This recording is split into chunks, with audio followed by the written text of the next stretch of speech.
Test, test.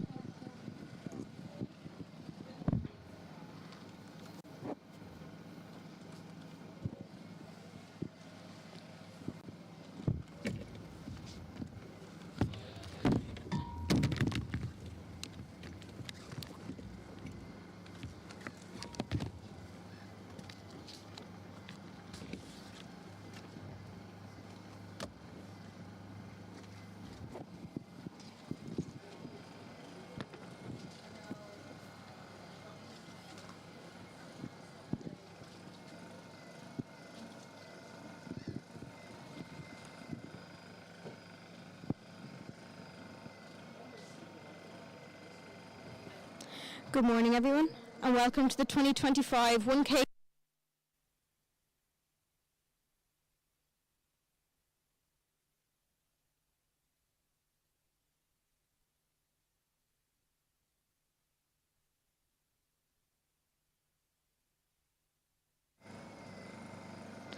Good morning, everyone, and welcome to the 1K Classic here in Lough, County Leitrim. Whether you're bankside or waiting on the slip or tuning in from home, we're delighted to have you all here in Lough, what's already shaping up to be a brilliant weekend's racing. Your commentators for the weekend will be myself, Ella Clark from Sligo Rowing Club, Dee Feary from Athlone Boat Club, and Neil Creedon from Lee Rowing Club. We are supported this weekend by John McMahon from Upshot, who's facilitating our live stream services, and Martin Gray from Gray Mobile Media, who's supplying the big screen for the weekend. Don't forget, live results, race draws and updates are all available on the Rowing Ireland website, so stay connected to all the action here throughout the day and across the weekend. We have over 15 hours of jam-packed racing lined up here for you over the next 2 days in Lough. With a fresh race coming down the track every 5 minutes, it's going to be a very busy weekend. Conditions are looking good for today's racing, temperatures around 15 to 20 degrees, and the winds are looking rollable all day, with racing the whole way up until 5:30 this evening. We'll be kicking off in the next few minutes with the Women's Masters coxed quads, followed quite quickly by the Women's Junior 15 quads. So once again, keep an eye on the Rowing Ireland website for updates, and we'll see you in a couple of minutes.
Okay, good news everybody. The first race of the day is just off the stake boats. So it is the Women's Masters coxed quads. So in lane 1, Clonmel, lane 2, Athlone, lane 3, Lee Valley, lane 4, Skibbereen, lane 5, New Ross, and lane 6, Lee. So this is a coxed event. It means it's kind of aimed at adults that would have slightly less experience in the Masters category, but it's great to see so many people out on the water racing here this weekend. So all 6 boats safely off the start. They're maybe just starting to approach the 500 metres to go mark.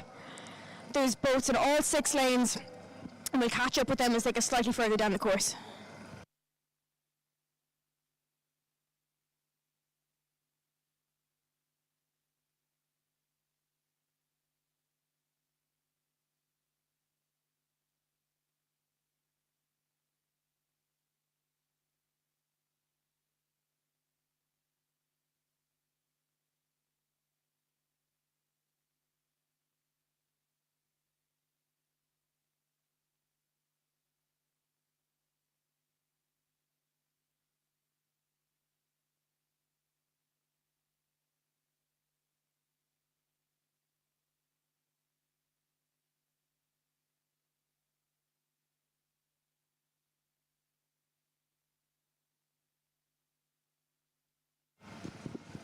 So as they just approach the 500 metres to go mark, it's halfway through the race, and it's looking like the crews in the middle lane, Lee Valley and Skibbereen, that seem to be leading it out here, followed quite closely then by Lee out in lane 6, and then a little bit back to New Ross, Athlone and Clonmel. But as they come up here, there may be about 10 or 15 strokes from the red boys for the last 250 metres. It's looking like Skibbereen from lane 4, the crew from Cork. They look to be leading it out here with about 300 metres to go. They're followed quite closely then by Lee Valley and Lee out in the far lane over closest to Rynn Castle. You can see the red and black of Lee, the white and red of Skibbereen, and the Lee Valley crew there also in lane 3, right up beside them. So they're just about to come into the final 250. It's the red boys. You can see quite clean rowing here. A lot of these women will be rowing, less than 5 years, maybe some of their first regattas. So it's great to see them out here racing, but as we come up here now, they've just hit the red boys. It's looking like Skibbereen and Lee seem to be kind of racing it out here, but follow quite closely there. Lee Valley up with them the whole way, and then a little bit back to New Ross, Athlone and Clonmel. But Skibbereen seem to have just upped it right there. They have a lovely big swing back. Just moving that boat, pushing it along. I think all boats safely inside those red buoys for the last 250 metres. So it's Skibbereen, followed closely by about half a length back to Lee, and then maybe another length back to the girls from Lee Valley. But Skibbereen coming up to the line here, about 100 metres to go. Pushing the boat away, you can hear the cox's voices trying to encourage them the whole way down the course. They're into the last 15 strokes. Again, that lovely swing back from the crew from Skibbereen. Lee just on the outside lane, and now Lee Valley just starting to try come up on them. Can they just up the rate? In the last couple of strokes here, they've about 10 strokes to go. So as we come up to the line, it's the women from Skibbereen, followed very closely by maybe a length and a half then back to the crew from Lee, and then another length to the girls from Lee Valley, and then a bit further back to Clonmel, New Ross and Athlone. So it's Skibbereen crossing the line. Bit of a late surge there from Lee Valley. He's just trying to see, can they try pit the Lee girls? We'll have to wait for official results for that one. But then just coming up to the line, the ladies from Clonmel, New Ross and then Athlone to finish out the field. So that's the Women's Masters coxed coxed quad. First race down the course here of the 1K Classic in Lough.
So following the Masters women, hot on their heels is the first final of the Women's Junior 15 coxed quads. So in lane 1, we have Cork A, lane 2, Workman's, lane 3, Castleconnell, lane 4, Galway C, lane 5, Carlow B, and lane 6, Shandon B. So these are J15 girls. It's going to be their last year, racing at the 1K Classic here in Lough, and they're just about to come into about 300 metres to go. So it's looking like the girls from Castleconnell and the girls from Workman's, I'd say, are leading this race out. It's nice and close. The girls from Cork. The girls from Cork and the girls from Castleconnell seem to be really pushing their way here into the line. They're just about to come into the last 250 metres. They're about to hit those red boys. The girls from Cork really have that rate jacked up nice and high, but they can't shake those girls from Castleconnell. They're right hot on their heels. And I'd say it's maybe another length, 2 lengths back to Carlow, which are close with Shandon, which are then maybe another length back to Galway C and Workman's. But up at the front here, they're well inside the last 250, inside the red boys. It's the girls from Cork and the girls from Castleconnell. Cork have upped the rate. Again, you can see a lovely swing back there from the girls. The coxes are shouting, they're trying to get their crews going. Cork really putting on a big surge here, but the Castleconnell, they're still sticking with them. I'd say there's about maybe half a length in it. The girls from Cork in lane 1, racing it out here at Lough, County Leitrim. The coxes are into the last 10. They're counting the strokes out for them. This is going to be close between Cork and Castleconnell. Up to the line, here we go. The rates are high, their legs are pushing. It's looking like it's going to be Cork at about half a length then back to Castleconnell in second place. And quite close then between the final 4 crews, maybe Carlow, followed by New Ross, Workman's and Galway, all sprinting it out here in the last 10 strokes of their race here at the 1K Classic.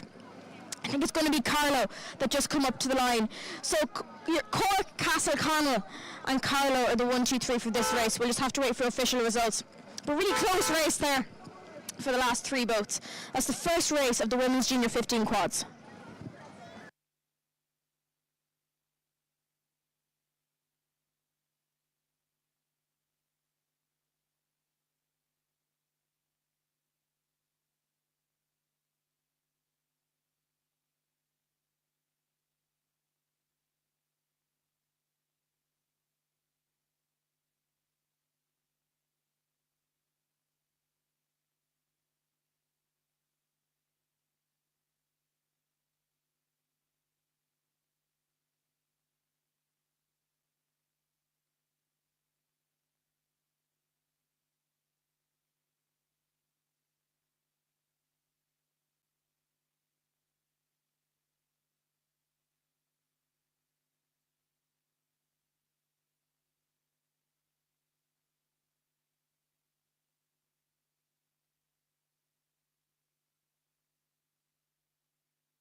Next up we have the second final of the Women's Junior 15 coxed quads. So in lane 1 we have Galway A, lane 2 Lough, lane 3 Galway B, lane 4 Cork B, lane 5 Fermoy, and lane 6 St Michael's B. So well gone through the 500 metre mark, the halfway point of the race, and they're just starting to approach the final 250 metres in the red boys.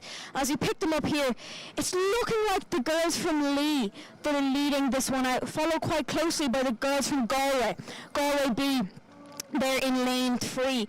So the Lough crew then just leading it out here. Little bit of work to do then with Cork B, Fermoy and St Michael's. And with the Galway A, or the Galway A crew seem to just dropped off a bit there. But the Galway B crew, following closely with Lough, who's up at the front here. They're into the final 250 metres. It's the red boys. It's quite close over there, over beside the castle with St Michael's B and Fermoy. Maybe about half a length in it there. But up at the front, we have the girls from Lough. Stern loaded boat with the cock sitting in the stern. looking at the woman in stroke. But here we are in the second final of the women's junior 15 coxed quads. It seems to be the girls from Lough, the black and red one pieces, that are leading it out. That's followed closely, maybe about a length, back to the Galway B crew. That's a bow loader boat with the cox sitting in the bow, but that cox from Lough, they're really trying to help his crew across the line in the final 10 strokes to win their final of the women's junior 15 coxed quads. So it's looking like Lough, followed by Galway, then maybe about two and a half lengths back to the girls from Fermoy, and then back to Cork and St. Michael's. But just crossing the line there now is Lough from Cork, followed by the girls from Galway, and then the girls from Fermoy just coming up to the line here to finish their race of the women's junior 15 coxed quads. And then it's close enough between St. Michael's and Cork, but your 1, 2, 3 is looking like Lough, Galway, followed by Fermoy, and we'll just have to wait for official results.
So coming up very quickly behind them, this is the third final of the women's junior 15 coxed quads.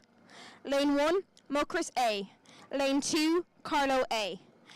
Lane 3, Carrick. Lane 4, St. Michael's A.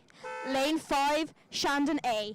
And lane 6, Enniskillen A. So they're just about, these races are flying down the course. It's about 250 metres to go already. It's looking like the crew from Muckross, the crew from St. Michael's and the crew from Enniskillen that are leading this pack out, with Shandon and Carrick with a little bit of work to do. But up at the front, it's looking like the girls from Enniskillen. Our first girls from Ulster here this morning that we've seen, and they're really racing it up. They're like rating about 30, 32, 33. They follow quite closely by the girls from St. Michael's, maybe a length back to them and half a length back to the bright yellow colours from Muckross down in the south of Ireland. But up here we have Enniskillen, bow-loaded boat, racing it to the line, about 10 strokes to go. I think they have this one in the bag, but they're just really striding it into the finish. Lovely technique from this young J15 crew. Then followed back by St. Michael's, then back to Muckross, then Shandon, Carlow and Carrick, then with a little bit of work to do further back the field. But here we go, coming up to the line, winning with lots of clear water. It's Enniskillen, followed by St. Michael's, who are just about to cross the line. And then that lovely bright yellow one piece from Muckross. Little bit of a sprint coming from Shandon there from the outside lane, but it looks like the Muckross girls are going to grab third place in this third final, of the women's junior 15 quads. So that's Enniskillen, St. Michael's and Muckross are the 1, 2, 3 for this third final of the women's junior 15 quads, and we'll just wait for official results.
So flying down the course at us now is the fourth final of the Women's Junior 15 coxed quads. Lane 1, Enniskillen B. Lane 2, Coxless A. Lane 3, CRCC A. Lane 4, Methodist. Lane 5, Clonmel, and Lane 6, Athlone. So they're already into the final 250 metres, and it's looking like the girls from Coxless, the Jez, from River Corrib in County Galway, they seem to be leading this one out. A little bit back then to Athlone, and then you're also in touching distance of Methody.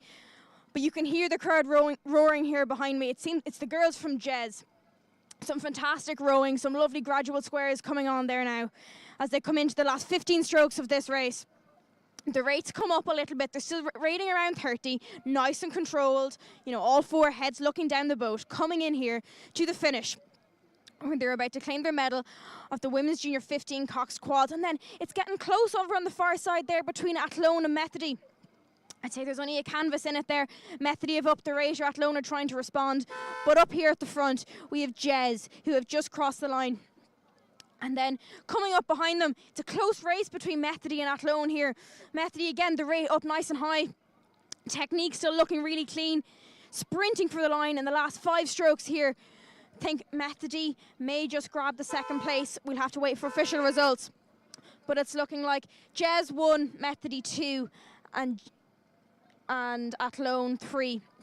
Followed up then here by Clonmel over beside the castle and the far lanes, and Enniskillen then here in lane 1, following them by CRCC. So that is final 4 of the Women's Junior 15 coxed quads.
Okay, and we now have the final of the Women's Junior 15 coxed quads approaching us here.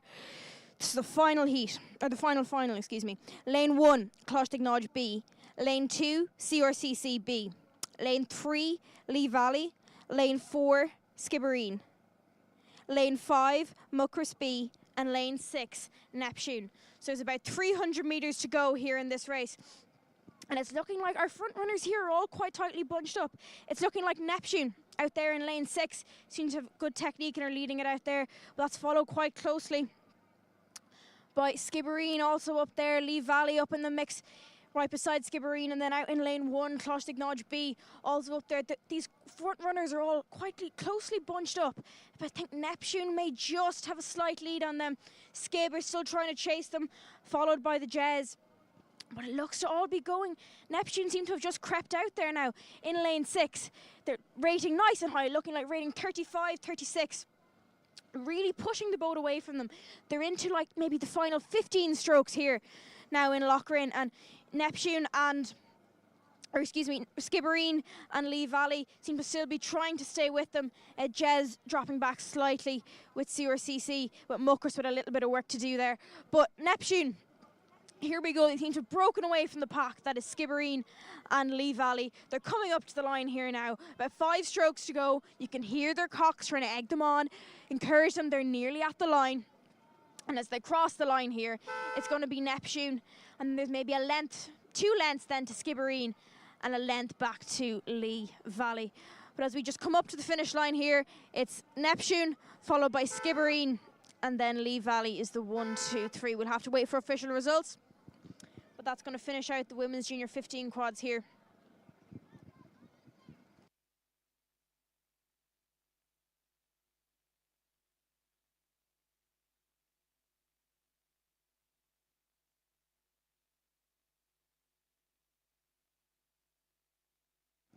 So that's Jez, CRCC and Muckras just crossing the line there to finish out the Women's Junior 15 coxed quads. And it's also worth noting that this year Rowing Ireland has introduced the Victor Leitrim Trophy, which will be awarded to the most successful junior club across the weekend. So it's awarded off a points-based system where points are awarded for all finals. So first place will receive 4 points, second place 2 points, and third place will receive 1 point for their club.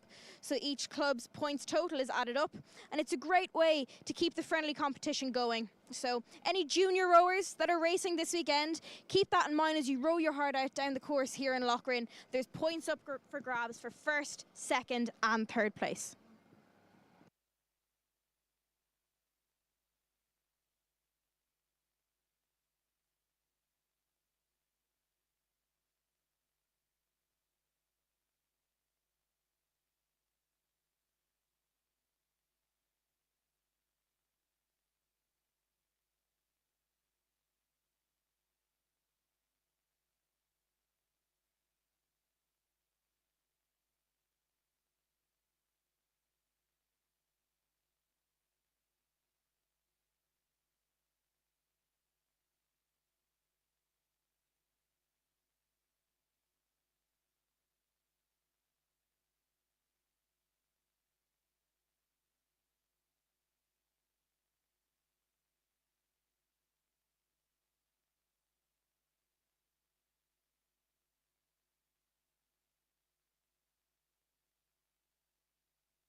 So just while we're waiting on the next race to come down the course, just an update on the Victor Leitrim Trophy so far with our points. So far we have Lee, Cork, Enniskillen, Jez and Neptune all tied on 4 points after those Women's Junior 15 coxed quads. So you can keep an eye on results and also updates on the Victor Leitrim Trophy on the results spreadsheet that's available on Rowing Ireland, and that will have all updates on this weekend's racing. So the next race coming down the course shortly will be the Men's Junior 15 octuplets, and we'll bring you updates on them as we have them.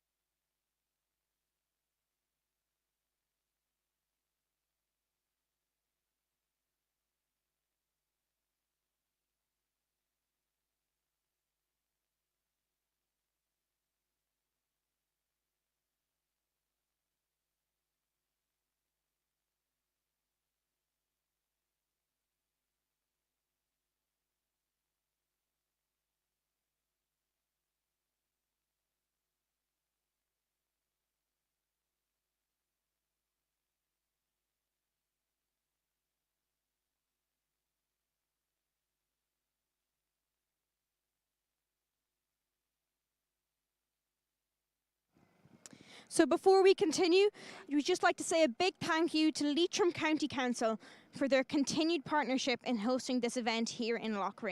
Their support has been key to developing this facility into a premier regatta venue, and we simply could not hold this event without their support.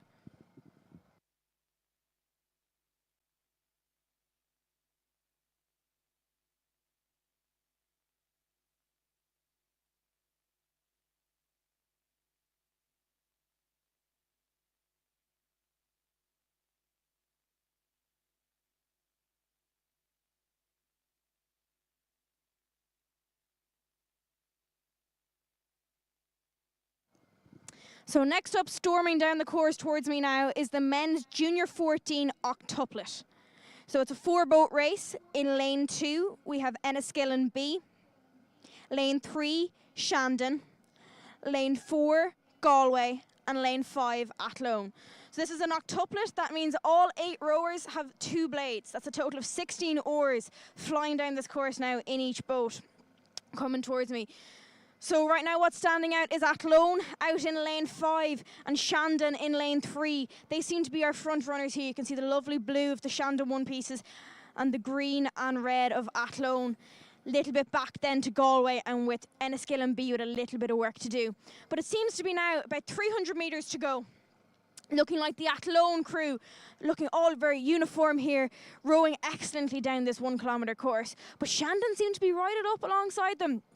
Their coxes will be looking over and back, just trying to see how much more can we squeeze out of this crew. They're just about to enter the last 250 metres here. And then we also have Galway, just in the middle of that Enniskillen and Shandon crew, just trying to squeeze their way up, and then a little bit back to Enniskillen B. But here we go. We're into the last 250 metres. It looks like the crew from Athlone and the crew from Shandon seem to be neck and neck here in the final 250. You can hear the coxes. The cox boxes are turned on. They've been turned up a notch. The volume has gone up, and we're just trying to squeeze the last bit out of our crew as we come into the last 250. So it's looking like the young boys from Athlone seem to have edged their way out in front of Shandon. Galway's starting to creep up there on Shandon, really playing a bit of a sprint. That Cox is really trying to get the most out of his crew. But it seems to be Athlone here now with Clearwater storming their way into the finish of the men's junior 14 octuplets. And coming back here to second place now, Galway seem to have come with a massive sprint there. And I think I've just pushed through that Shandon crew. You can hear the Galway Cox just trying to encourage his crew here for the last couple of strokes. But it's Athlone who have just crossed the line ahead of Galway, and then a length back to Shandon, and then Clearwater back to Enniskillen B. So we'll have to wait for official results. But to me, it's looking like Athlone, Athlone, Galway, Shandon, and then just coming up to the line is Enniskillen B.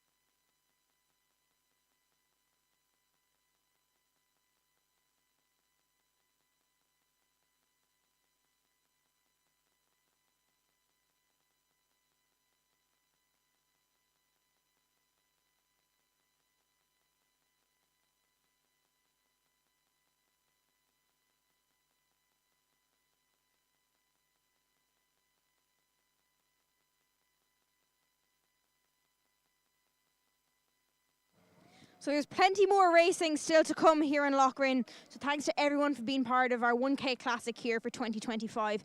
And it's great to see so many young athletes and slightly older athletes here racing here today. Like, we have 46 clubs and over 1,000 competitors here racing here today. And that's up from just over 800 in 2024. So there's nearly 300 more people here this year, and it's really, really great to see so many people out here enjoying the fantastic facility of Lough and getting to experience rowing in Ireland here in 2025.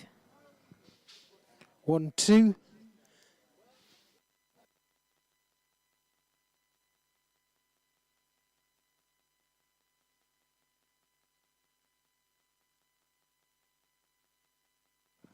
So just a quick update on the Victor Leitrim Trophy here before we get to the next race. Athlone are now top of the leaderboard with 5 points, with the other clubs there on 4. So that's just a quick update before we have the last race of the men's junior 14 octuplet. 2. 2.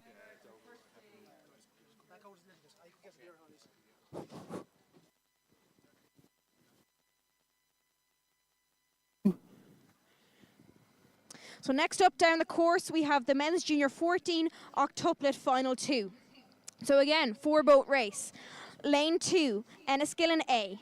Lane 3, Castleconnell. Lane 4, St. Joseph's A. And lane 5, St. Joseph's B. So it's looking like they've just gone through. There may be about 300 metres to go. It's looking like Enniskillen A seem to be leading this one out. Followed quite closely then by Castleconnell and St. Joseph's. there they seem to be quite tight for second place. Enniskillen seems to be sprinting it out here. They're just about to pass those red boys for the 250 metres to go. Their legs will be screaming at them. Coxes will be turning up their cox boxes, trying to squeeze the last bit. But Enniskillen, they seem to be leading this one out, and it's very close there between St. Joseph's and Castleconnell. St. Joseph, the boys from Galway, rowing on the Corrib, and Castleconnell then down in Limerick. Very distinctive colours here. Enniskillen with their navy, Castleconnell in red, and the Bish in their blue. But just coming up here now, it's about 15 strokes to go. It's looking like Enniskillen with clear water. And I think Bish, they're out in lane 4, have just snuck a couple of seats on Castleconnell. There's all these blades are flying in this water, but I have to say, all crews are rowing very, very well. Lovely, clean, tidy rowing with Enniskillen just coming up to the line here with clear water. And Castleconnell are putting on another push for this second place. They know there's points up for grabs here. It's going to be close between St. Joseph's A and Castleconnell. We'll just have to wait for official results on that one. But it was Enniskillen, then followed closely by Castleconnell and St. Joseph's, and then with St. Joseph's B just crossing the line there now. So we'll have to wait for official results on that one. It was very close between Castleconnell and St. Joseph's A for the second place finish.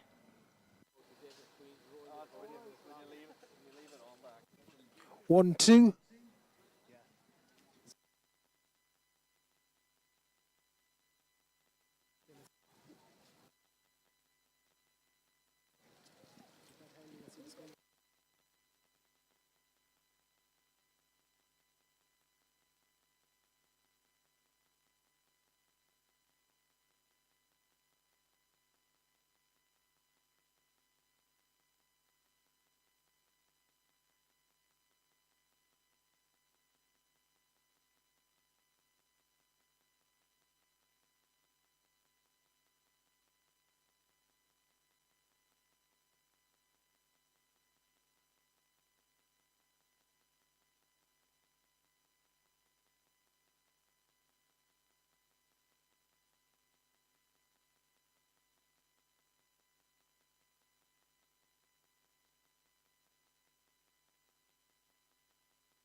So just before we move over to the Women's Masters quads, we're also very proud to be supported by our national partners who are contributing to help deliver events like these throughout the season.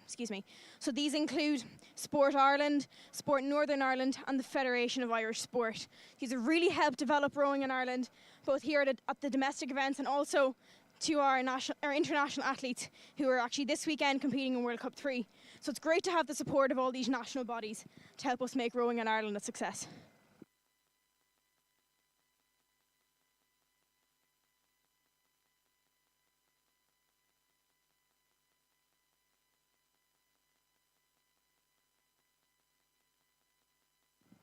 So another quick update on the Victor Leitrim Trophy.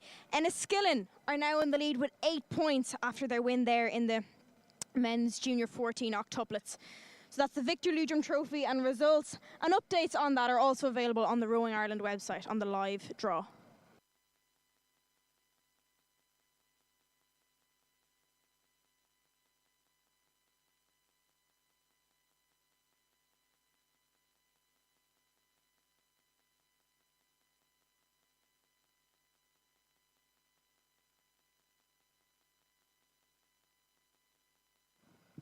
Okay, next up we're back to the Masters. It is the Women's Masters coxless quads. There's a couple of composites in here as well. So, Lane 1, Belfast Rowing Club. Lane 2, Sligo. Lane 3, St Michael's, Sligo, Killorglin Composite. Lane 4, Commercial, All Collegians and Offaly Composite. Lane 5, Portadown, and Lane 6, New Ross. So it's looking like the crew in Lane 3, the St Michael's, Sligo, Killorglin Composite, seem to be leading this one out. Then followed maybe a length back to Belfast, and then back to the commercial Old Collegians Offaly composite there. Little bit of work to do then from New Ross, Portadown and Sligo. But up at the front, it seems to be this rainbow crew of St. Michael's, Sligo and Killorglin. Lovely clean rowing. In there you can see all the different Club 1 pieces just coming down towards me here. So it's about maybe 2 lengths then from our St. Michael's, Sligo, Killorglin composite back to our other composite crew, I'd say commercial Old Collegians and Offaly, but then Belfast Rowing Club right up there with them. And then Portadown just on the outside lane there, still with them, just holding up with the Belfast crew. But just as we come up to the line here, it's looking like our composite, St. Michael's stern pair, Sligo woman in the 2-seat, and Killorglin in the bow, coming up to the line here of the Women's Masters coxless quads, and it's our other composite crew of commercial, Old Collegians and Offaly that seem to just be coming up to the line. Nice little sprint here coming on from Portadown and Belfast Rowing Club, but it's looking like Belfast might just take that 3rd place position, followed by Portadown and then Sligo and New Ross just coming up to the line. So we'll have to wait for official results on that one, but it looks like the St. Michael composite, followed by the commercial composite and Belfast, but we'll just have to wait for official results.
Okay, next up we have the second final of the Women's Masters coxless quads.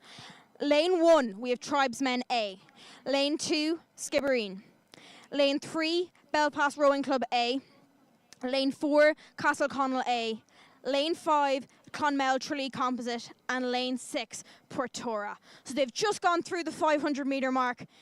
It's looking like the crew from Tribesmen, the crew from Castleconnell, and then the Clonmel Tralee Composite seem to be our front runners here, our 1, 2, 3 so far, coming down with about 300 metres to go. So Tribesmen here in lane 1. You can see the dark colours of their one pieces and blades just storming their way down here, but it's looking like the Clonmel Tralee Composite, they're closer to the castle, just seem to be putting on a little bit of a push here themselves, and Tribesmen just seem to be locked together. See, can one of them make a breakaway? And then it's Castleconnell look to be back in 3rd, and then the Portora, Belfast Rowing Club and Skibbereen just slightly further back. But it's looking like the composite, they're in lane 5, followed closely then by Tribesmen here, closest to me on the finish tower.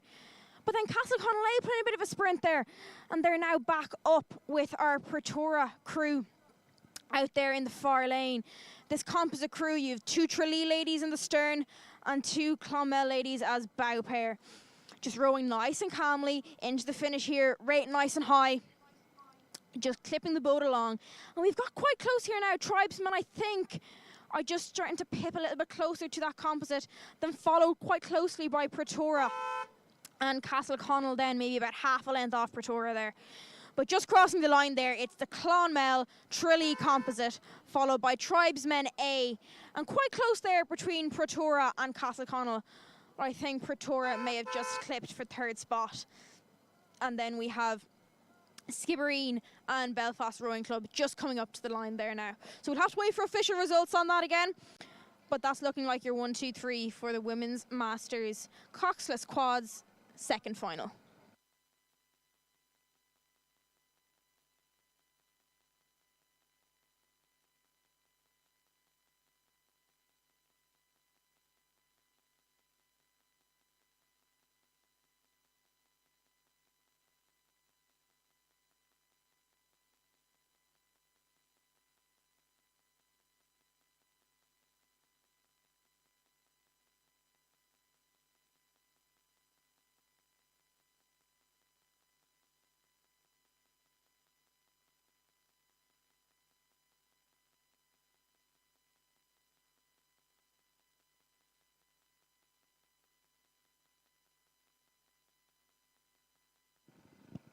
So at this stage in the day, racing has nearly been underway for a full hour, and this is continuing right the way through until Sunday evening. So it's a full programme across both days.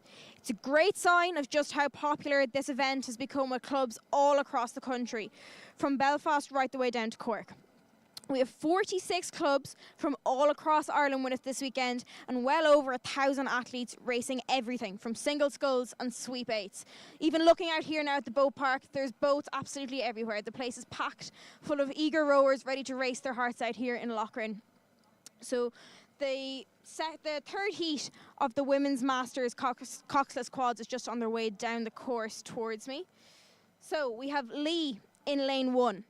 Castleconnell B in lane 2, Portora B in lane 3, Clonmel in lane 4, and Tribesmen B in lane 5. So as they just go through the 500 metres gone mark, it's looking like Lough in lane 1 and Tribesmen out in lane 5 seem to be leading this one out. But quite close there are Portora B in the middle of the course there, just tipping the boat along nicely. But it's looking like Tribesmen B out in lane 5. They're closest to the castle, Lough Castle there on their bow side. They're just clipping the boat along nicely. They're coming into about 300 metres to go. Rate is nice and low, but they're in control and they're obviously powering that boat along with some nice leg drive. And then we come up to lane 1, and it's looking like Lough Rowing Club there, maybe just about trying to hold on to second place. You can see that lovely black and red one piece with the red blades just powering themselves down the course here. And then it's getting quite close between Portora B and Clonmel there in the centre lanes as well, coming down the course here in the Women's Masters coxless quads. But they're well inside the red boys now. This Tribesmen B crew, you can tell by their technique, some lovely gradual squares there coming on. They're in control of this race. They can see their opponents, and they're just coming up to the line with some fantastic rowing here in this third final of the Women's Coxless Quads. So Lough Rowing Club here, a couple of lengths back from Tribesmen, seem to be coming in second place, but the Portora crew and the Clonmel crew seem to be locked together there now. A little bit of difficulty from the Portora crew, but they've got it back. Their timing is back in sync. Maybe Clonmel might have snuck a seat on them there in those couple of seconds. But it's Tribesmen. Tribesmen B have just come up to the line, and it's now followed by Lough, who are taking up the rate a little bit just to try secure their second place win. And it's looking like, you know, that little bit of a tangle there from Portora has cost them, and Clonmel seem to have snuck a length out on them there, just coming up to the line, followed by Portora, and then a little bit back then to Castleconnell B. But just crossed the line there now is Tribesmen, followed by Lough, followed by Clonmel, and then Portora, with Castleconnell just coming up to the line then. So that's your results there from the third final of the Women's Masters Coxless Quads. We'll just have to wait for official results.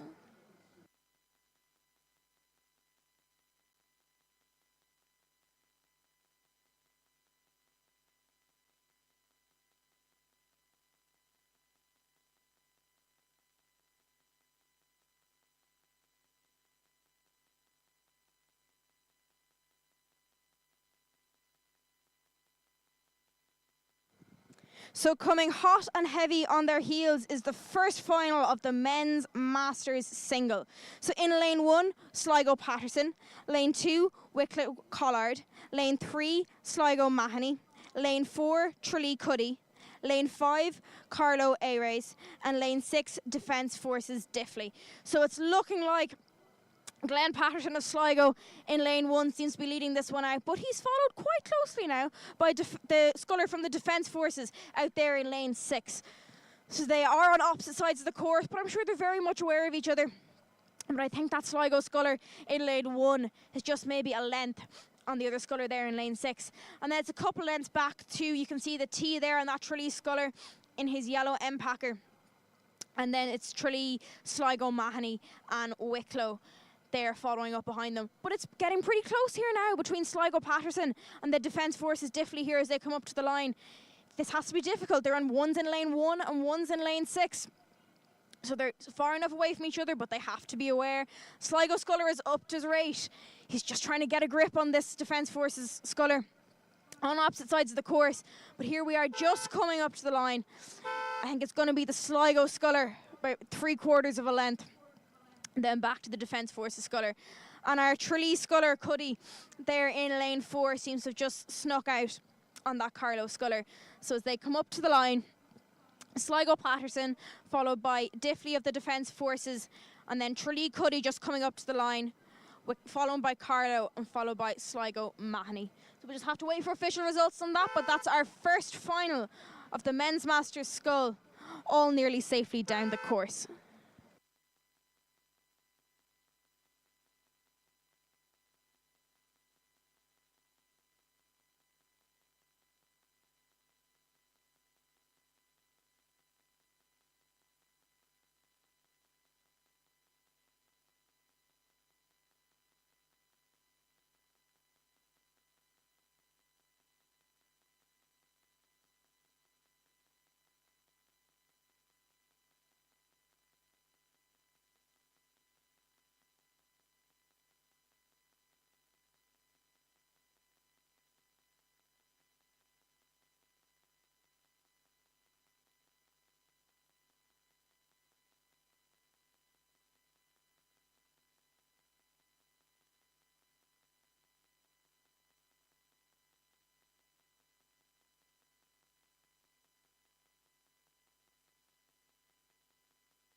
So next up, we have the second final of the Men's Masters Single.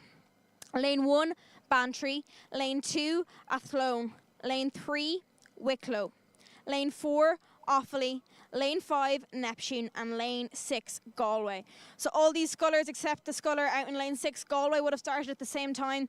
He would have got a couple of seconds due to this being the Masters category. So as they just approach the final 500, it's looking like the sculler from Wicklow seems to be leading this one out.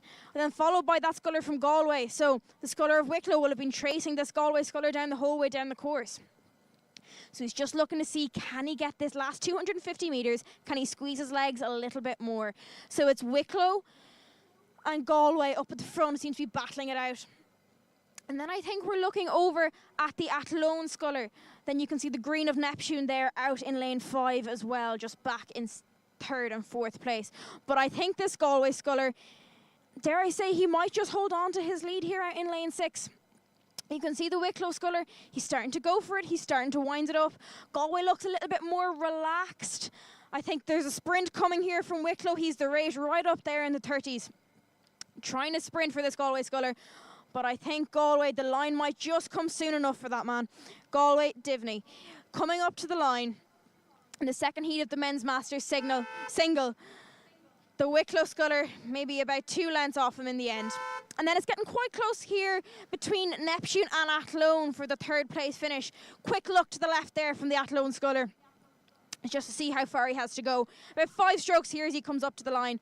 It's looking like the Athlone sculler will take the 3rd place finish, followed by Neptune. And then Bantry and Offaly then to finish out that race. So that was your results there for the second heat of the Men's Masters Single. We have to wait for official results on screen and on the timetable.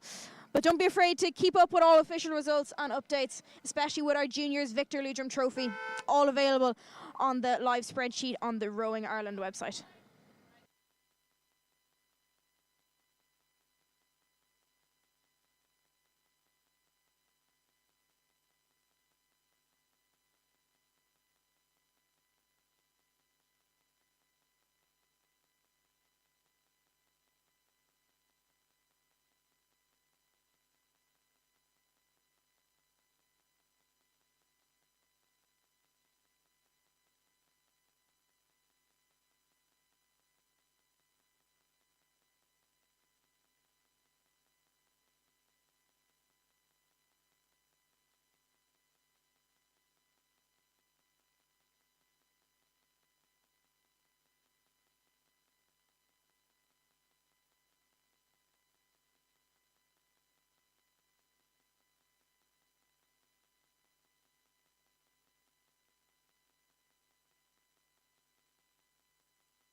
So before we go on to the next final of the men's Masters single, we'll just give a little bit of context on how Masters rowing works, whether you're sitting at home watching on the live stream or here in Lough Rynn. So Masters rowing will start at age 27. And you are categorised by letter. So A would be the youngest category, followed by B, C, and all the way down the alphabet. But there are little time penalties then awarded. So if you are a B crew racing an A crew, the B crew will be let off first, followed then by the A crew. So it's an attempt at making the races fairer. And here in Lough Rynn, because we have such a fantastic entry here in the men's Masters singles, we have 31 men's Masters scullers racing here this weekend. So we've tried to group all the similar letters together to try give as close a racing as possible here in Lough Rynn. So we have 2 finals safely down the course and across the finish line, and we have 4 to go. So we'll catch up with the 3rd final just when they get a little bit closer down to the enclosure.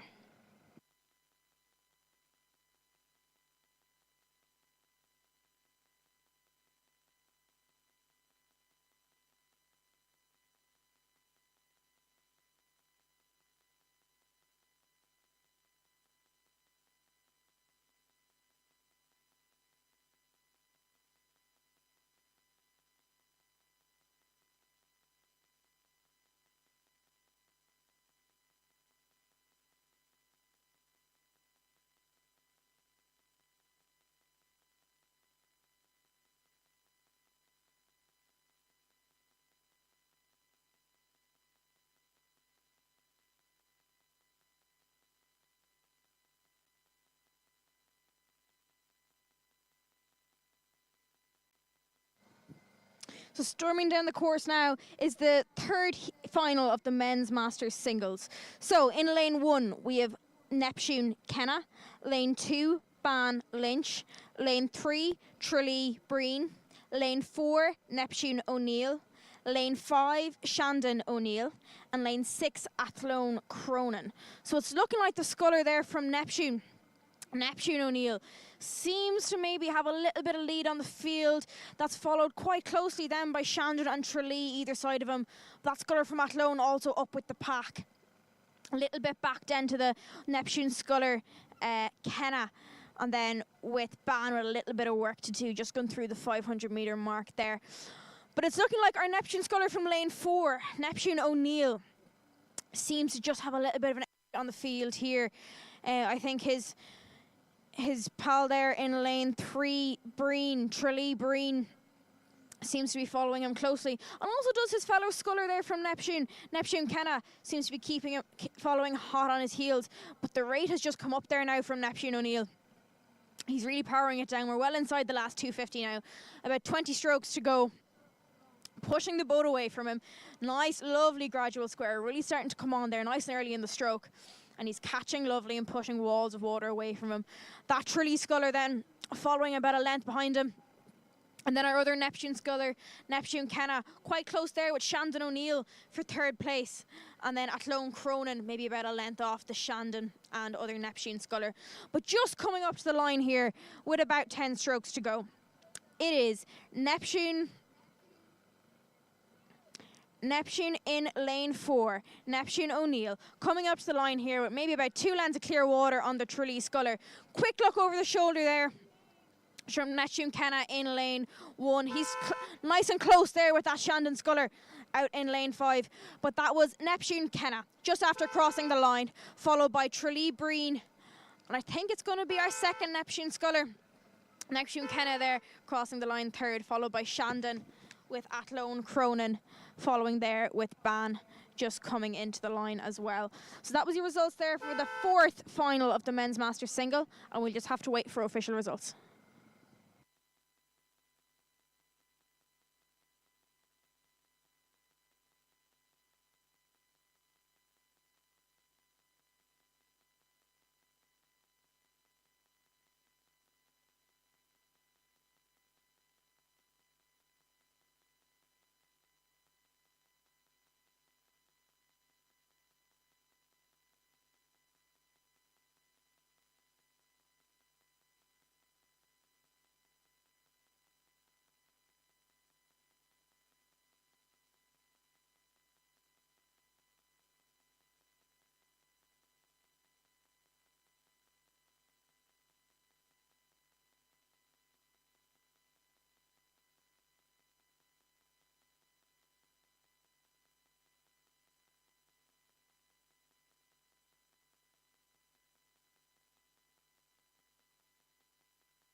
So coming hot on their heels, we have another final of the men's Masters single. Lane 1, Clonmel Nugent. Lane 2, Neptune Butler. Lane 3, Commercial Crowley. Lane 4, Galway Heaney. And lane 5, Sligo Donoghue. So they're just inside the red boys there now. Coming into the final 250, it's looking like the Commercial Sculler, who's just up his rate, seems to be leading this one out. And then followed quite closely by our Clonmel Sculler in lane 1. And then back to Neptune then in lane 3, which is close with Galway, and then back to Donoghue of Sligo. But here, our Commercial Sculler, Crowley from Dublin, he trains up in Island Bridge, up on that just over 2,000 metre course. He's coming into the finish. Rate is nice and high. I think he can see all his opponents. If Clonmel tries to make a move on him there from lane 1, he's able to see that coming. It's quite close now. Clonmel, Neptune and Galway all seem to have kind of bunched up there for the second position. But this Commercial Sculler, nobody seems to be touching him. He's up at the front here. He's into his last 5 strokes. He's just about to cross the line there as our winner of the men's Masters single. And then I think we're going to have to look at Clonmel. He seems to be about half a length up on Neptune. He was just coming into the line. So yes, looking like Clonmel is going to cross the line in second, followed by Neptune. And then our Galway Sculler and Sligo coming up to the line there now to finish that 4th final of the men's Masters single out.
Okay, next up, flying down the course, we have the men's Masters single.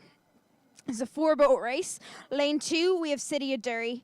Lane 3, Galway. Lane 4, New Ross. And lane 5, Pretoria. So it seems to be the City of Derry Sculler and the Pretoria Sculler. 2 well-known names in the Irish Masters rowing scene. They seem to be kind of leading this one out, kind of going toe for toe here. The Pretoria Sculler seems to maybe have edged out over City of Derry. I think Pretoria maybe rating slightly higher. He's using this tailwind here to his advantage, just letting the boat do the work. Then a little bit of water back to the New Ross Sculler in lane 4. So yes, up at the front, it's looking like Murphy of Pretoria seems to be leading. City of Derry, Gaetano there out in lane 2. So Pretoria, they both would have been set off at the same time. All these Masters are in category G, so just making their way down the course. Yes, Pretoria does seem to have a slightly higher rate, and that seems to be getting this boat moving in the tailwind. He's just coming up to the line here, maybe about a length and a half between himself and City of Derry, Gaetano, coming up to the line here of the men's Masters single. So yes, the Sculler from Pretoria, Murphy of Pretoria, just coming up to the line here in his black and yellow one-piece in his Felipe. And Gaetano of City of Derry following him closely up to the line there in his lovely turquoise-coloured Ave. So that's the 1-2 here, and then the new Ross Sculler just making his way down to the line in that yellow M-Packer.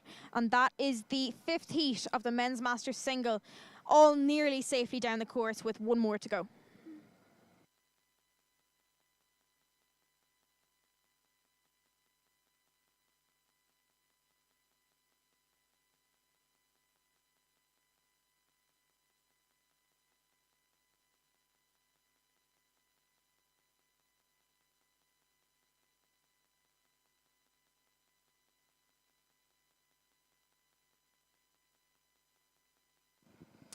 Can we just remind all crews and coaches as well that, you know, when your crews are coming into the slip, to please take your oars away when you do get the chance, whether it's from the bank or the slip, just to keep things moving, especially with junior crews and octuplets and all that kind of thing. So yes, thank you to all the volunteers as well that are helping on the slips.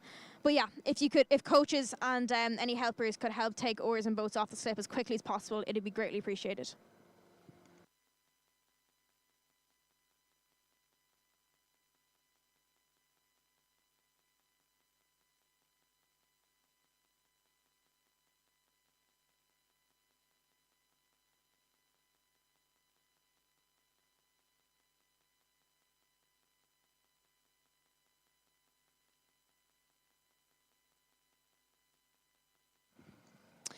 So now we have the last heat, or the last final of the men's master single just coming down the course. Another 4-boat race. So lane 2, Athlone Gallen.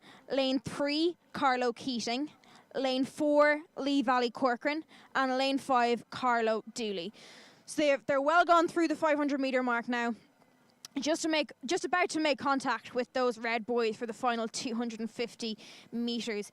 It's looking like the Athlone Sculler seems to be leading this one out. So we have 2 scullers from the H category and 1 from the I and 1 from the J in this heat. So they will have been led off at slightly different times, but all seem to be bunched up now as they come into the final 250. So Paul Gallen of Athlone seems to be leading this one out. Very, very prominent figure in Irish Masters rowing here in lane 2. And then that's followed by our sculler from lane 5, Carlo Dooley. Seems to be making his way down the course nicely with Carlo Keating hot on his heels, if not level with him. And then Lee Valley Corcoran, maybe a length or 2 off that. But up at the front, we have Paul Gallen of Athlone Boat Club in that lovely yellow M-Packer here in lane 2. Seems to be using this tailwind, slightly poppily conditions, but all scullers seem to be clearing the water nicely, and that's not causing too much hassle. So lane 2, Paul Gallen of Athlone seems to be leading this one out, but now not by much. We have our Carlo sculler and our second Carlo sculler seems to be coming hot on his heels. Lee Valley maybe slightly off the pace a little bit, but Paul Gallen with maybe a length then to Carlo Keating, with maybe half a length to Carlo Dooley. They're in lane 5, but Paul Gallen in that lovely yellow M-Packer just coming up to the line here in the last heat of the men's masters single, and then about 2 lengths then to Carlo Keating in lane 3. With maybe about another 2.5 lengths to Carlo Dooley, he was just about to cross the line, and then to Lee Valley Corcoran there in lane 4. So that finishes out our men's master singles, and we will be back in a couple of minutes with our men's junior 13 men's junior 13 coxed quads.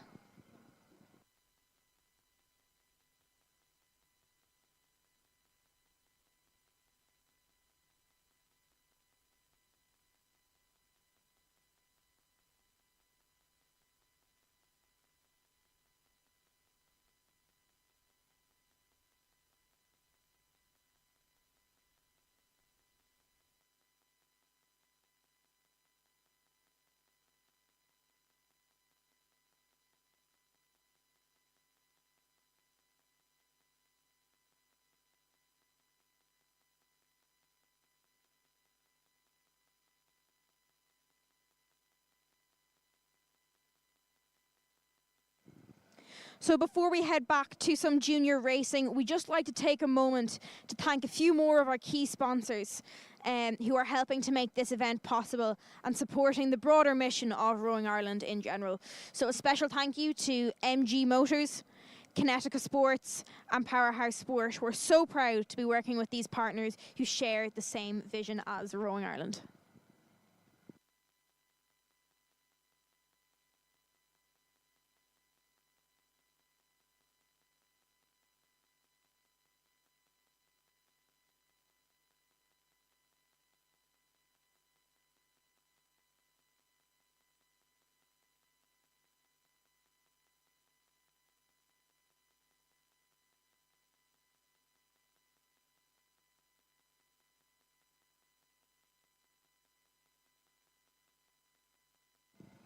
And don't forget, you can keep up to date with all live results and all the action on the Rowing Ireland spreadsheet there, which is available on the Rowing Ireland website.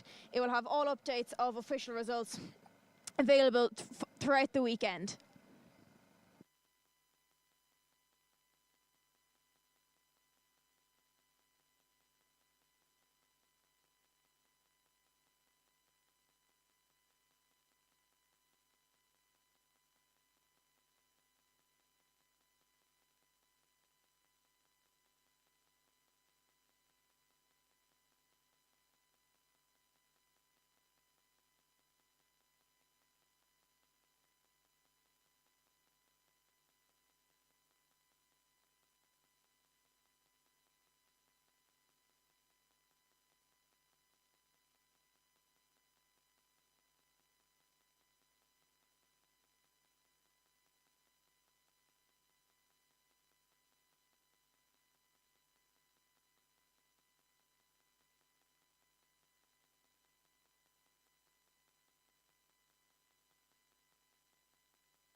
So next up, we have the first final of our men's junior 13 coxed quads. So just another quick update on the Victor Leitrim Trophy. We haven't had any progress since I last talked to you about it, just because it's all junior crews that are awarded points. But a reminder that it's currently Enniskillen who is out in the lead with our Victor Leitrim Trophy. So this is a great way just to keep junior athletes involved and keep them engaged as we move throughout the regatta.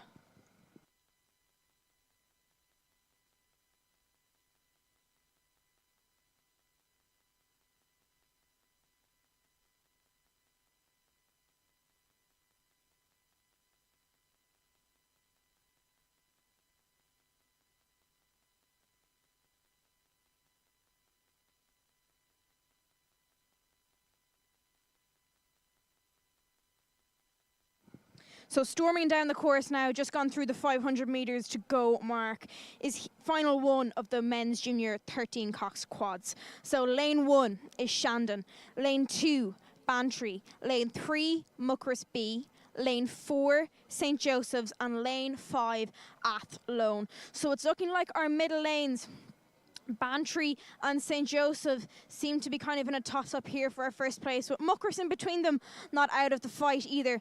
A little bit of work to do there by Shandon in lane 1, and Athlone a little bit back again.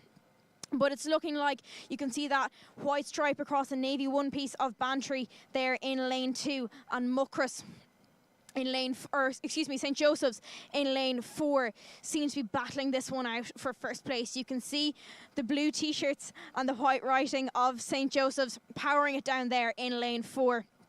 Bantry staying with them. They seem to be locked together.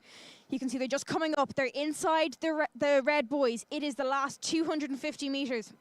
Muckers there in third place in their bright yellow, sandwiched in between Bantry and St. Joseph's. But Bantry and St. Joseph's, they seem to be locked together here, trying to fight it out here for this first place finish. Bantry have upped the rate.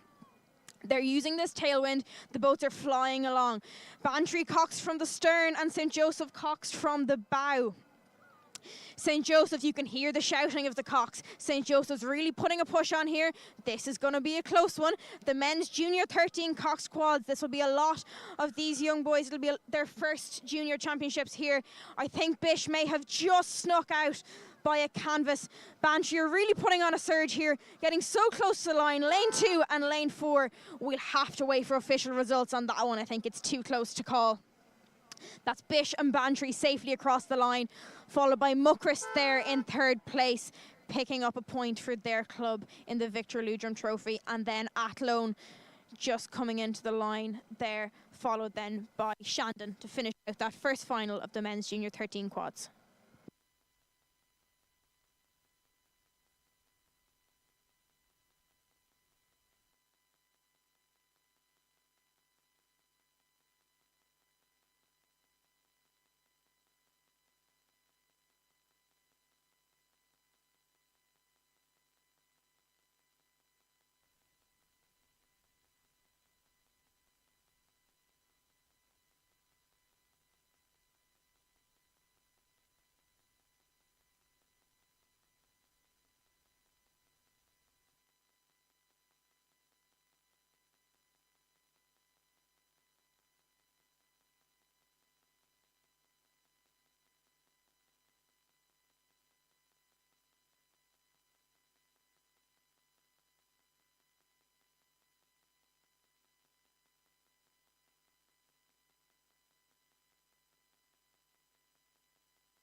And Heat 2 of the men's junior 13 coxed quads is on their way down the course. They've gone through the 500 metre mark and they're on their way into the finish. So lane 2, Fermoy, lane 3, Clostignodge A, lane 4, Waterford, and lane 5, Enniskillen.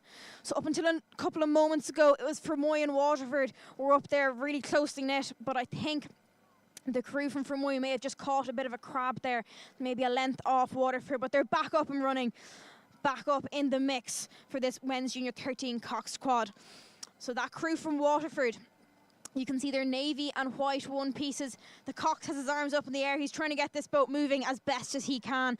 And Fermoy are back up with them again after their small little crab, but they're still going. They're doing well. And then just slightly back, it is Clostignodge and Enniskillen with a little bit of work to do there. But as we come up to the last 15, 20 strokes of this race, you can hear the Coxes. It's junior 13. It's going to be loud, but they're doing well. Here we come up into the line. It's Waterford. They're doing very, very well. You can see the navy and white. The Cox is screaming at them to keep going. Waterford, I think, Fermoy, still suffering from a little bit of a mishap there in the bow with oars. But we have 3 people rowing, but the 3 that are rowing are doing very well. They're holding on to that third place. Can they just hold off Enniskillen there for a couple of points in our Victor Leitrim Trophy? But coming up to the line, it is Waterford who will take the win here in the men's junior 13 coxed quads. And I think Fermoy, the bowman, has his hands down. It's junior 13, that's going to happen sometimes, but they're doing well. And I think they are just going to hold on to second place here in the men's junior 13 quads. followed by Enniskillen, and then Clontarf just coming up to the line there to finish out our second final of the men's Junior 13 coxed quads.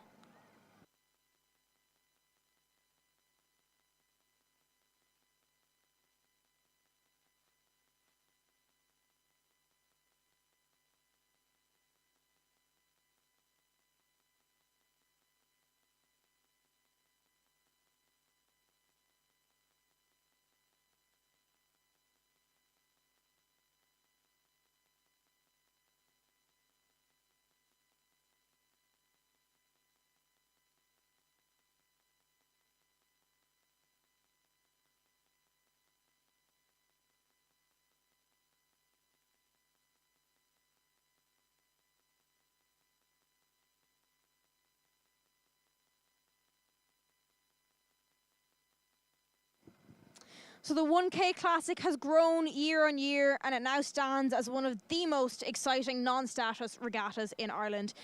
And we're seeing a fantastic mix of crews this weekend, from promising juniors to experienced masters, and everybody is getting valuable experience over this 1,000-metre course. So this year the event has become 2 days, and that has facilitated over 40 events to be racing here this weekend.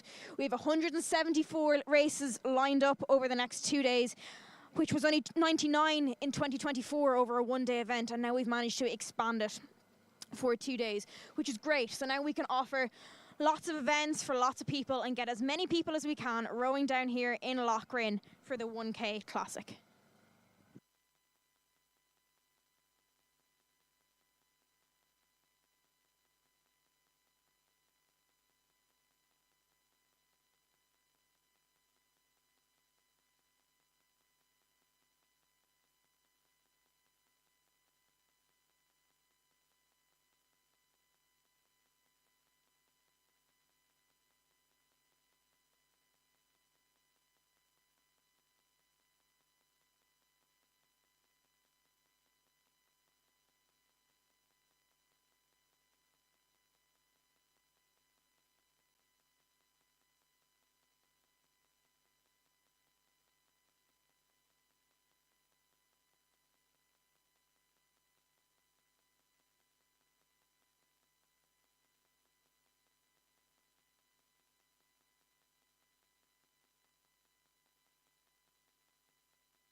And next up, we have the last final of the men's Junior 13 coxed quads.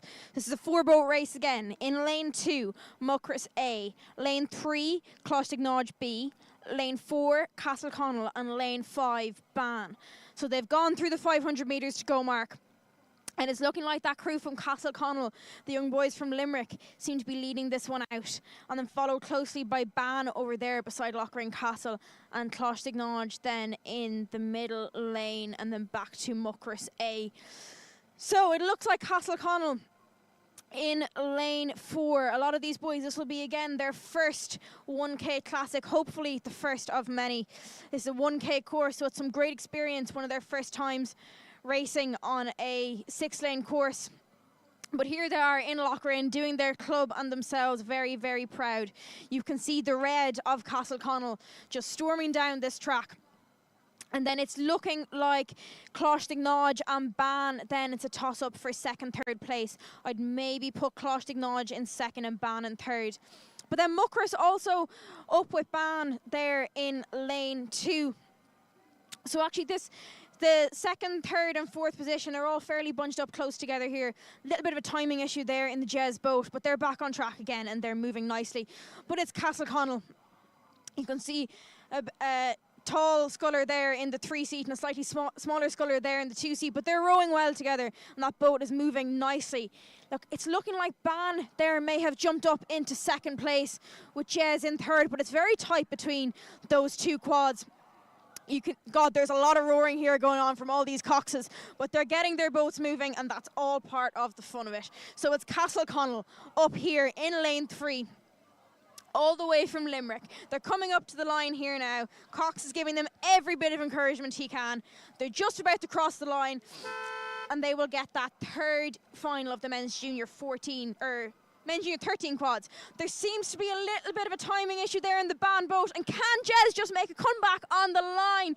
It's going to be tight. I'm not sure. I can't call that one, but I think Jez were leading that one out, and then they got a bit of someone called a little bit of a crab, and then Ban may have just snuck up on them. I'm not too sure. We'll have to wait for official results. And Muckris then just coming up to the line there, but that's all part of the fun of some of your first championships here in Lough.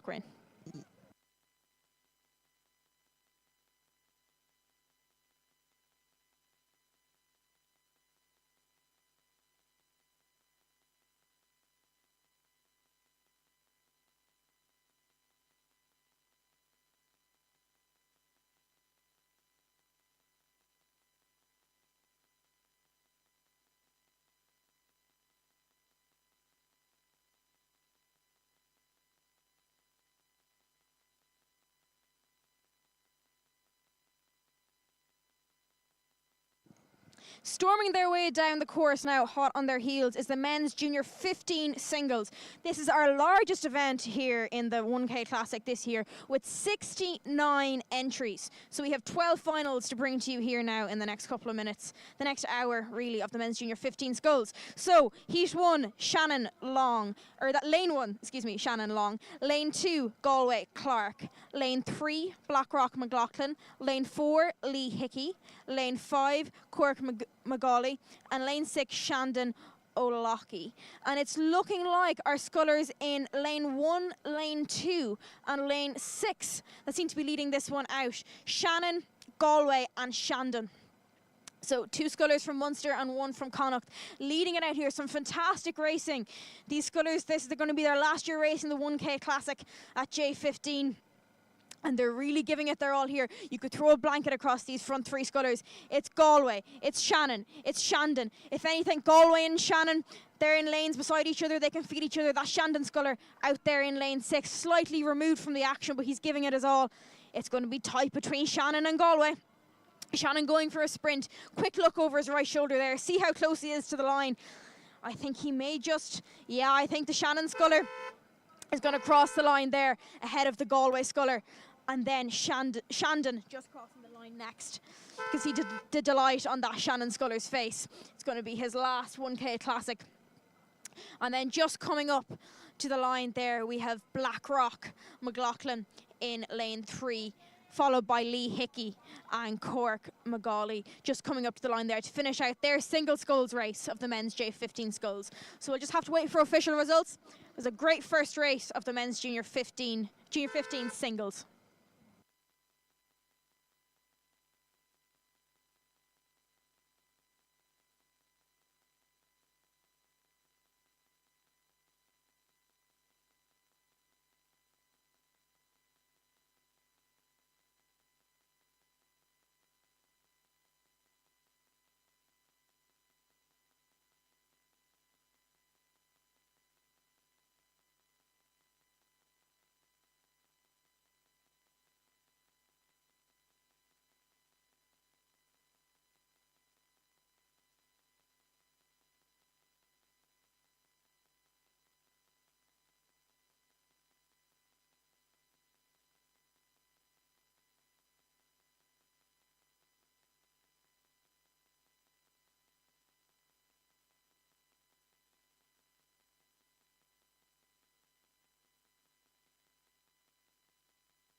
So just a quick update on our points for the Victor Leitrim Trophy before we get the next final underway.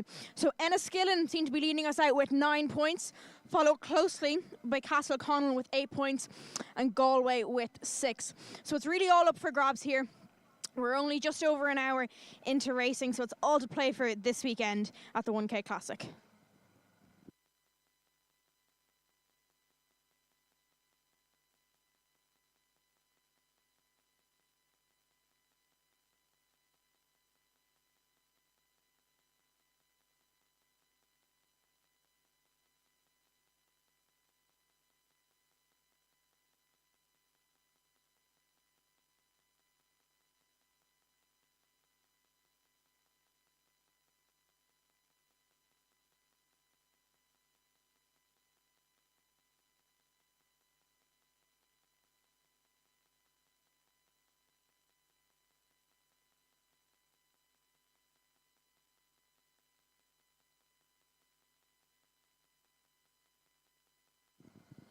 Okay, next up we have the second final of the men's junior 15 single. So lane 1, Skibbereen. Lane 2, Galway. Lane 3, Skibbereen.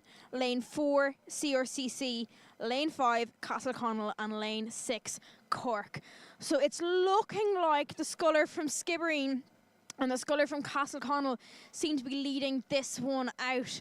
They're fairly close-knit now. I think they're both trying to do little sprints of 10 strokes to try to shake each other off, but nobody is budging. They're both in their lane, a little bit of direction there from the umpire, but all seems to be going well with steering. And then we have the Skibbereen sculler again out in lane 1, which is also sneaking up there. So it's Skibbereen from lane 3 and Castleconall from lane 5 that seem to be leading this one out, followed quite closely by our Skibbereen sculler from lane 1.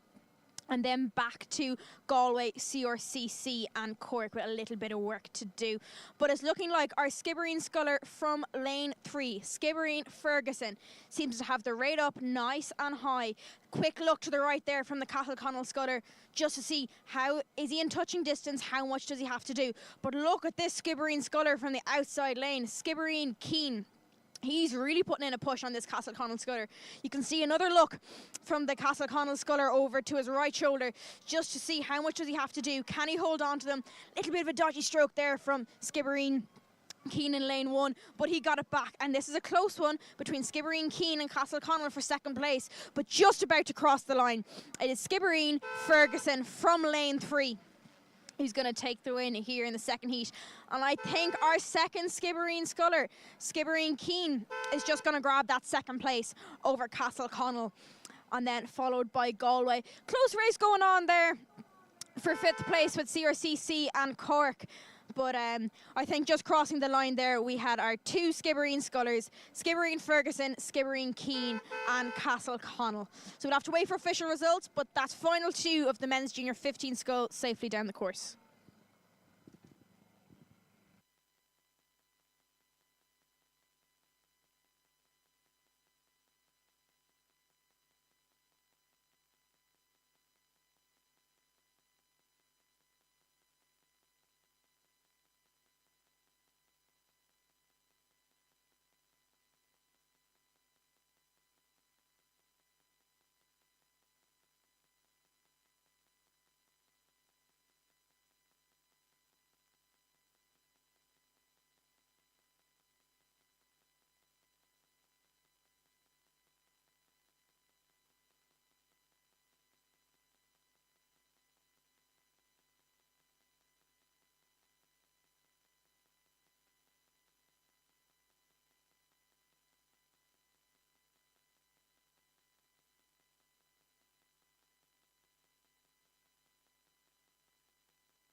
Right, storming their way down next is the third final of the men's junior 15 scull.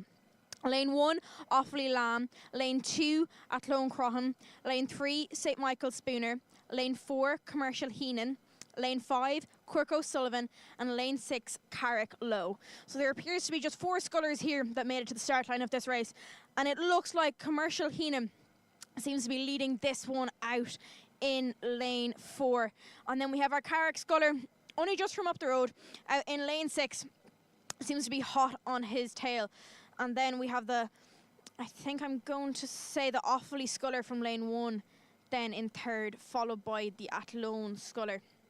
But up the front here, it's getting close between Commercial and Carrick. Here they're going toe for toe. I think Commercial might just have the edge over him. Quick look to the left from the Commercial, look to the right from Carrick. I think Commercial, just quick look over his left shoulder there, just to see where the line is, how many strokes he has to go. And it's looking like Commercial just starting to pull away there. So Commercial coming up to the line. Commercial Heenan just crossing the line there in first place, followed by Carrick Lough. And then a couple of lengths back then to Offaly and Athlone to finish out that race, which ended up being a 4-boat race. So we'll have to wait for official results, but it's looking like Commercial followed by Carrick, and then by the looks of it, it's going to be Offaly and then Athlone.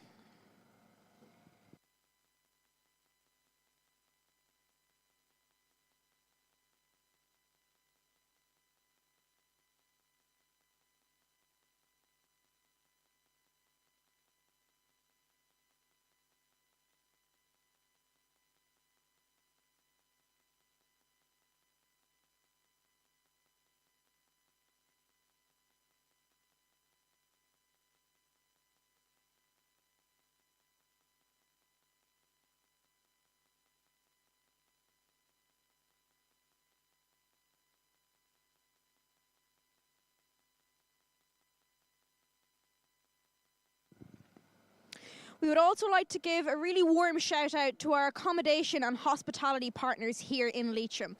From Carrick Self-Catering Accommodation, the Landmark Hotel and the Courtyard Apartments. Thank you so much for all your support for making athletes, coaches and families feel at home this weekend. We have athletes from all over Ireland here racing this weekend, and it's a 2-day event, so it's great to have the support of these local businesses to help us make this regatta a huge success.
And next up, we have the fourth final of the Men's Junior 15 Scull.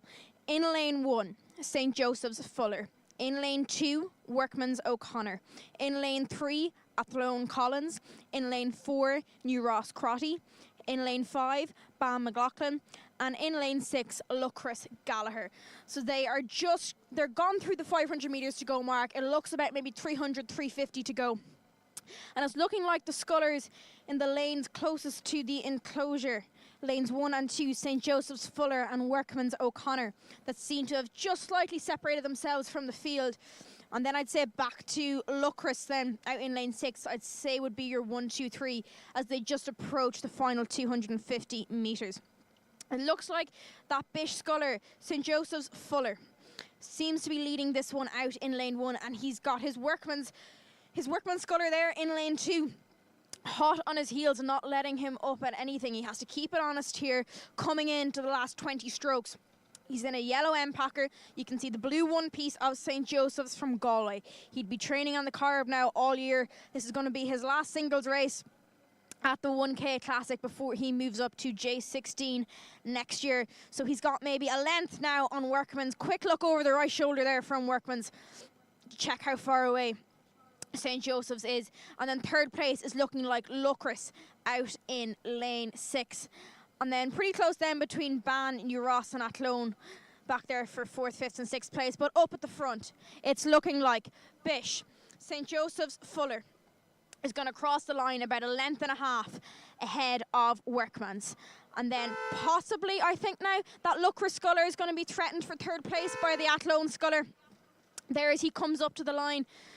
So there's still points up for grabs here for their clubs in the Victor Leitrim Trophy. And I think Athlone has just gone for a sprint. And he's going to, and he's gone through the Lough sculler. Lough sculler got a little bit of a small crab there on stroke side. But I think Athlone, yes, Athlone has just powered through to get the third place, followed by New Ross, Lough and Ban. We'll have to wait for official results. But it looks like that was Bish, Workman's and Athlone in the fourth final of the Men's Junior 15 Scull.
And next up, we have the Men's Junior 15 Single Final 5. So, Lane 1, Lee Valley.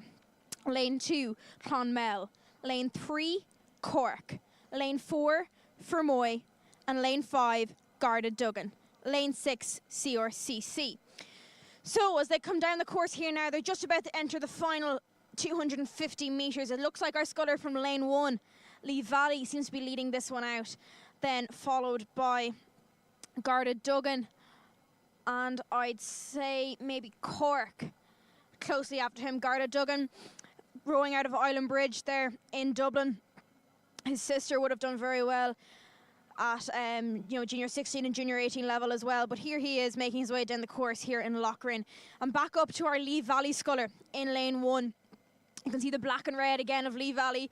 Their home water is Inishcara in County Cork, where we will have our national championships in 2 weeks' time. But here he is in Lough, powering his way down the course. Nice high rate, really chipping that boat along. And it's looking like, yes, Garda Duggan would be coming in second, followed closely then by, I would say, Cork Boat Club in Lane 3. But Lee Valley here, coming up to the line, really high rate. He's really securing his medal here and also the points for his club. He will earn 4 points for Lee Valley Rowing Club and a medal for himself here in the Men's Junior 15 Single. Garda Duggan, quick look over the right shoulder there. And Neptune has also snuck up there, or CRCC, excuse me, has crept up there in the outside lane. He's getting nice and close to Cork for that third position. So Garda Duggan just coming up to the line there now, about 3 strokes from the finish. And I think Cork are just about going to hold on to that third place finish, followed by CRCC, then Clonmel, and then Fermoy will finish out that 5th final of the Men's Junior 15 Scull. So it was Lee Valley, Garda and Cork, I think, were the 1, 2, 3, but we'll have to wait for official results.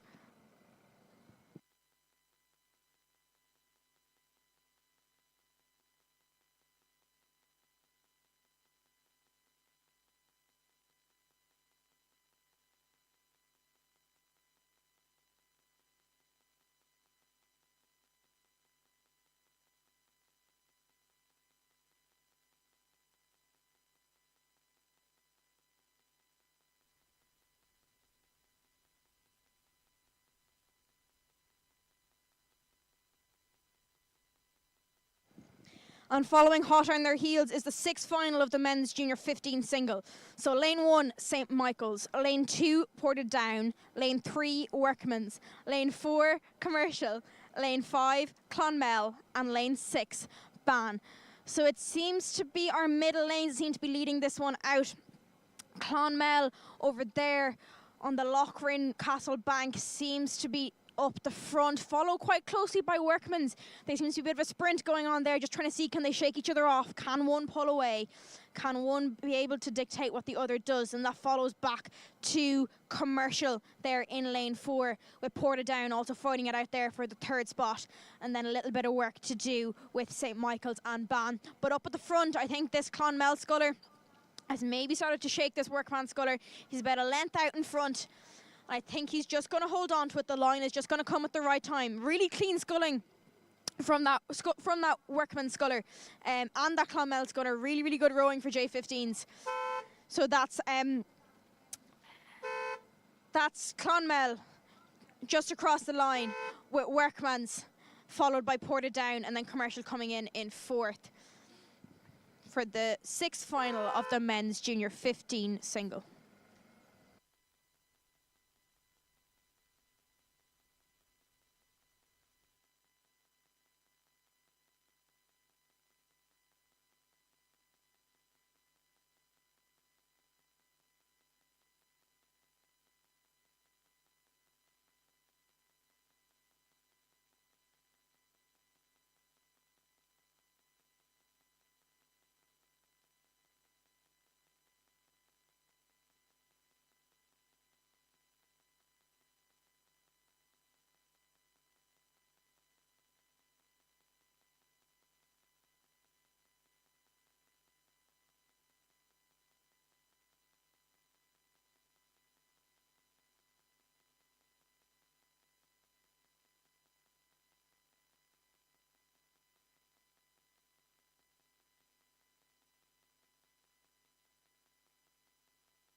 So just before we head back up the course for more men's junior 15 singles, just a reminder that all results are live and the link can be found on the Rowing Ireland website, and that is updates throughout the day of race results and points for the Victor Leitrim Trophy. And also just a friendly reminder to clubs to, when you have crews coming in, just to keep blades and boats moving off the incoming slip, and cooperation of all volunteers is greatly appreciated.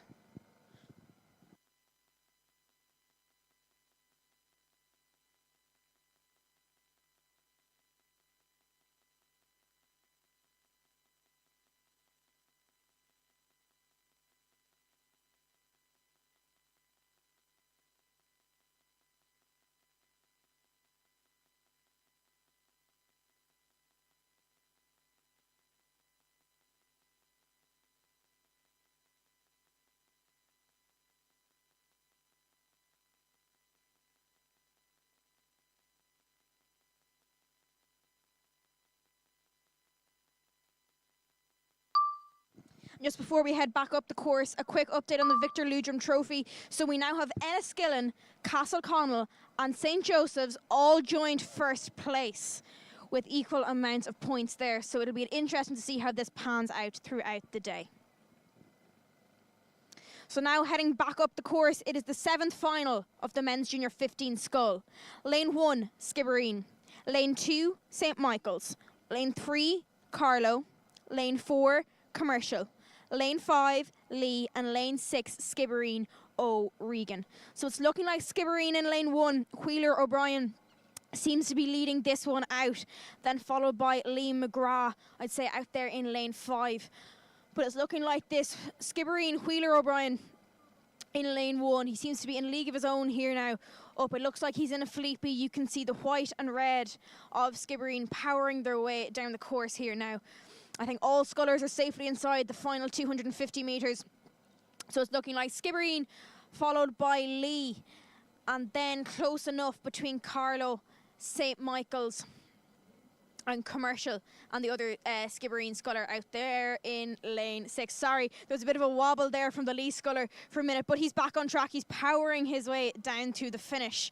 But I think it's going to be this Skibbereen Wheeler O'Brien. He is looking very impressive for a J15. Impeccable technique, lovely Felipe boat, and he's just powering his way here down to the finish. You can see just about to cross the line.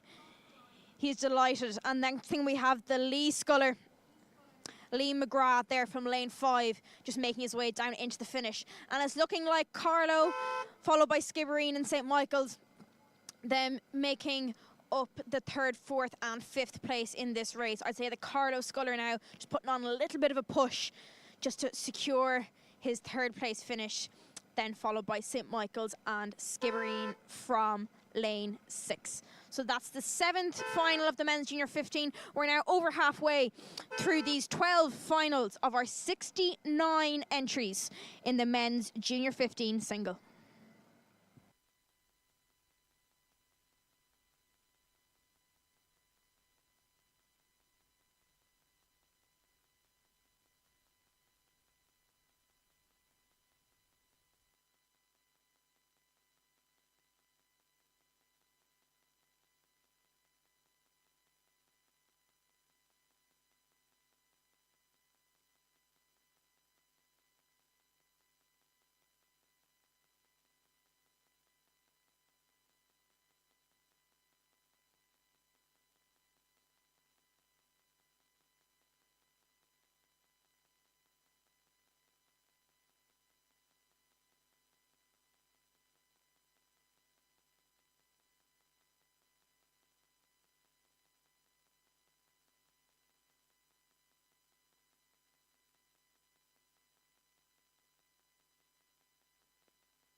So as we wait for the next block of racing to come down here at the 2025 1K Classic in Lough, we'd like to take this opportunity to thank the rest of our very generous sponsors and supporters who have backed this year's event. From Rofit, Swift Racing, F4 Energy and Quilcha, your support has helped us create an exciting and inclusive weekend of rowing. And we look forward to working with you all again for the Irish National Rowing Championships, which will take place in Inishcarra, County Cork, in 2 weeks' time.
And just a reminder for all spectators, you can also walk over to the right of the course as you look up the course.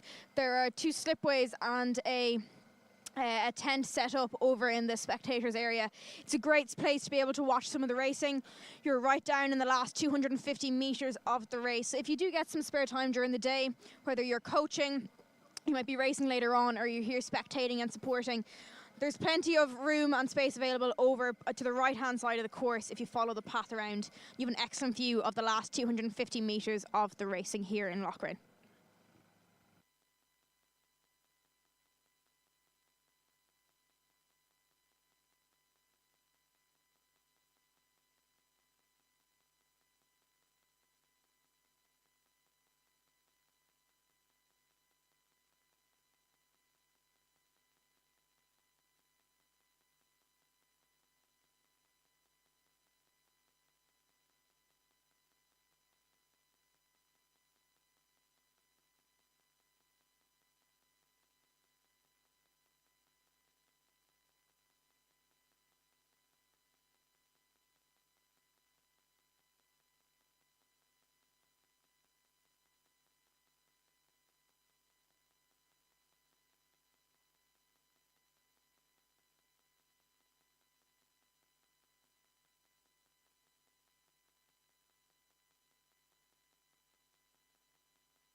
Okay, next up now we have the final 8 of the men's junior 15 scull, just after a quick little break there.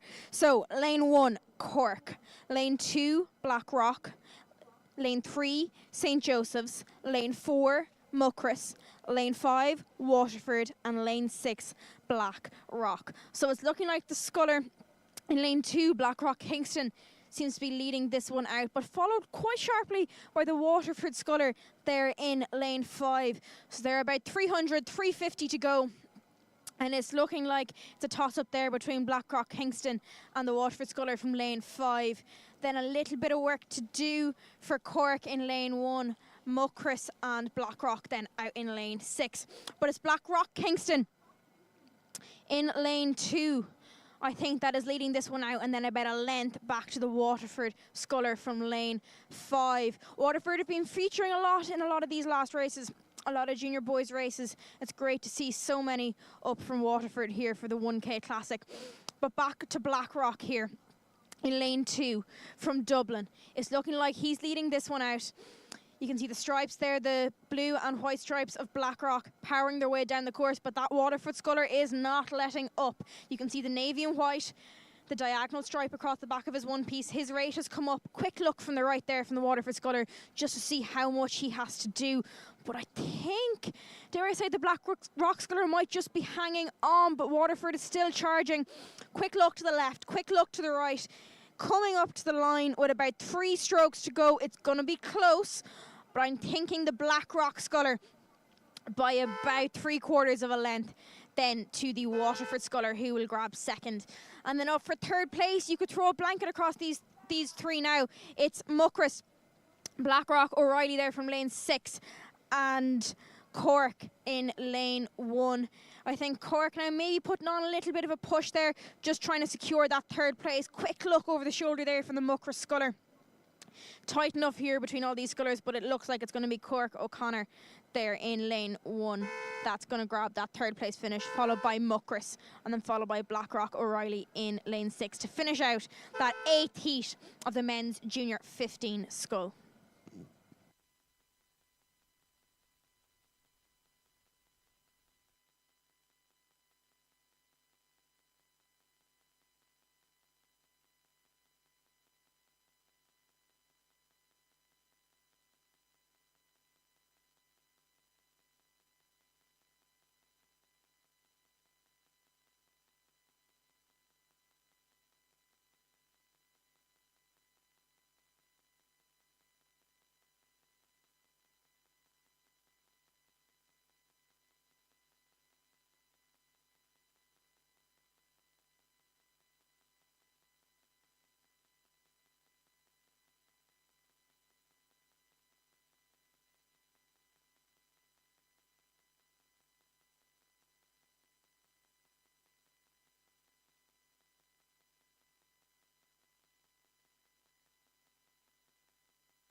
Next up, we have the 9th final of the men's junior 15 scull. Lane 1, Muckross. Lane 2, Donegal Bay. Lane 3, Lee. Lane 4, Lee. Lane 5, Athlone. And Lane 6, Castle Connell. So they are all just about to enter the final 250 metres. And it's looking like the Lee Sculler from Lane 3 seems to be leading this one out. Followed quite closely by his fellow Lee Sculler in Lane 4. Lee Power seems to be coming in there in second. And then it's quite close between Muckross from Lane 1 and then Athlone out in Lane 5. And then Donegal Bay and Castle Connell out in Lane 6. But coming up here now to the last about 200 metres, it's the Lee Sculler in Lane 3 in the yellow M-Packer, the black and red of Lee making their way down the course. Striding it out, nice high rate, tall, long strokes in the water. Then it's the second Lee Sculler, slightly smaller in stature, but powering his way down the course. Higher rate, about length and a quarter off his the other Lee Sculler there in Lane 3. And then it's back to Muckross in third, Donegal Bay, Athlone and Castle Connell. But just crossing the line there is the Lee Sculler from Lane 3, followed by Lee Power in Lane 4. And I think Muckross will take the third place finish. We'll have to wait for official results on that one, but it looks like Lee first, Lee second, and Muckross third.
So after those first 9 finals of the men's junior 15 scull, it is Skibbereen and Lee that are now in joint first place in the Victor Leitrim Trophy from their wins in the men's junior 15 single. So we still have 3 more finals here to go now in the men's junior 15 scull. So we'll see, will that change as we progress through the afternoon.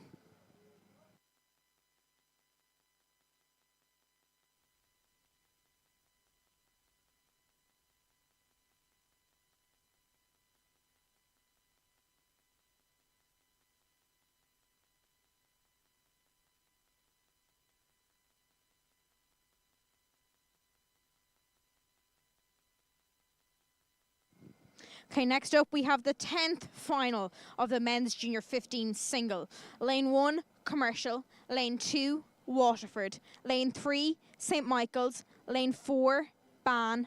Lane 5, Galway. So this is a 5-boat race. They're just coming down now to about 300 metres to go. And it looks to be, everyone seems to be kind of bunched up together. It's looking like Commercial maybe leading it out, then with Galway over in lane 5 kind of sticking with him. Then maybe third position, you're looking at Waterford and St. Michael's there, and a little bit back to Ban.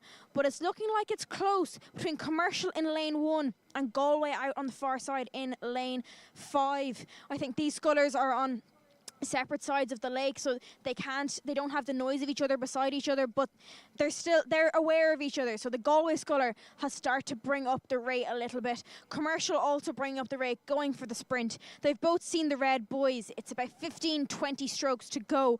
Then coming in behind them, it's looking like Waterford, followed by St. Michael's, followed by Ban. So here we are. I think Galway have just managed to sneak a length on the Commercial sculler, but a length is nothing in a single scull. Commercial took a quick look to the left there, see how much he has to do to get back level. Galway gliding his way into the finish. I think Galway, the line might just come in time. It's about a length and a half now.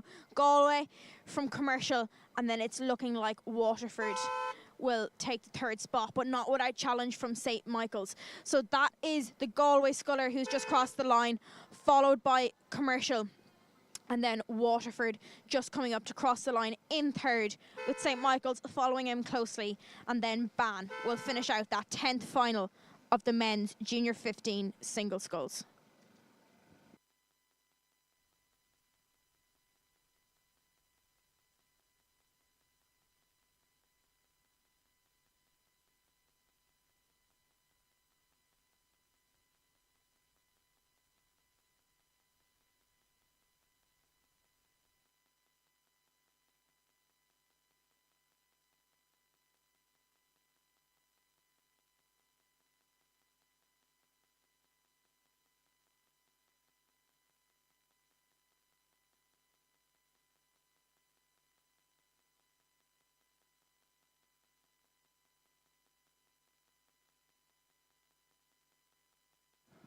And just a quick reminder to everyone while we're waiting for the next race that the Rowing Ireland merchandise tent is also up and running today. There's plenty of t-shirts and hoodies, sports bras, leggings, and everything you could possibly want.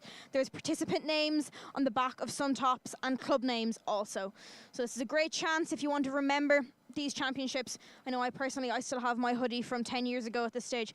So it's a great chance to have a little momentum from the weekend here in Lough.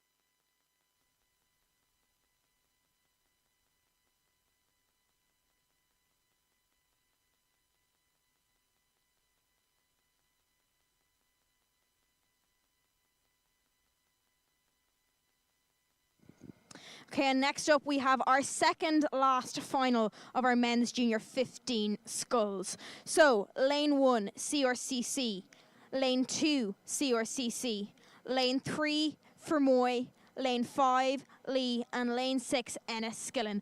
So they're about 350 metres out now from the finish line. It's looking like the black and red of Lee are making an appearance again, and they are up the front of this pack. The CRCC sculler from lane 1 also up at the front of the field with Enniskillen.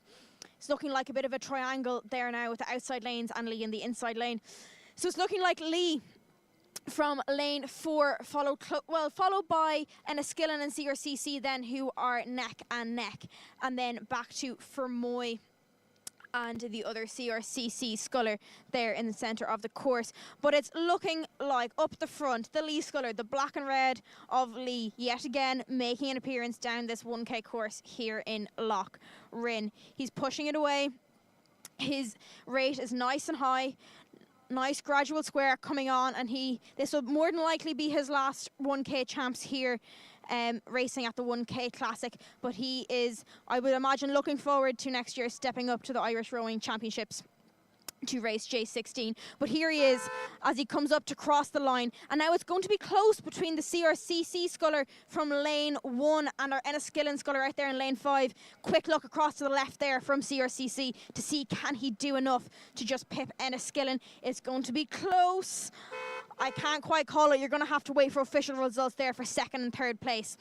And then CRCC and Fermoy also having a tight race here for fourth and fifth place. But yes, we'll have to wait for official results there for the men's junior 15 single 11th final.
So just while we're waiting for the last race here of the men's junior 15 scull to make its way down the course, around the merchandise tent today, Greg Dillon is also selling some excellent artwork. There's a picture there of Paul and Finton from their famous gold medal out at the Paris Olympic, among many others like Fiona Murtagh and Afra Kyo.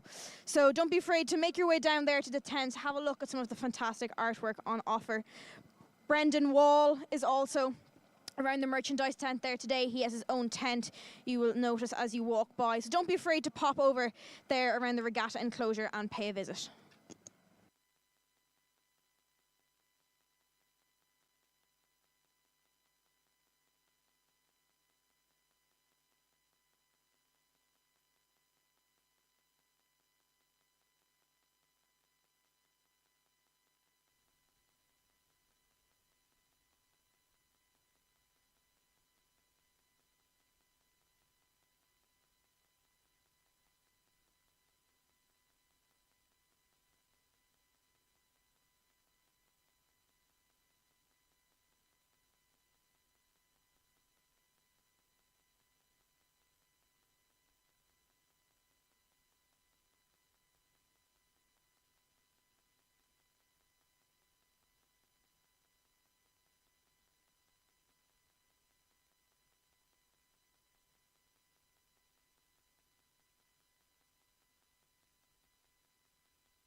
And after nearly an hour of men's junior 15 singles due to our 69 entries, we are on the last final of the men's junior 15 single. So lane 1, Lagan. Lane 2, Skibbereen. Lane 3, Clonmel. Lane 4, Shandon, and lane 5, Coxless Nodge. So they are about 300 metres, 250 metres to 300 metres out from the finish line. And it's looking like the red and white of Skibbereen are leading this one out, followed by Lagan, Shandon and Coxless Nodge there for second, third and fourth place. A little bit of work there for the Clonmel sculler to do in lane 3. But there's a dominant lead here now from the Skibbereen sculler in lane 2. You can hear the shouting from the crowd behind me there, cheering this sculler on as he enters the closing stages of this race. He's upping the rate just to secure his lead here now, his commanding lead, as he comes up to the finish line with about 15 strokes to go. But it is close for second, third and fourth place. You have Lagan here in lane 1, followed by Shandon and Coxless Nodge there on the far side. Little bit of a crab there from the Closh Acknowledged Sculler, but he is up and running again without doubt. So it's looking like the Skibbereen Sculler from lane 2 is going to take the win with a commanding lead over the field. Lagan there in lane 1 seems to have sprinted away from the pack and is going to secure a second place finish as he comes up to the line, followed by what's looking like the Closh Acknowledged Sculler with Shandon about a length off him. And then in a couple of strokes, Clonmel will finish out the last final. So that's Skibbereen who have crossed the line in first, Lagan in second, and it's looking like Jez will take the third spot. We'll have to wait for official results, but that concludes the men's junior 15s singles here at Lough, Rowing Ireland 1K Classic 2025.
And just a reminder to everyone who is here in the regatta enclosure today, there are food trailers in the trailer park with burgers and ice cream and pizzas and all that kind of thing over in the trailer park on the right hand side of the regatta enclosure.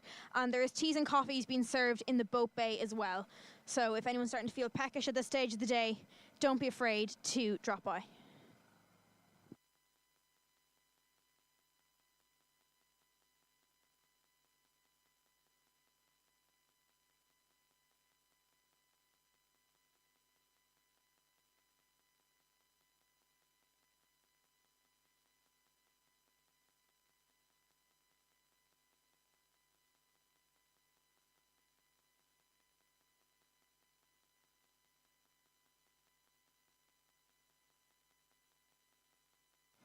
And just before we head to the women's junior 14 coxed quads, a quick update on the Victor Leitrim Trophy. So after all those men's junior 15 sculls, we have Lee and Skibbereen in joint first with 16 points and Enniskillen following closely behind with 11 points. So it's all still to play here with the women's junior 14 quads, which will be coming down the track soon.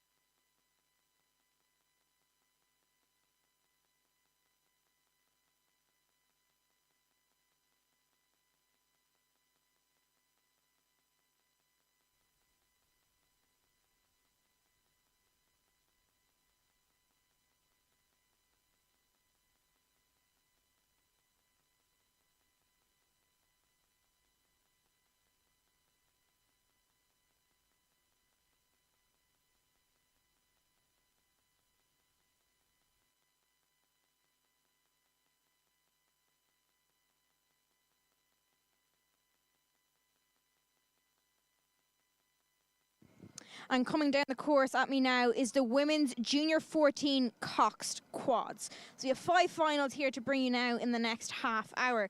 So in lane 1 for final 1, we have Clochtignodge B. Lane 2, Enniskillen A. Lane 3, Enniskillen B. Lane 4 is empty. Lane 5, Castleconnell B. And lane 6, Shandon. So they're about 300 metres out from the finish line now. And it's looking like the red of Castleconnell and Enniskillen, the Enniskillen A crew in lane 2 seem to be leading this one out. It's looking like then, Shandon, Enniskillen B and Clochtignodge then slightly back off that. But Enniskillen A and Castleconnell seem to be locked together here now for this final 250 metres. I've been able to hear their coxes screaming at them since they were at the 500 metre mark. So plenty of noise and plenty of encouragement coming for these crews. The crowd behind me, I can also hear them cheering. I hear lots of Enniskillen names being called. But as we come up here now to the final 15-20 strokes, it looks like the Enniskillen crew might just be looking a little bit more powerful. They might just have a little bit more in the tank. They're rowing short, but they're rowing at a high rate, and it looks to be working for them. Castleconnell slightly lower rate, but they haven't lost them. There's only about 3/4 of a length in it.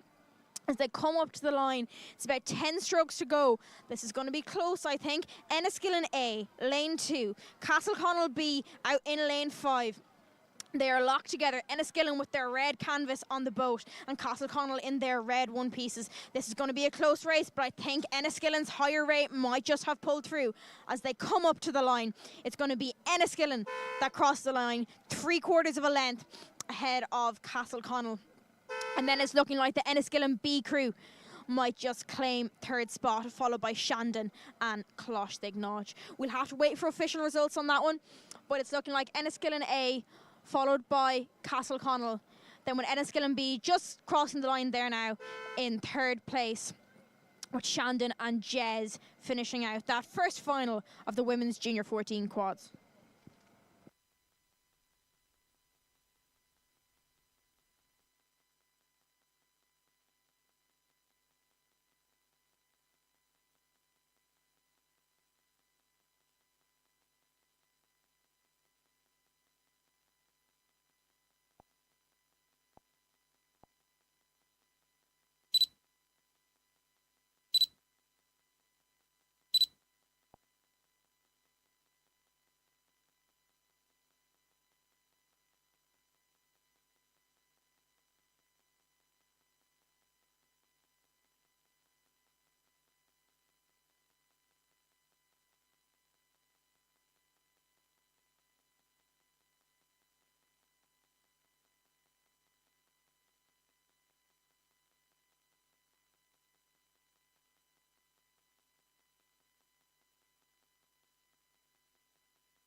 And as we wait for the next race to come down, we just have a massive thank you to say to all the volunteers, officials and club organisers who have made this event happen today.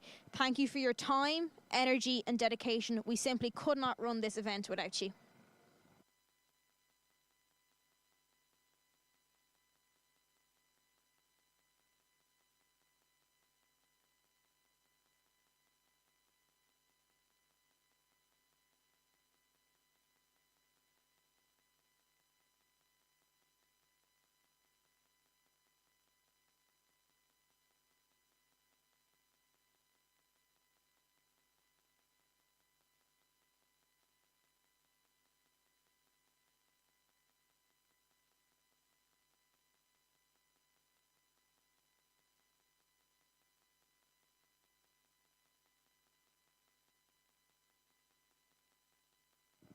And after that first place, Enniskillen have earned themselves another 4 points in the Victor Lough Trophy and are now joint first with Lee and Skibbereen. So that's just how quick things can change here with lots of races coming down the track. So we've the second final of the women's junior 14 quads just off the stake boats. We'll catch up with you when they're a bit closer.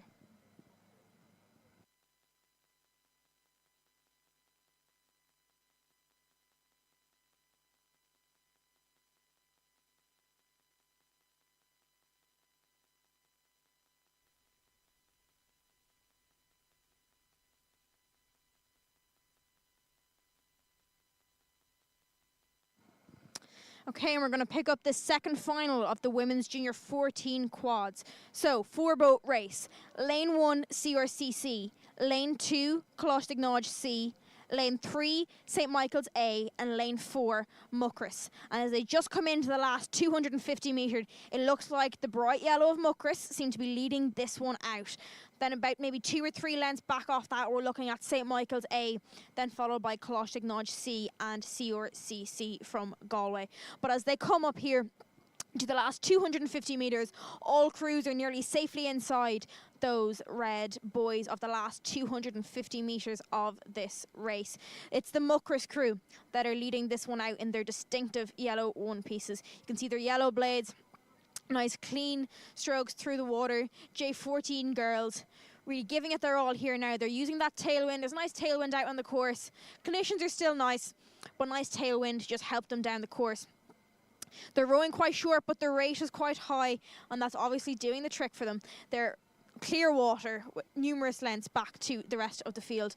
Muckross just making their way up to the line, and I think St. Michael's are going to come up here now in second place behind them, and then it's close enough between the Jez and CRCC. But coming up to the line, it is the girls from Muckross. Came up here for the weekend to the 1K Classic Rowing Ireland event, and they are here. And they have just won their women's junior 14 coxed quad. And now we're looking at St. Michael's, who I think are just going to come up and grab that second place and get themselves some points for the Victor Leitrim trophy. And it's the Jez that have kind of gained a couple of lengths there now on CRCC and are going to take the third place in that women's junior 14 coxed quads.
So as we just wait for the next race to make their way down to the regatta enclosure, I'm just looking out here to all the boats that are parked in the boat park, both in the trailer park and the regatta enclosure, and even all the cars that are parked in the field. And it's just a reminder of how great this event has grown over the last couple of years. We have 46 clubs here today from all across Ireland and over 1,000 competitors. So it's great to see so many athletes here, both young and old, racing here at the 1K Classic in Lough 2025.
Okay, and coming down the track thick and fast is the women's junior 14 coxed quads final 3. So, lane 1, Shannon. Lane 2, Enniskillen C. Lane 3, Methody. Lane 4, Castleconnell A. And lane 5, Ban. So they're about 300 metres out from the finish line. And it's looking like the red of Castleconnell again are leading this one out. The girls from Limerick all the way up here in Lough, giving it their best shot. It's looking like Methody are going to follow them closely there. They're looking like in second place. Ban also in contact with Methody. And then Shannon out in lane 1, also giving it their all in contention. But it looks like Castleconnell, the red one pieces from Dean rowing their cox is sitting up in the bow seat. She's trying to look to her left, look to her right, see where everyone is. Can she give her crew the best opportunity they can to medal at this event and get some points on the leaderboard? So it's looking like Castleconnell coming into the line here at about 15 strokes to go. Pretty close then between Ban and Methodist there in lanes 3 and 5. They're quite locked together. You can hear both coxes, Ban cox from the stern and Ban cox from the stern and Methody cox from the bow. So both coxes looking over, looking left, looking right, trying to see what they can do. Is there any way they can unlock themselves? Methody slightly sneaking out there, I think. But coming up to the line, it is Castleconnell from lane 4 who are going to take the win there in the women's junior 14 coxed quads. And Methody have just put in a bit of a sprint there to finish in second place, followed with about a length back to Ban. And then Shannon and Enniskillen just coming up to the line there, which will finish out the third heat of the women's junior 14 coxed quads. We'll have to wait for official results, but they can be found on the Rowing Ireland website with a live link to the draw.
We'd also like to say a big thank you to all the clubs for making a trip here to Lough, County Leitrim this weekend to compete in the Rowing Ireland 1K Classic. Your support is invaluable, and our largest entry from one club is 58 boats. So it's great to see so many experienced and novice athletes racing here in Lough, County Leitrim.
And just a reminder to everyone here in the regatta enclosure again today, the merchandise tent is open and is selling lots of hoodies, t-shirts and leggings and everything you could possibly want for doing an outdoor sport, including dry robes, because we all know the Irish weather can't always be reliable. But there are plenty of tops with club names and participant names, and it'd be a great momentum or a great memory to have from today. So don't be afraid to head over to the merchandise tent, which is in the regatta enclosure.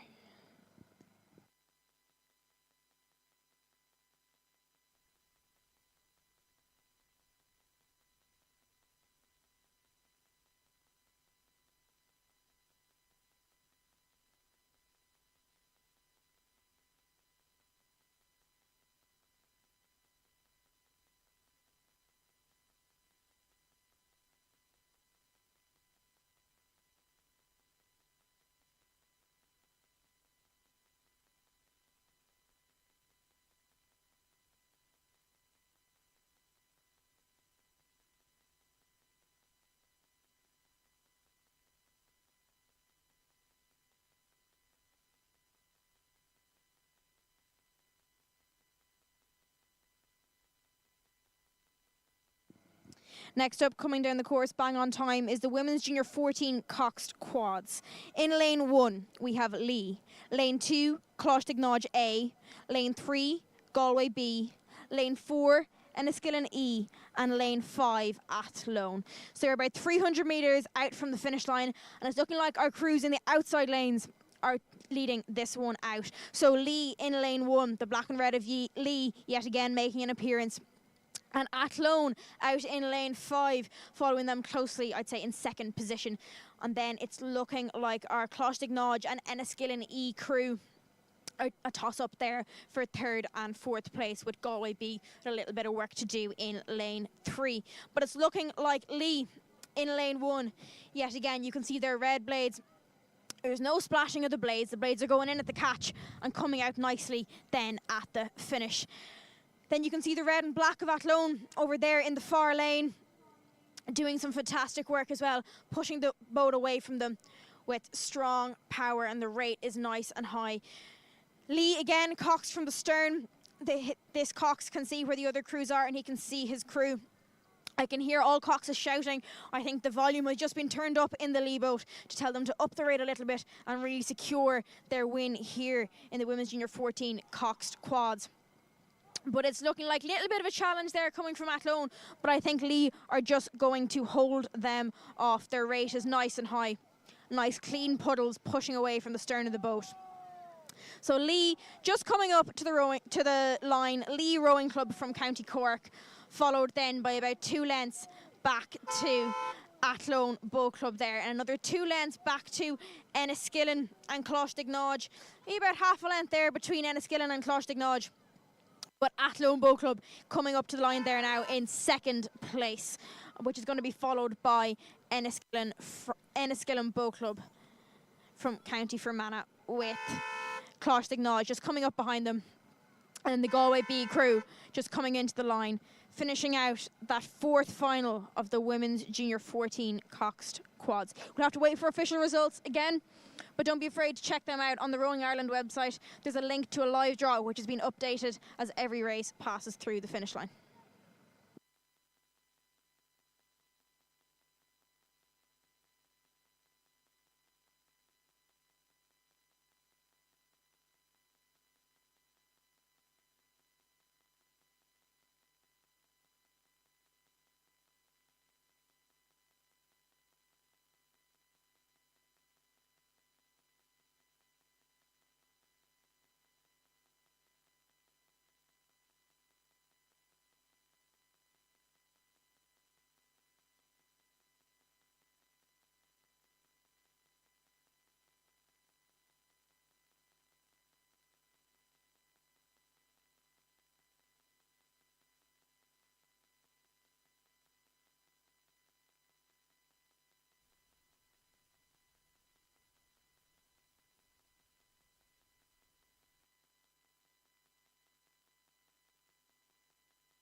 Right, now we have the last final of the women's junior 14 coxed quads coming down to us here in the regatta enclosure. So lane 1, Galway A. Lane 2, Commercial. Lane 3, Castleconnell C. Lane 4, Skibbereen. And lane 5, Enniskillen. So we seem to have the the red and white of Skibbereen from lane 4 seem to be driving this one out. But Galway in lane 1 seem to be locked them fairly closely. They're putting each other under a lot of pressure. And then in the middle lanes, we have Castleconnell and Commercial fairly closely knit there for the 3rd and 4th place. I think Galway have just put on a bit of a push there to put the Skibbereen crew in their yellow ampacker under a little bit of pressure. It's looking like Galway in their purple blades and purple t-shirts seem to be locked together with Skibbereen just to see, can they put on a bit of a sprint? Can they try breakaway? Can they even get half a length as they come into the last 20 strokes of this race? Castleconnell and Commercial seem to be locked together as well for 2nd and 3rd place. There's 2 little races going on in the middle of this race here. We have Skibbereen have just responded to Galway's push there now. And I think they're out by about half a length. Skibbereen, the coxes are roaring. They're trying to get their boats moving. I think Skibbereen has just started to break away from Galway. And I think then for our race for 3rd and 4th place, I think the Castleconnell girls have just broke free of the Commercial quad. But here we go. Skibbereen coming up to the line with about a length. Then back to Galway, who are going to come in 2nd. And then Castleconnell have just managed to just about break free of Commercial. And they're going to cross the line in 3rd place, about 3/4 of a length then back to Commercial. With the Enniskillen crew then just coming into the line in a couple of strokes. So we're going to have to wait for official results on that, but that was the 5th and final of the women's junior 14 coxed quads.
Right, coming down the course, thick and heavy, is the women's Masters double. We have the first heat. These are all A crews. They were all let off at the same time. So 3-boat race. Lane 2, Belfast Rowing Club. Lane 3, Portadown A. And lane 4, Sligo. These boats are all quite close together. If anything, I would give Sligo a slight lead over the Portadown A crew. Rates are nice and high. You can see the tailwind on the course, and all these crews are really using that tailwind to the advantage. You can get the rate up nice and high and keep the boat tipping along. So I think the Sligo crew now, the girls, the black and red blades and the black and red one pieces, they're just coming into the line now. They have about a length and a half on the Portadown crew and then back to the Belfast Rowing Club crew. But here we go. Coming up to the line, it is the girls from Sligo, only up the road. the use of this Lough Rynn course. Quick shout there from the stroke woman just to bring it into the line. And crossing the line in first place is the girls from Sligo in lane 4, followed by Portadown, with Belfast Rowing Club just coming into the line there to finish out the first final of the Women's Masters double.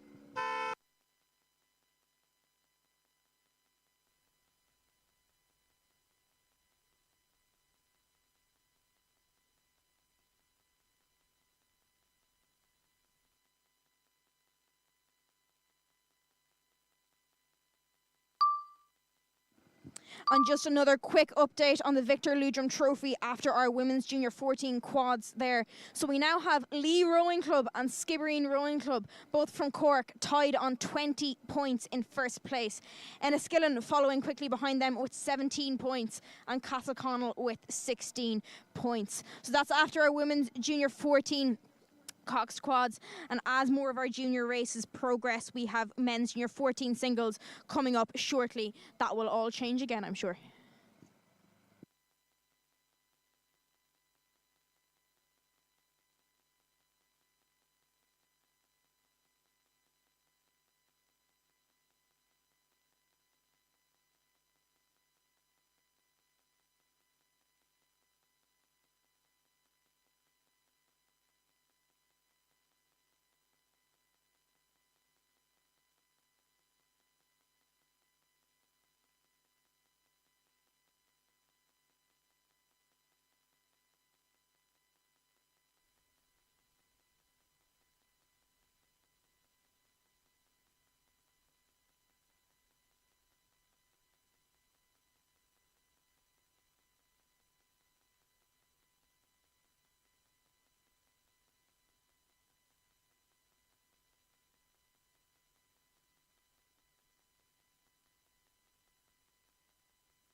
And coming down the course now at a blistering pace is the second final of the Women's Masters double. Lane 1, Athlone A. Lane 2, Sligo City of Derry Composite. Lane 3, Tralee. Lane 4, St Michael's. And Lane 5, Sligo B. So it is the it is the St Michael's crew from lane 4 that are leading this one out with a commanding lead. I'm going to say it's the Sligo City of Derry Composite in lane 2 that are coming up behind them, and then the Tralee crew in lane 3 with them. They're kind of locked together for second and third place, and then Athlone and Sligo with a little bit of work to do further back in the field. But it is the St Michael's crew from lane 4 that seem to be leading this one out nice and comfortably, rating about 26-28, enough to pip the boat along, but also enough to look in control. Then back for second, third position is the Sligo City of Derry Composite that have just snuck about a length out on the Tralee crew as they come into the last 10-15 strokes. I'd actually say about 3/4 of a length even. So just after crossing the line there is the St Michael's crew, followed now by the Sligo City of Derry Composite with about a length and a half, then to Tralee in third place. And then the Sligo B crew and Athlone A will cross the line in a couple of strokes, and that will finish out the second final of the Women's Masters double.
So racing has now been underway for just over 3 hours, and it will continue right the way through until Sunday evening.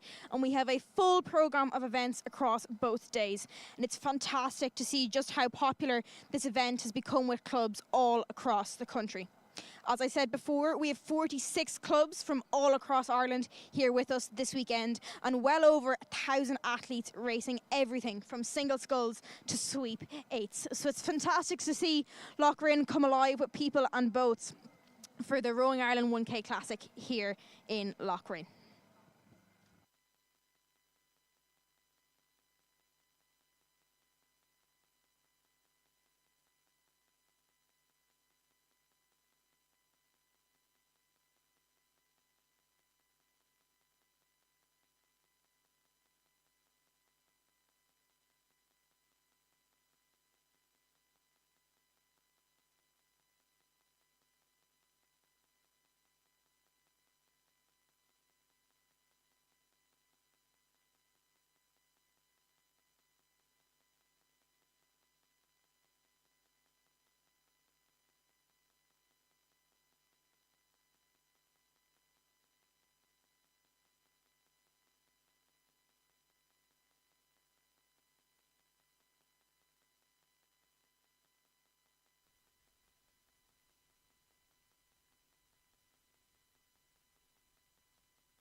And the third final of the Women's Masters Double is on their way down the course.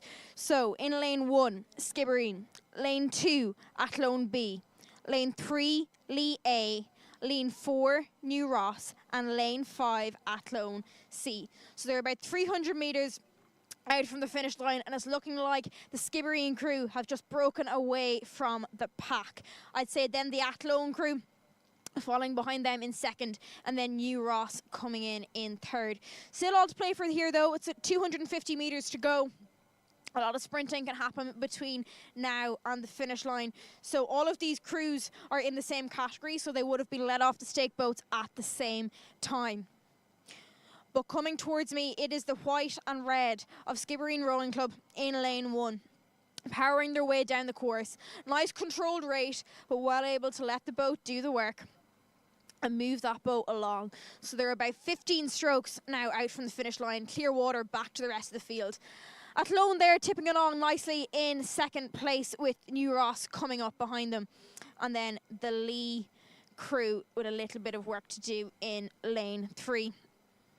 But back up the front here to the Skibbereen Women Masters Double coming up to the finish line. They're nice and controlled. You can see their blade work is nice, just coming up to the finish line, gliding their way in. They have control over this race. They can see their opponents. They have about 5 strokes to go now till they are home and dry. And then as we look up to Athlone, they're coming in second place. They've separated themselves from New Ross and seem to have secured that second place. So that was just Skibbereen Rowing Club crossing the line there in first place in the third final of the Women's Masters Double. And Athlone Boat Club just coming up to the finish line there. Quick look over the left shoulder. Double check the finish line hasn't moved or anything like that. And they are just about to cross the line in second place, with New Ross about to follow them in about 5 strokes. And Lee Rowing Club then will close out the third final of the Women's Masters Double.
So the sun has just started to come out here in Lough Rynn. There is a slight cross tailwind coming from the scullers stroke side, but nothing that anyone can't manage in single sculls or anything like that. So thanks to everyone for their cooperation with the volunteers. And don't forget to be clearing the slip of blades as quick as you can, just with blades off the bank. Keep things moving on the slips and getting everyone out on time to race their races here in Lough Rynn.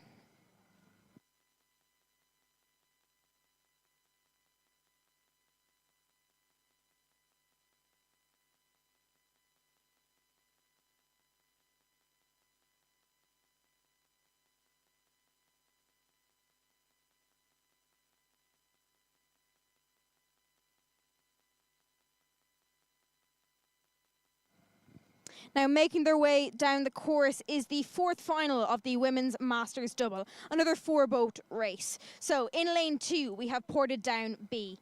Lane 3, Lee Valley. Lane 4, Clonmel A.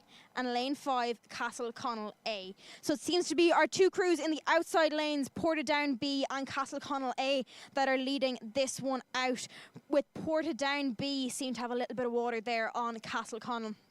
And then Lee Valley and Clonmel A in the centre lanes. A little bit of work to do, but still staying close together. So it is the girls from Portadown. Their green and yellow one pieces, really distinctive, making their way down the course here in Lough Rynn. Nice rate, chipping the boat along. You can see the tailwind is helping them down the course. And the girls there on the Lough Rynn Castle side of the course, Castleconnell A, also making their way down. Nice rate going on there, but there's definitely clear water now between Portadown and Castleconnell. Tight race going on there between Lee Valley and Clonmel in the centre lanes for the third and fourth position. So all these Masters ladies are the same age categories. They would have been let off the same time at the stake boats up at the start, but it is Portadown, I think, who have made the better of that, and just coming up to the line here now. Nice high tempo rate coming into the finish with about 3 strokes to go. And they're going to win this fourth final of the Women's Masters Double. Then we have Castleconnell over there in lane 5, also chipping the boat along nicely with a high rate. And then I think Lee Valley have just pushed out ahead of Clonmel, and they are looking like they're in third position as they come up to the line. So across the line, it is Portadown B, followed closely there by Clonmel A. And Lee Valley are just about to cross the line in third position. And Clonmel will cross the line in fourth place. And that will finish out the fourth heat of the Women's Masters Double.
Coming down the course now is the fifth heat of the Women's Masters Double. So, lane 1, Castleconnell B. Lane 2, Lee B. Lane 3, Tribesmen A. Lane 4, Lagan. And lane 5, Clonmel C. So they are just coming into the final 250 metres, and it looks like the ladies from Galway, Tribesmen A, are leading this one out. And then we have Lee, or maybe Lagan in second place, then closely with Lee B, and then a little bit further back to Clonmel C. Clonmel C and Castleconnell B. So the tribesmen ladies, they train on the Corb in Galway at a tribesmen rowing club. Their distinctive gold and black colours making their way down the course here in Lough Rynn. So there's about 2 or 3 lengths now between tribesmen and Lagan there in lane 4. And then the black and red of Lee making their way down as well. They're coming in 3rd place currently. And then over to Clonmel C over there in lane 6, the Lough Rynn Castle side of the course. And then Castleconnell B slightly further back. But up here at the front of the pack, we have Tribesmen A making their way into the finish. Lovely clean rowing. Quick look to the left, quick look to the right. Make sure they only have about 10 strokes left.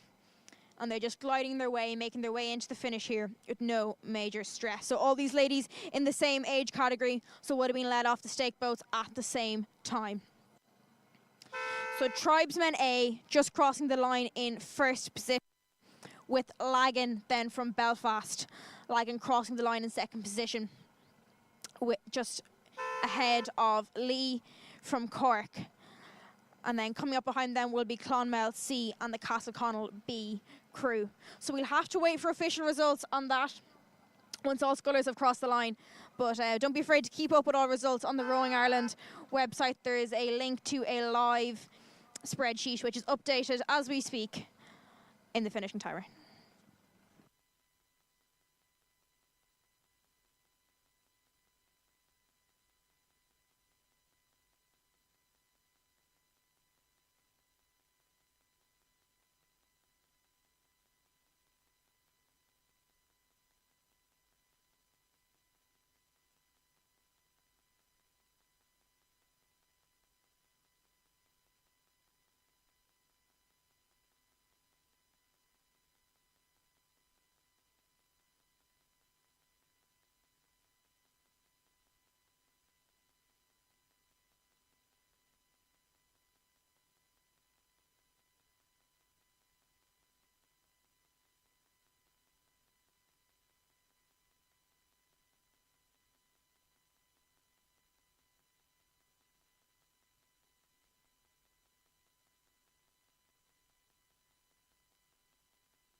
Before we continue with racing here in Lough Rynn, we're also very proud to be supported by our national partners whose contributions to help deliver events like this throughout the season is unmatched. So very many thanks to Sport Ireland, Sport Northern Ireland and the Federation of Irish Sport. These events simply would not be possible without you.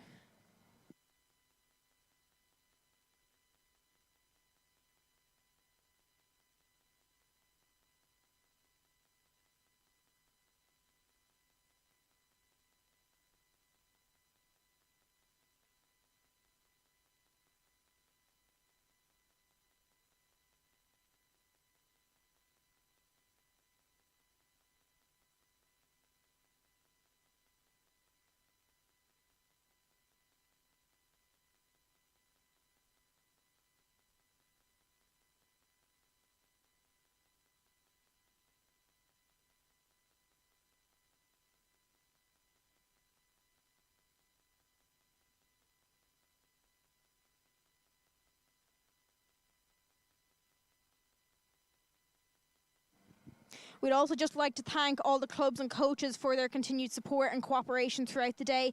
And just a little reminder that we're asking just if only coaches and athletes would come down onto the slip just when slipping boats and getting crews in, just because we like to keep the slips as clear as possible because we just have so many crews racing here today at the 1K Classic. So thank you again for your continued cooperation with all athletes and coaches.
So conditions here in Lough Rynn are looking good so far. Temperature's warm enough, it's about 18 to 20 degrees.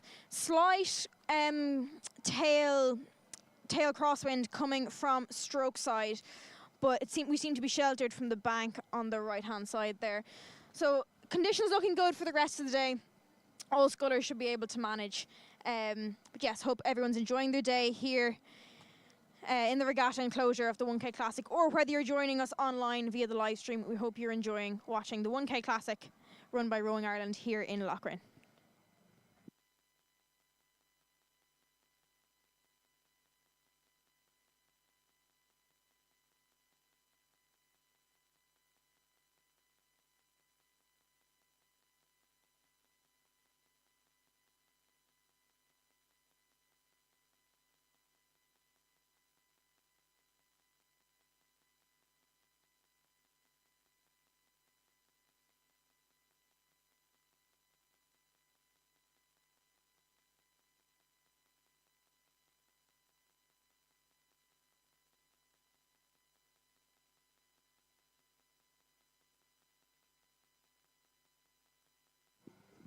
And making their way down the track is the last final of the Women's Masters double.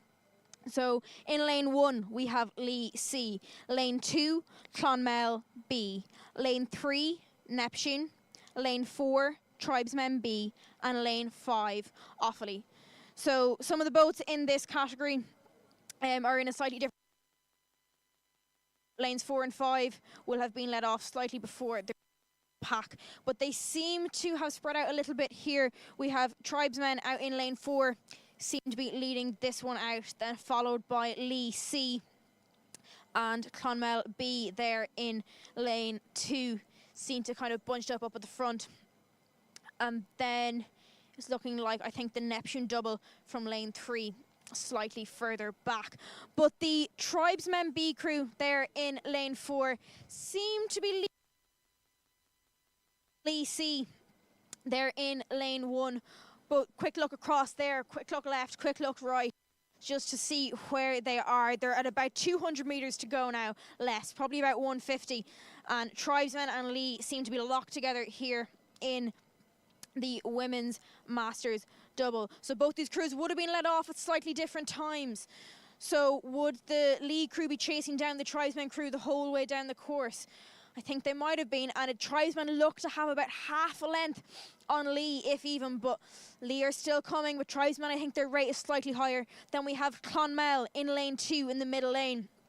Also, they're slightly challenging Leigh, but it's between second and third place. And then Neptune, there with a little bit of work to do in lane 3. But up the front, I think we have Tribesmen. They have shaken off the Leigh crew there in lane 1, and Tribesmen just coming up to the line in this Women's Masters double. Looking nice and strong with about 2 strokes to go, and it's gotten awful close there between Clonmel B and Leigh. It looks like Leigh might be maybe half a cap up there, and Leigh just crossing the line in second with Clonmel in third, and Neptune is going to finish out that race. So we'll have to wait for official results on that, but it's looking like Tribesmen followed by Leigh, followed by Clonmel, and Neptune just finishing out that race.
So this year, Rowing Ireland has introduced the Victor Leitrim Trophy, which will be awarded to the most successful junior club across the weekend.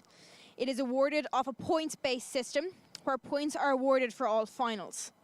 First place will receive 4 points for their club, second place will receive 2 points for their club, and third place will receive 1 point. This is a great way to keep the friendly competition going. So to any junior rower who's racing this weekend or later today, keep that in mind as you row your heart out down the 1 kilometre course here in Lough. So just before we go into the men's junior 14 singles, here, the final run in before lunch, I'll just give you a quick update on the points so far from this morning. So, Lee Rowing Club and Skib Rowing Club are still both tied on 20 points in first place. Enniskillen following closely with 17 points, and Castleconnell from Limerick with 16 points. So that's still all to play for. We have 11 finals to go here, all of men's junior 14 single sculls before lunchtime. So it's all to play for here in the next hour.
Another quick reminder to anybody here in the regatta enclosure that the Rowing Ireland merchandise tent is open for business today, and it is around the regatta enclosure.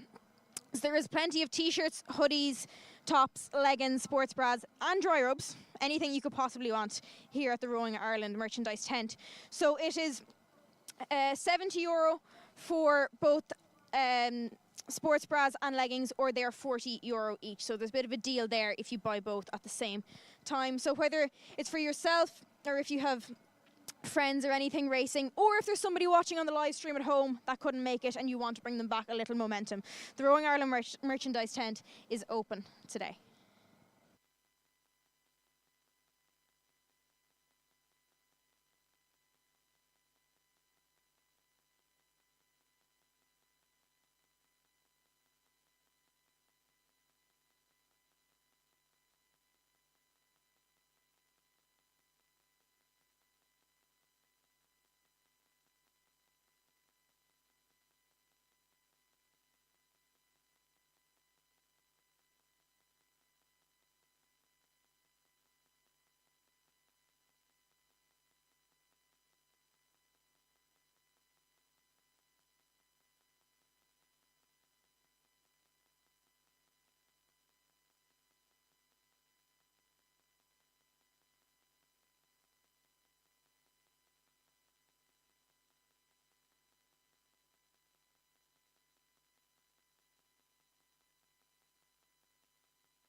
We'd also like to take a moment to just say thank you to a few of our key sponsors. These are brands who have been helping to make this event possible all season and support the broader mission of Rowing Ireland. So a special thank you to MG Motors, Kinetica Sports and Powerhouse Sport. We're so proud to be working with these partners who share our vision.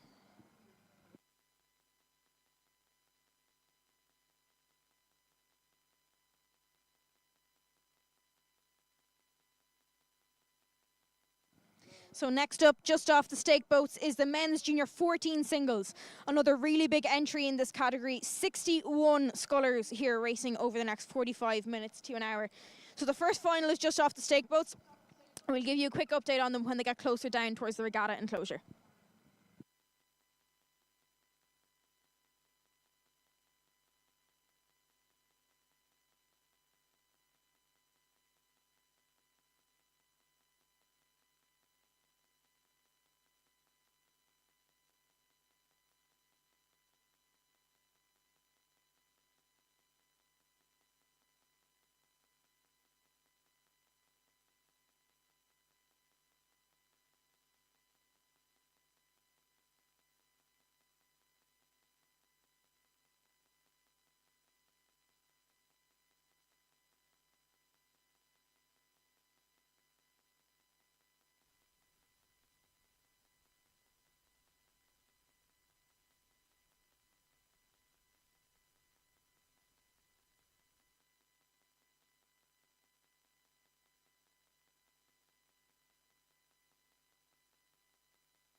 So coming down towards me now, just gone through the 500 meters to go mark, is the men's junior 14 single, the first final. So in lane 1, we have coxed. Lane 2, Galway. Lane 3, St. Joseph's. Lane 4, Enniskillen. Lane 5, Ban. And lane 6, Sligo. So it looks like the sculler in lane 5, the Ban sculler, the red and white of Ban, seems to be leading this one out. Now followed quite closely by the Enniskillen sculler and the Sligo sculler.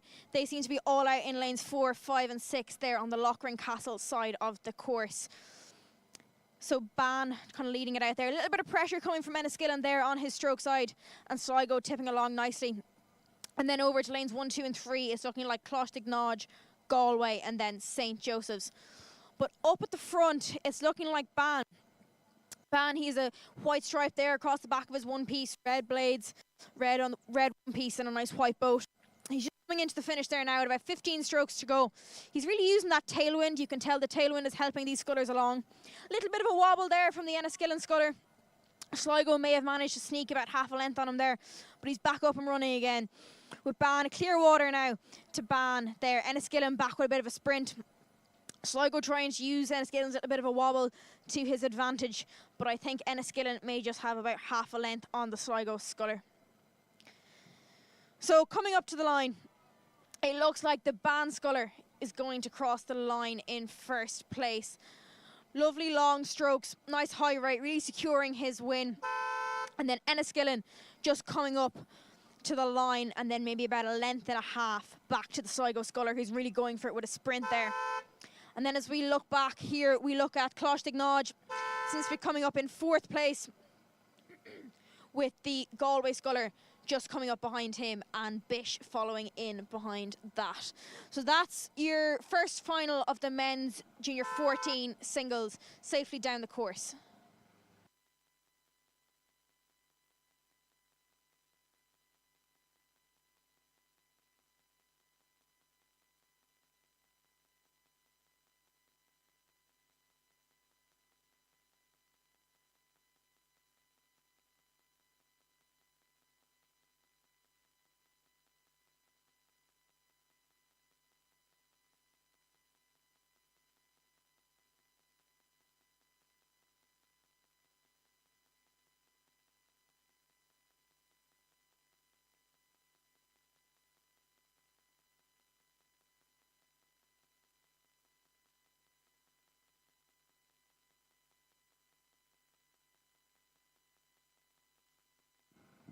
We'd also like to give a warm shout out to our accommodation and hospitality partners here in Leitrim. with Carrick self-catering accommodation, the Landmark Hotel and the Courtyard Apartments. Thank you for your support for making the athletes, the coaches and their families feel at home this weekend. We have clubs and athletes from all over Ireland, from Belfast right down to Cork, competing here this weekend. So it's great to have the support of the local hospitality and accommodation partners to help us make this weekend a success for everyone.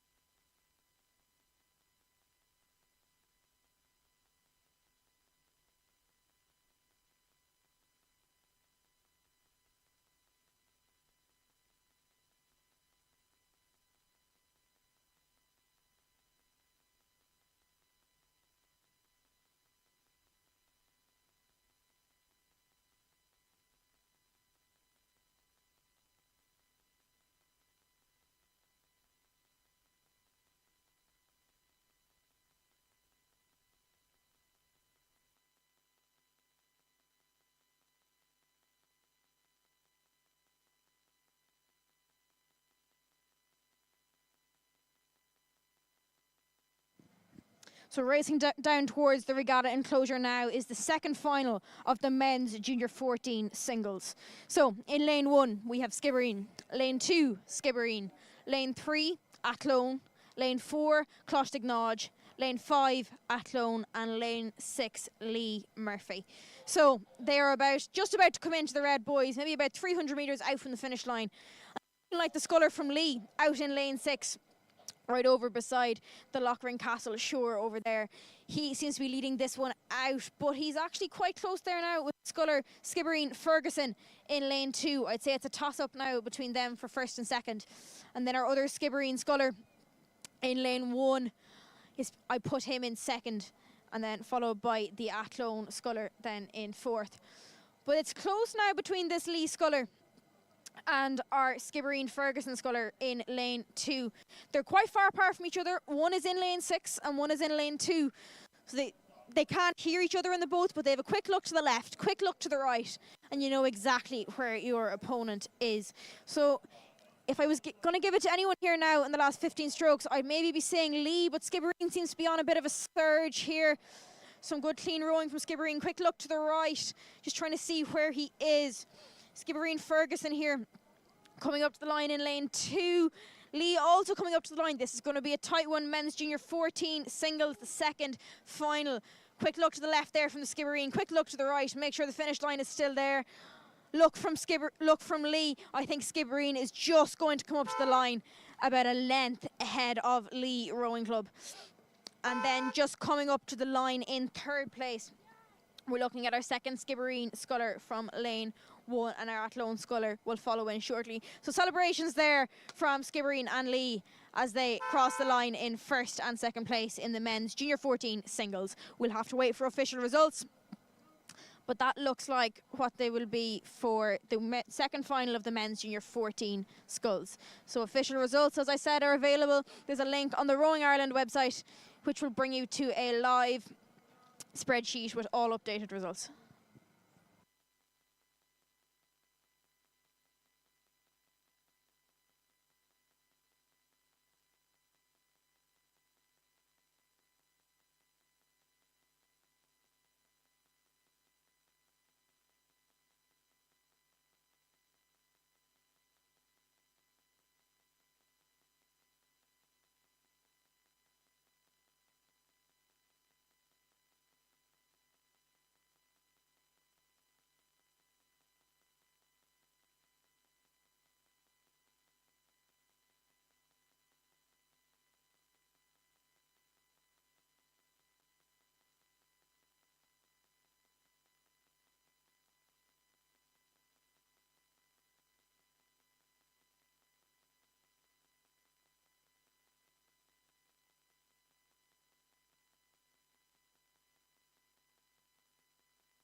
coming down towards the regatta enclosure now is the third final of the men's junior 14 single.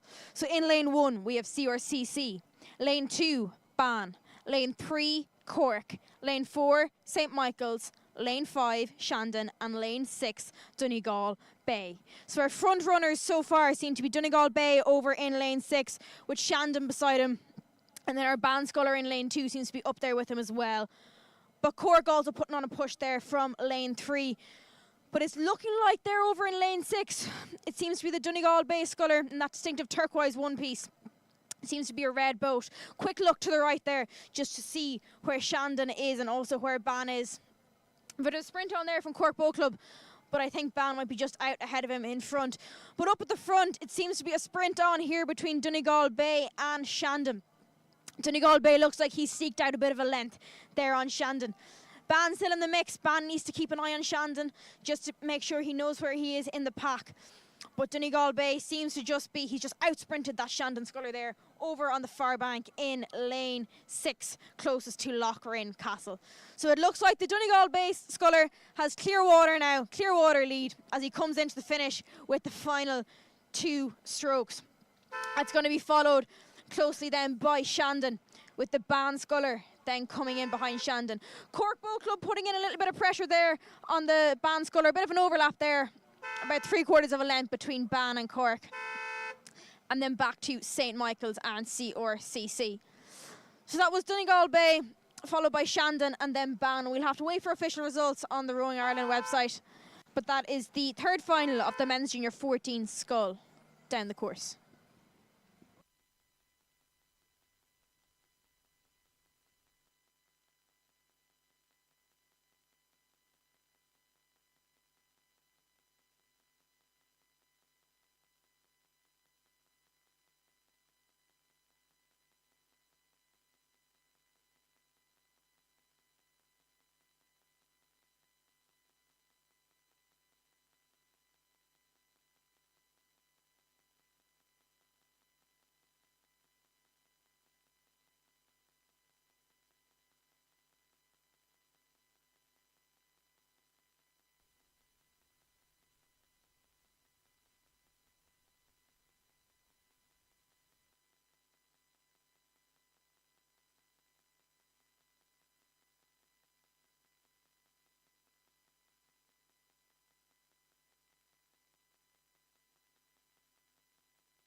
One thing I've noticed here this weekend, especially among some of the junior crews and masters crews as well, is, you know, once they cross the finish line, they'll always say well done to their opponents, and there's great camaraderie at the finish line, which is great to see across all age groups and categories. But as we look here now, the fourth final of the men's junior 14 single is well underway and making their way down to us here. So lane 1 is Shandon, lane 2 Lee, lane 3 Muckross, lane 4 Shannon, lane 5 Closhtignodge, and lane 6 Lough Ross. So all crews are nearly inside the Red Boys here for the last 250 metres, and it looks like our Lee Sculler is leading this one out, followed by Muckross and followed by Shannon. But that other Shandon Sculler there now in lane 1, also in contact with his Shannon Sculler there on his bow side. But up at the front, it's looking like the Castleconnell Sculler here. We can hear the shouting. Excuse me, the Lee Sculler in lane 2. You can hear the shouting on the bank behind me from all the supporters and fellow crewmates. He's doing well. He's coming into the line. Quick look over his shoulder there just to double check. He is in fact leading this one out, and he most definitely is. He has clear water now back to Muckross, who's about maybe 2 lengths behind him in those distinctive yellow colours, followed by Shannon in lane 4. And then that Shandon Sculler is still just trying to put a bit of pressure on that Shannon Sculler just to make sure he is giving it his best shot. And then a little bit of water back to Closhtignodge and Lough Ross further back in the pack. But just cross the line there now. It is the Shannon Sculler followed by Muckross. Excuse me, it is the Lee Sculler followed by Muckross, followed by Shannon, and Shandon just crossing the line there. So Clontarf and Lough will cross the line now in a couple of strokes, and that will finish off the fourth final of the men's junior 14 single.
Right, coming towards me here now is the fifth final of the men's junior 14 single.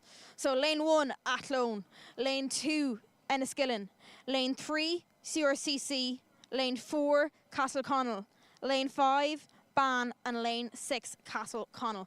It looks like the Enniskillen sculler in lane 2 is leading this one out by Clearwater. Then I'd say it's close enough between Athlone, Devoy in lane 1. And then there's a kaleidoscope of reds over there in lanes 4, 5 and 6. I'd say Castleconnell, lane 4, Dukes would be third. And then it's a toss-up between Ban, Castleconnell, Harrington and CRCC then for 4th, 5th and 6th. But up at the front here, with about 15, 20 strokes to go, it is the Enniskillen sculler. He can see the whole field here in front of him. He has control over it. If anyone decides to go for a sprint, I think he'll be okay, but he can still see them anyway, so he can react if he needs to. Coming into the line here now, correction, a little bit of correction there with the steering, but he's doing okay with about 5 or 7 strokes to go. Then coming up behind him is the Athlone sculler in lane 1, and then followed closely by Castleconnell lane 4. But just across the line there now is the Enniskillen sculler, rowing nice and smoothly for a men's J15 sculler, and the Athlone sculler then, Athlone Devoy here in lane 1. A little bit of a dodgy stroke there, but got it back no problem, and he's going to claim 2nd place here in this 5th final. Then it's the Castleconnell Duke sculler from lane 4 that's going to claim 3rd place. And a good race on here now for 4th, 5th and 6th between Castleconnell, Harrington, Ban Lynch and CRCC coming up to the line. It's going to be close now for this 4th, 5th and 6th place. You'll have to check the official results for that one. That was a close one for 4th, 5th and 6th.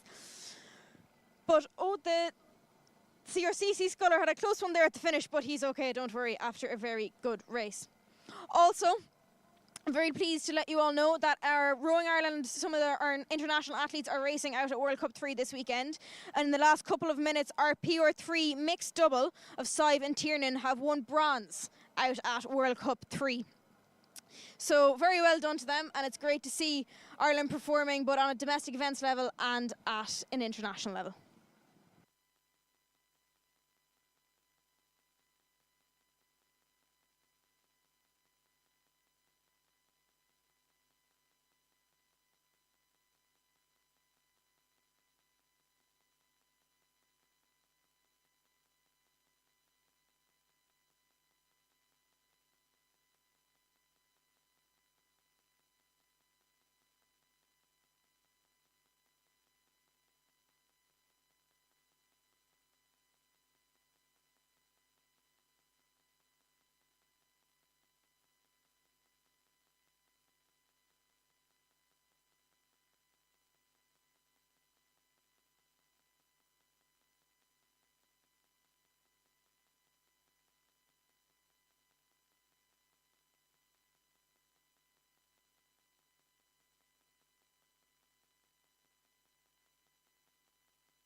So just a quick update on the Victor Leitrim Trophy. We are now 5 finals into the men's junior 14 singles out of 11.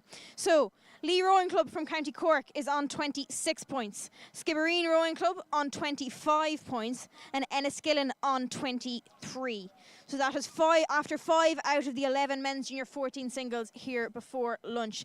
That is the current points awarded for the Victor Leitrim Trophy.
And coming down the course now is the 6th final of the men's junior 14 singles. So in lane 1, Sligo. Lane 2, Methodist. Lane 3, Offaly. Lane 5, Lacrosse. Lane 4, Lacrosse. Lane 5, Bantry. And lane 6, Athlone. So they're at about 300 metres to go now. And it looks like I'm going to say the Offaly sculler is leading this one out in lane 3, followed by Methodist. And then over to Athlone out there in lane 6. But not forgetting about the Sligo sculler here in lane 1. Yeah, so I'm going to say Offaly, I'd say still in contact now is the Methodist sculler. But Offaly, geez, the rate has gone up a lot now in there in that scull and that Offaly boat. He's really sprinting for the line here.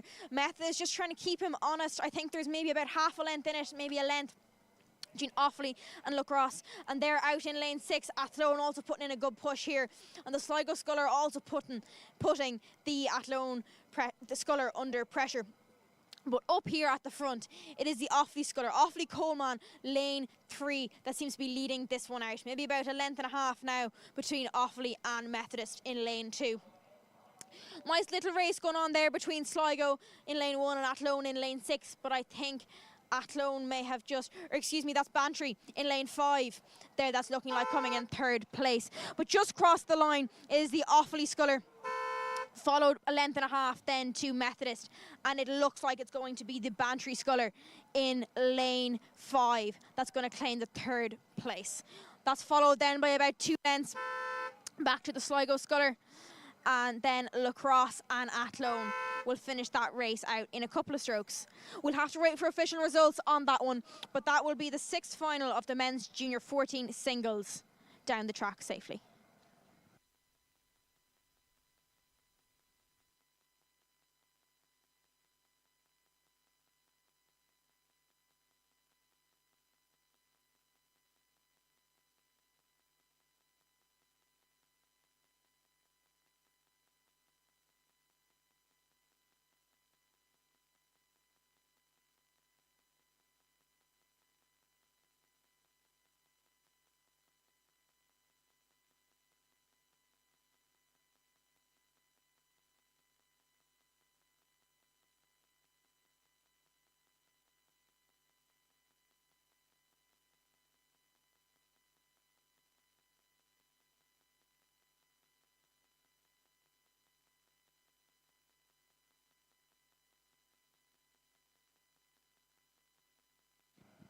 So we'll be wrapping up here shortly just for a lunch break. But stay with us and we'll bring you the final races of this first quarter of the 1K Classic here in Lough. And don't forget to join us again in Cork next month for the Irish Rowing Championships at the National Rowing Centre in Cork from the 11th to the 13th of July.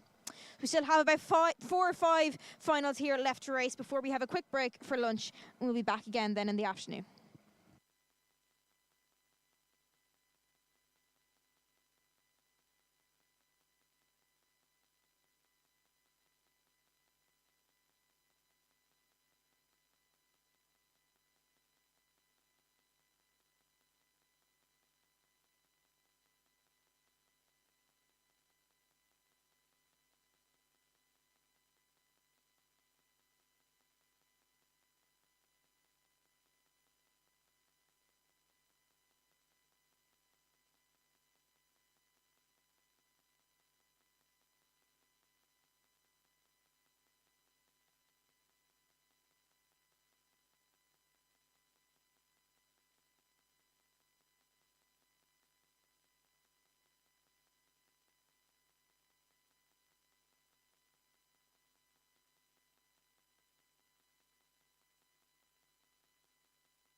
Okay, and coming down the course now, we have the 7th final of the men's junior 14 singles.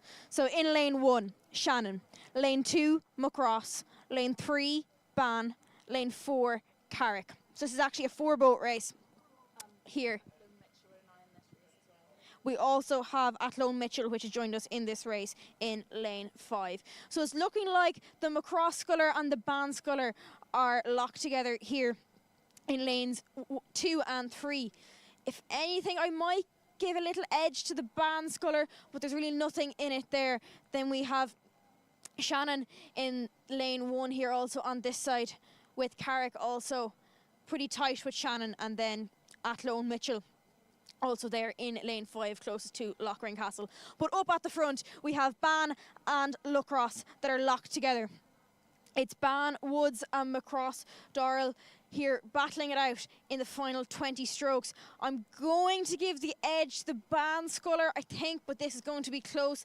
The Muckross sculler here in very, very distinctive bright yellow colours, and he's even matching his boat. He's in a bright yellow end packer as well. So I think the Ban sculler has just put in a bit of a sprint there, and I think he's got about half a length, 3/4 of a length on that Muckross sculler. Just coming into the line now, 15 strokes to go. A lot of looking there from that Ban sculler just to double check. He is in fact leading this final of the men's junior 14 scull, and I can tell you he is. However, he's caught a little bit of a stroke, a little dodgy stroke there. The Muckross sculler is back off a bit of a sprint. He's noticed it. This is going to be close coming down to the line. Can Ban hold on to it, or can Muckross get it? That's too close to call. We're going to have to await official results on that one. I can't tell you which one that was. Now back up again for our 3rd and 4th position. It's looking like Shannon In Carrick, they're battling it out. Actually, very, very close again between Shannon and Carrick here, coming up to the line with about 5 strokes to go. I think Shannon might just have the edge over Carrick. So that was Muckross and Ban crossed the line there, first and second. Can't say which was which. We'll have to wait for the results. Followed by Shannon, Carrick and Athlone will cross the line there to finish out that 7th final of the men's junior 14 scull.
So next up we have final 8 of the men's junior 14 single. So lane 1, Skibbereen. Lane 2, Graignamanagh. Lane 3 is empty. Then lane 4 is Shandon and lane 5 is Clonmel. So it looks like the Clonmel sculler out in lane 5 seems to be leading this one out. And then the Shannon sculler beside him in lane 4, staying close enough to put him under pressure. And then Skibbereen here in lane 1. Also staying fairly closely knit. But I think it's the Clonmel sculler. You can see the white and blue stripes of Clonmel going down here in lane 6, closest to Lough Castle. Really striding it out here, there's a bit of a cross tailwind here coming from stroke side. But I think he's managing that very well. Nice clean sculling. Close enough here between Shandon and Skibbereen coming down the course. I'd maybe give the edge to the Shandon sculler, but Skibbereen putting on a sprint here to see what he can do in the closing stages of this race. But it looks like it's going to be the Clonmel sculler out in lane 5, in the far lane there, closest to Lough Castle, that's going to take this win. He's about 4 or 5 strokes now from the line. He just needs to keep it together now for the last 3 strokes, and he will cross the line as first in that 8th final of the men's junior 14 scull. Then I think the Shandon sculler just put in a good strong finish there now from lane 4, and he will cross the line in 2nd, and that's just going to be followed by Skibbereen there in 3rd, and that will finish out the men's junior 14 scull 8th final at Lough Rynn.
So just as we wait for the 3rd last race before lunch to come down, just going to remind you all that the Irish Rowing Championships will take place on Friday the 11th to Sunday the 13th of July at the National Rowing Centre in Cork. This is a major highlight for the Rowing Ireland calendar, We're very much looking forward to it.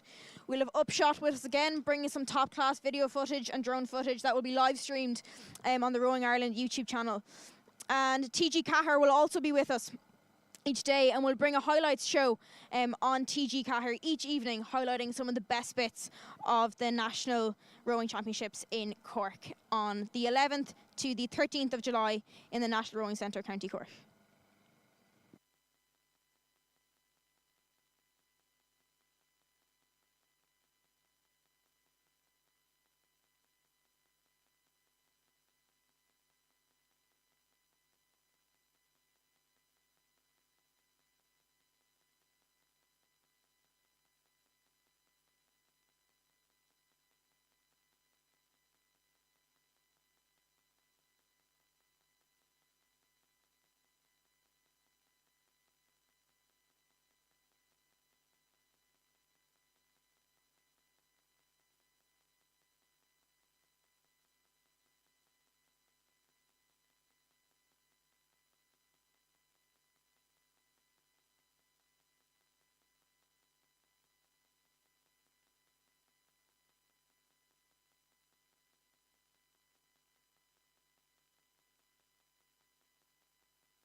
And coming down the course now, we have the 9th final of the men's junior 14 scull. That just shows you how many entries we've had into this category.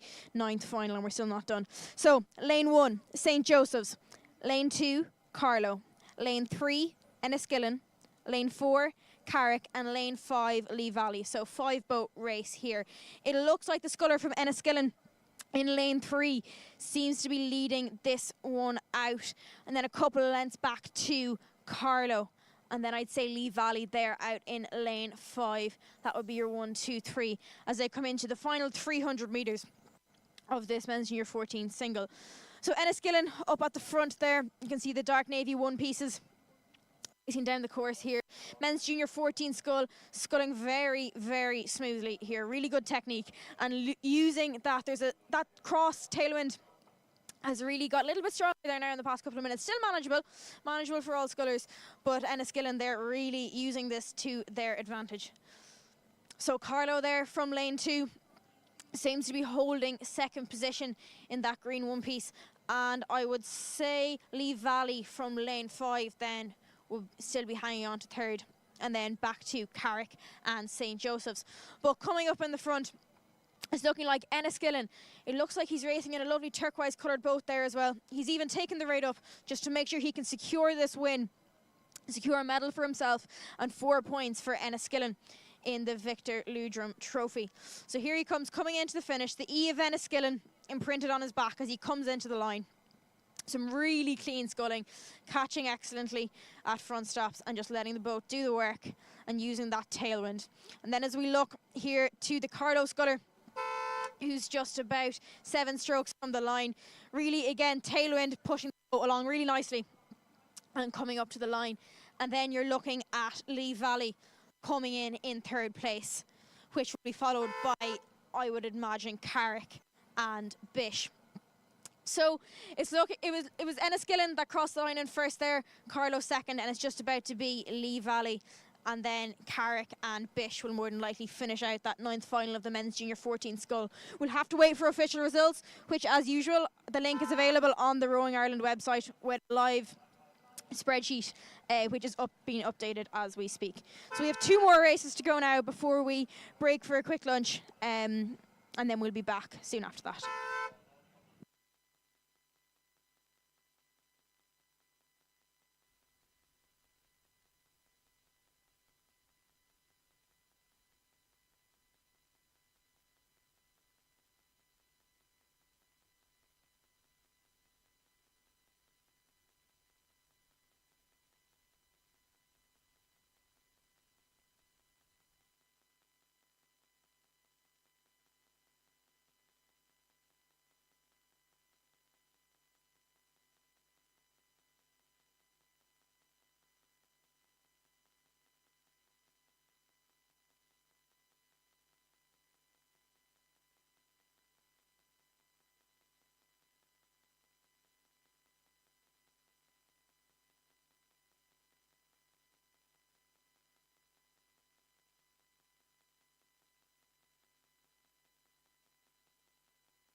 So coming down to me here in the regatta enclosure, it's the 10th final of the men's junior 14 single. So in lane 1, we have Skibbereen. Lane 2, Graiguenamanagh. Lane 3, St. Michael's. Lane 4, Shannon. And lane 5, Offaly. So another 5-boat race here. It's looking like the Shannon sculler is leading this out, but not by much. There's the sculler from Graiguenamanagh also up there fighting for his place, and the sculler from Offaly out there in lane 6 also staying up with the action. Not to forget about Skibbereen O'Donovan here, very popular name in Skibbereen that I'm sure is well known. So Skibbereen out there in lane 1 also up fighting for 2nd and 3rd place, and then a little bit back to St. Michael's. But it's looking like Shannon there in lane 4. That sculler is motoring along nicely. Little bit of a small crab there on stroke side, but he's back up and running again. Little bit of pressure coming from Graiguenamanagh, Offaly and Skibbereen. They're all in a line at the moment.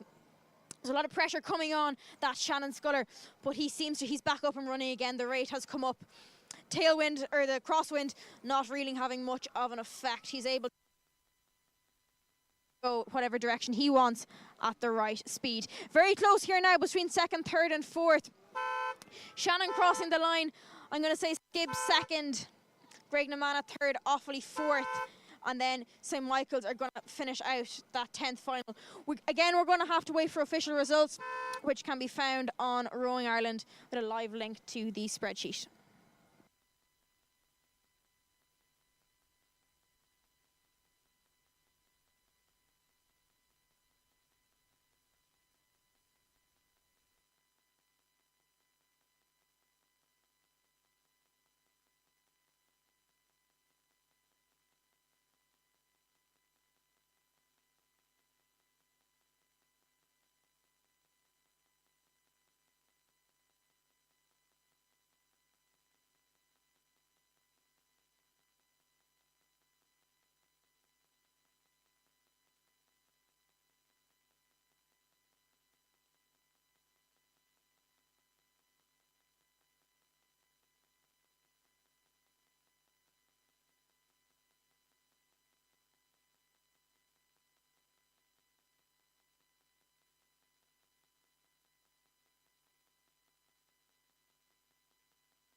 Okay, so the last final of the morning's racing is now on its way down the course with about 250 metres to go. So it's the 11th final of the men's junior 14 single.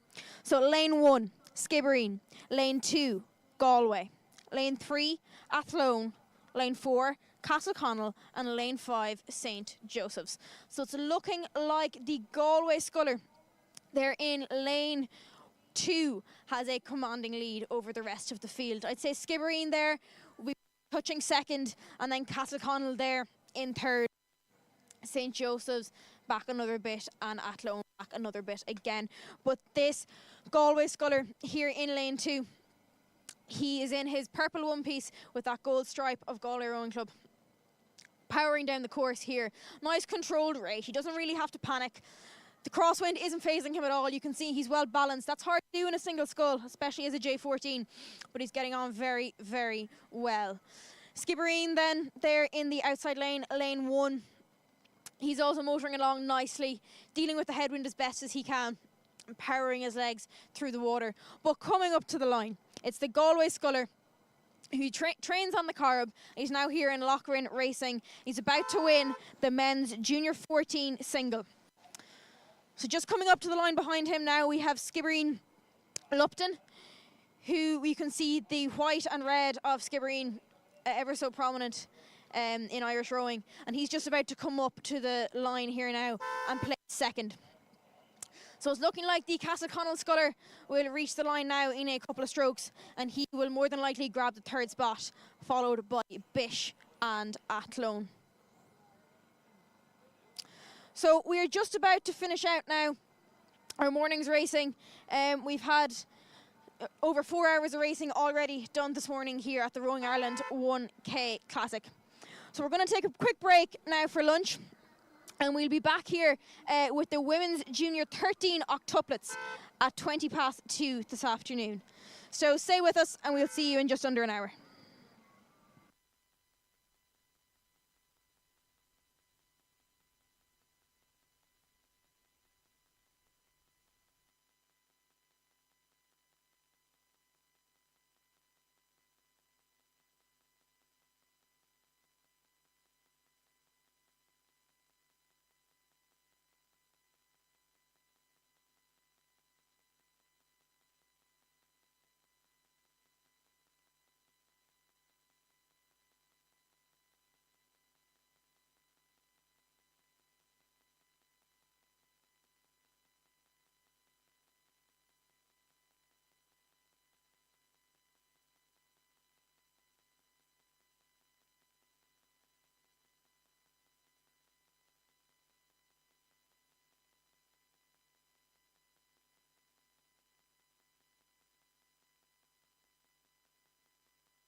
So just one more quick update on the Victor Leitrim Trophy before we head for lunch. So after those men's junior 14 singles, we have Skibbereen leading it out with 30 points. That's followed closely by Enniskillen with 27 points. Lee following very quickly behind with 26 points. Then Castleconnell with 18 and Galway with 16. So that's how the points stand after 4.5 hours racing here in Lough. And we'll be back with the women's junior 13 octuplets after lunch. So we'll see you then.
Do you have the guy's number or anything? I don't. I don't even have Ella.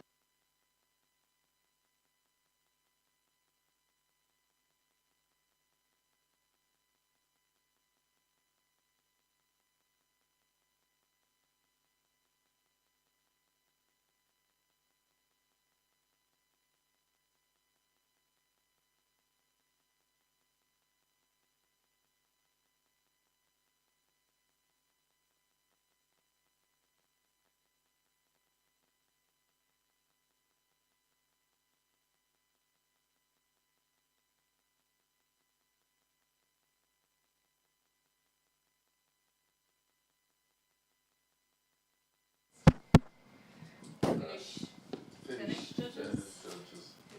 Lovely, thanks. Results extraordinaire, so I am. So we don't know which one this is then. Well, if something is Will I time. put that up? Well, I did the results sheet. I think it was this one, but honestly, I have no idea. Right. They all have different colours. Does that mean something? Do I just start talking? Oh, you were on the. I don't think it You was were the working. manager as well.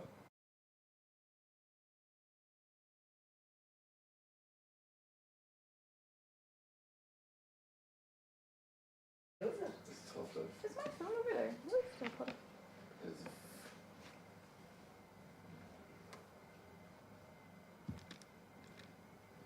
Hello? On that.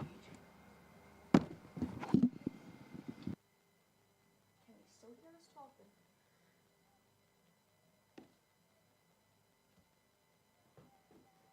Can you still hear us talking?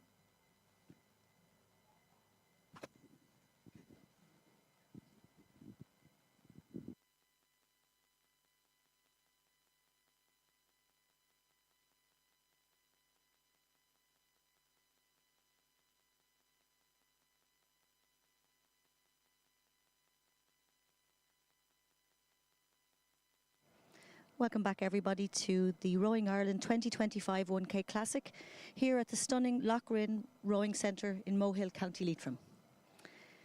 Whether you're on the bankside, waiting on the slip or tuning in from home, we're delighted to have you with us for what's already been a fantastic weekend of racing. Racing is just underway and you will find that the women's junior 13 oct is at about the 300 metre mark. In lane 3 we have Enniskillen and in lane 4 we have Muckross.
Both crews are moving through the water well.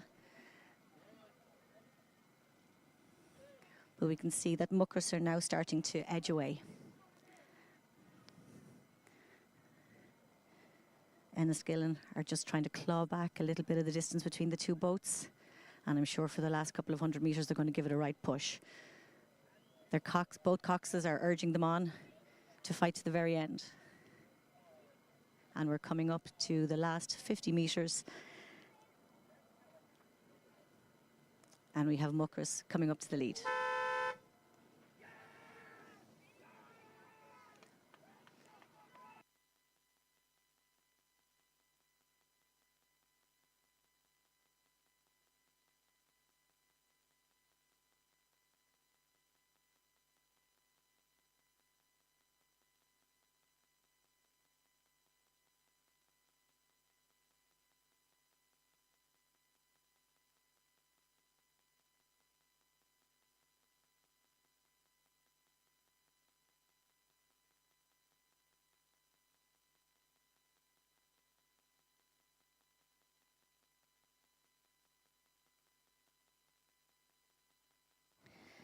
The next race about to start is race 156, and this is the men's Masters 8.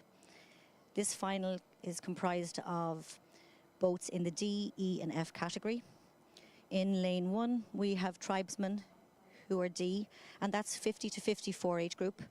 Lane 2 we have Castleconnell, Muckross, University Limerick Rowing Club and Fermoy, also in category D. In lane 3 we have Neptune, who are category E, which are 55 to 59. And in lane 4 we have Galway, Commercial, City of Derry and Portora, and their category F, which is 60 to 64. Belfast Rowing Club is also in category F, and they're in lane 5.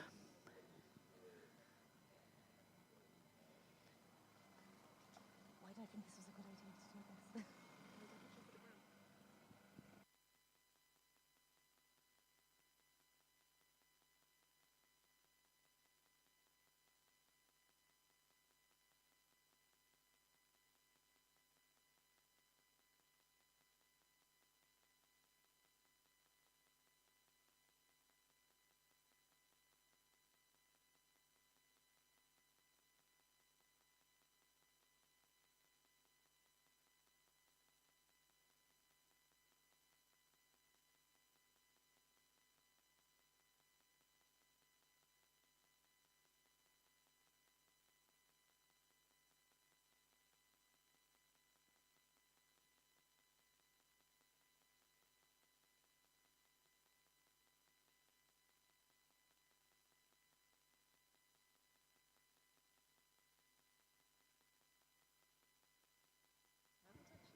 Max altitude reached.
Race number 156, the men's Masters 8, is off and running.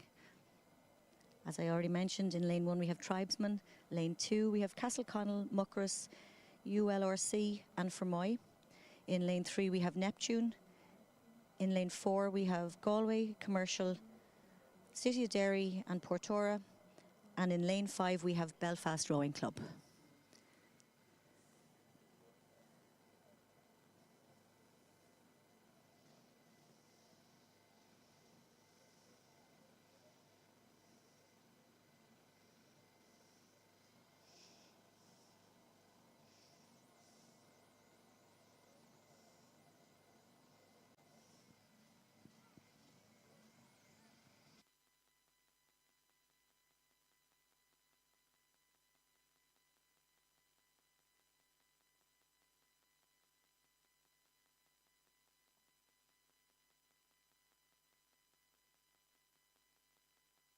At the moment, from our view, it looks like lane 2, which is Castleconnell, Muckross, UL and Fermoy Composite.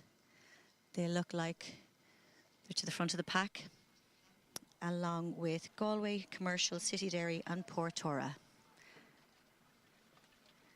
The following 3 boats are just behind, still in contention. It's anyone's to play for.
Our next race coming down the course is the first of the 3 men's junior 15 oct finals.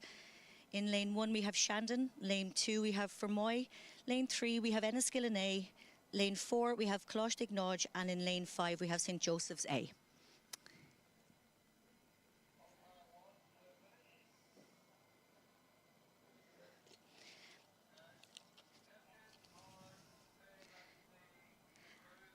At the moment in lane 3 we have Enniskillen A that look like they're slightly ahead, but they're being followed very closely by Shandon and by St Joseph's A. These boats are moving nicely through the water, and these junior 15s are giving it all. So we're coming into the last 200 metres of the race. And we have St Joseph's and coxed fighting it out. They're neck and neck. The last 10 or 15 strokes of the race are going to determine who's going to go home with the medal today. And they're being followed very closely by Shandon. So well done. That was coxed for the win in the first men's junior 15 oct.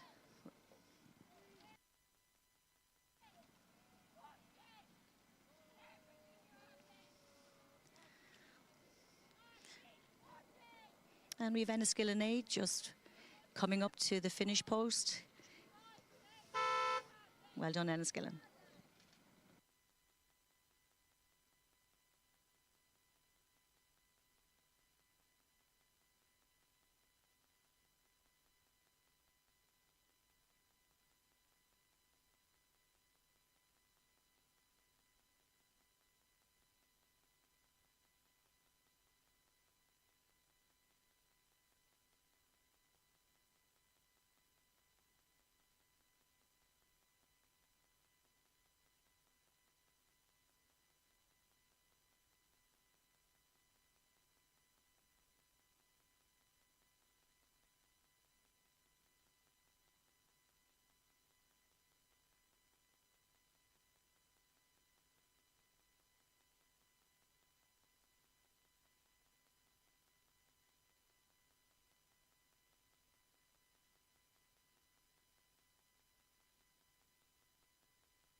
Our next race is just off the start, and that is the second final in the men's junior 15 oct. In lane 2 we have Shannon, lane 3 we have Galway, in lane 4 we have Enniskillen B, and in lane 5 we have St Joseph's. This is the second of 3 finals in the men's junior 15 oct category.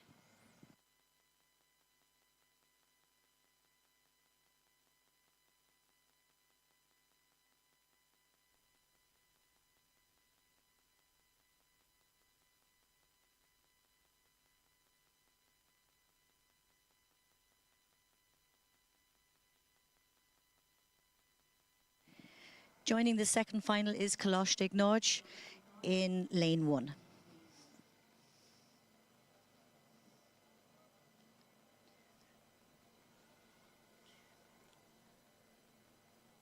One, two, three, 4. Where's the 5th boat? Oh yeah, 5.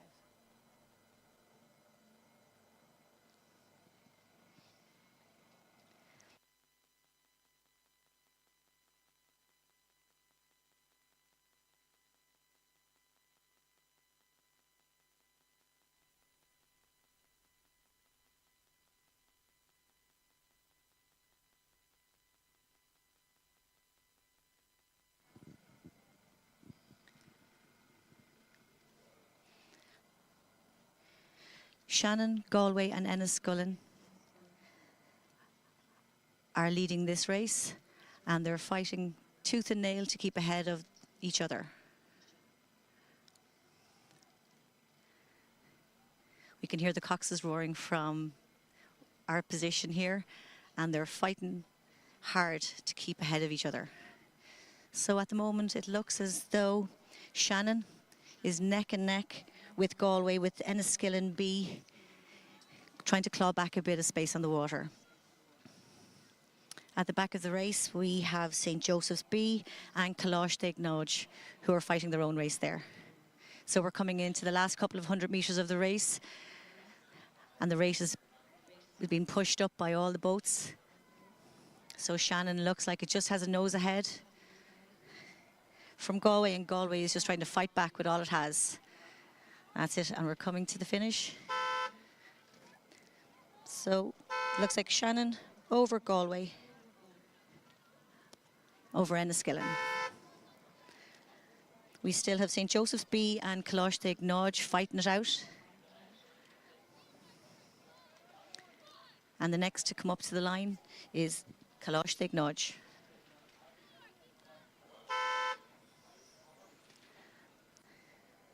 St. Joseph's B are fighting hard in lane 5, and they have about 10 more strokes before they come past the finish line. And finishing strong. Well done, St. Joseph's.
Before the next race comes down, we'd like to give a big thank you to Leitrim County Council for their continued partnership in hosting this event here at Lough Rynn.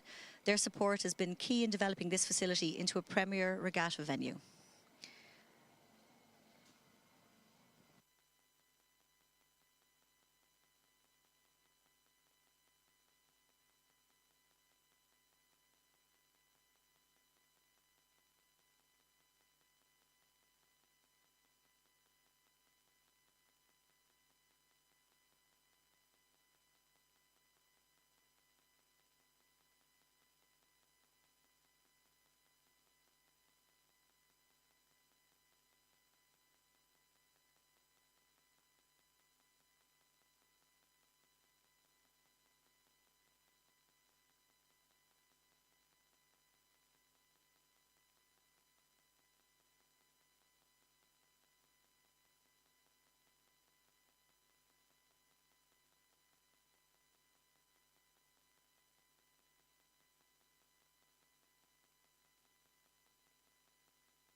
Just a reminder that Rowing Ireland will hold Get Going, Get Rowing camps throughout the summer. These are perfect for those new to rowing or total beginners. Check out the Rowing Ireland website for further details and availability nationwide.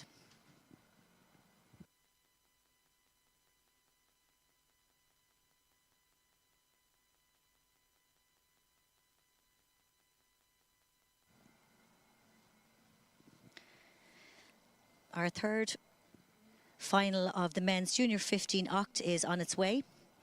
And in lane 2 we have Skibbereen. Lane 3 we have Methodist. Lane 4 Muckross, and lane 5 we have Castleconnell.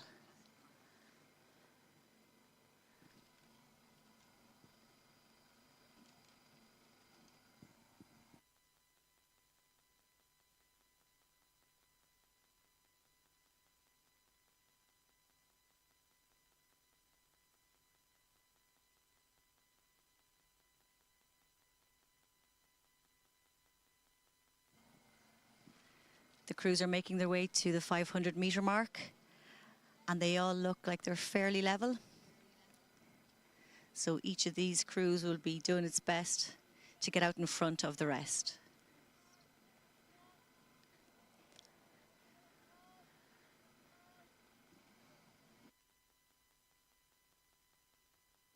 They're rowing fast and furiously down here, and it won't be long before they hit the 250-metre mark. Skibbereen look like they're out in the lead at the moment, with Castleconnell look like they're on their heels.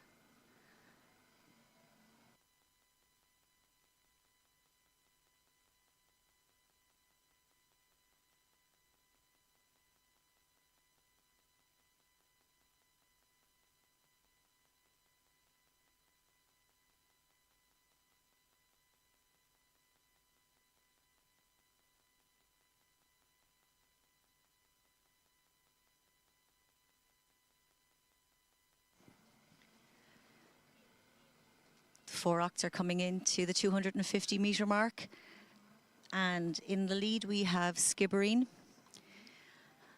who are rating nice and high, lovely and clean through the water, and are moving the boats really, really well. There's a fight for second place between Castleconnell and Methody, and Muckross are trying to get a little bit closer to second and third position. So it's all to fight for second position. Meanwhile, Skibbereen are just barreling on to the finish. Last 10 strokes and they'll hear the buzzer. So the fight for second position is well underway. We have Methody and Castleconnell who are giving it their all. It's neck and neck. I'm glad I don't have to decide who's going to be the winner here. And the last few strokes. And it looks, from my viewpoint, to be Methody, but we'll have to leave it up to the finisher to decide. And well done Muckross for coming through the finish line.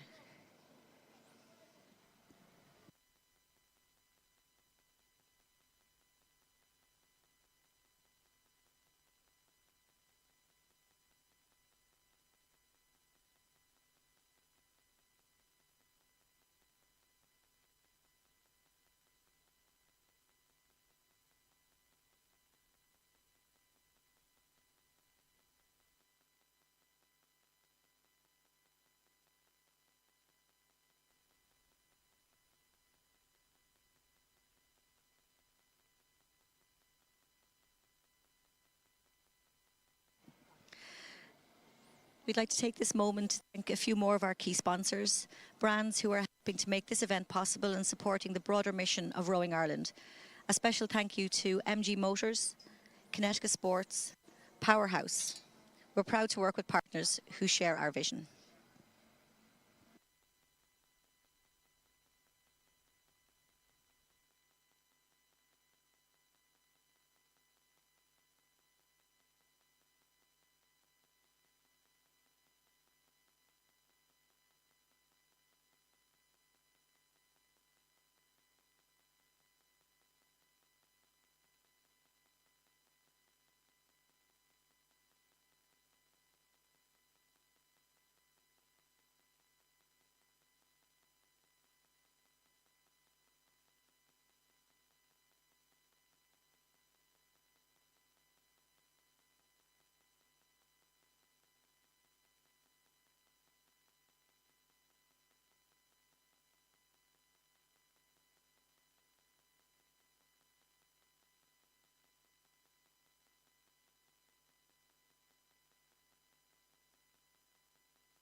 We just want to keep you updated in the Victor Ledorum Trophy. And in the lead, we have Skibbereen and Enniskillen, who both have 34 points. Lee have 26 points. And Castleconnell have 19, who are just ahead of Galway, who have 18 points. And this is a competition for all the junior crews.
So can we just give a little shout out to the Green Blades merch shop, which is on the bank. We all know that rowers love their merch, so make sure you get yourself up there and replace your rowing wardrobe. They have splash tops, t-shirts, sweatshirts, dry robes, you name it. So make sure you get up there before all the good stuff is gone.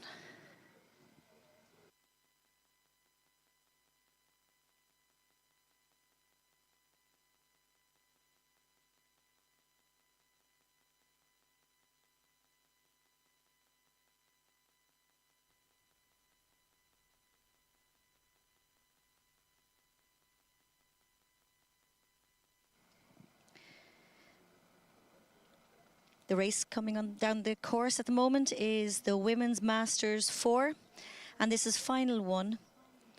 In lane 2 we have Sligo, lane 3 we have Shannon, lane 4 we have a composite of St Michael's, Clonmel and Tralee, and in lane 5 we have Belfast.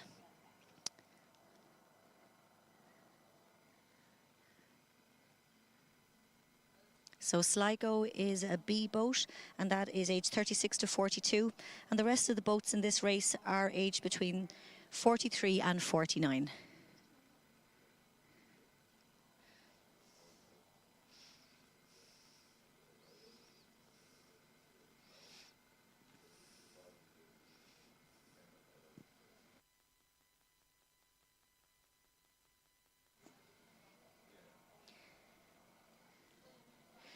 Shannon and the composite boat are out in front at about the 500-metre mark and being followed closely by Sligo and Belfast.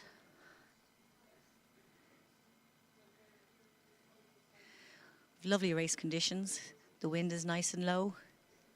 No rain. Perfect for the crews out in the water at the moment.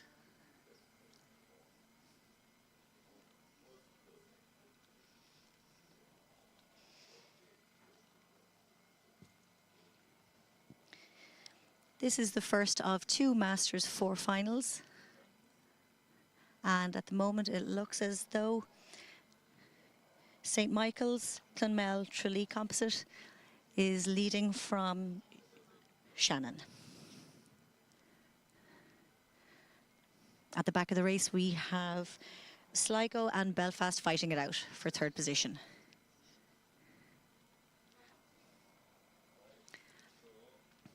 Shannon have increased their lead, coming up to the 250-metre mark. And they're nice and long and strong. They look very comfortable in their boat, nice and clean. And they're making their way to the finish line. In 2nd position, we have the composite boat. And they're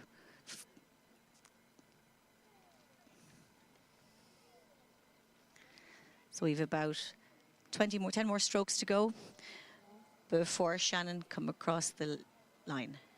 Well done, Shannon. In 2nd position, we have the boat from St Michael's, Clonmel and Tralee. And last 5 strokes, and they're pushing hard. Sligo are in 3rd position, a few boats behind. Nice and clean and fast through the water. They're nearly there. Belfast are bringing up the rear. And they're on the home straight now.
Before our next race comes down the course, we'd like to give a warm shout out to our accommodation and hospitality partners here in Leitrim.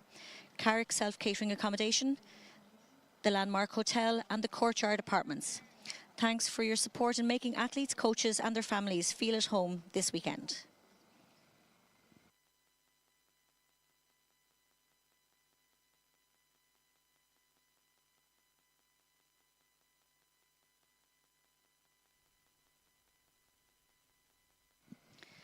The second final in the Women's Masters 4 is underway. We have Cork in lane 2, Castleconnell in lane 3, and a composite of Cork and Skibbereen in lane 4. So the Cork and Skibbereen composite is in category F, which is the 60 to 64 age group. Castleconnell are in the E category, which is the 55 to 59 age group. And we have the babies of the bunch, Cork, who are in the D category, and they're the 50 to 54 category.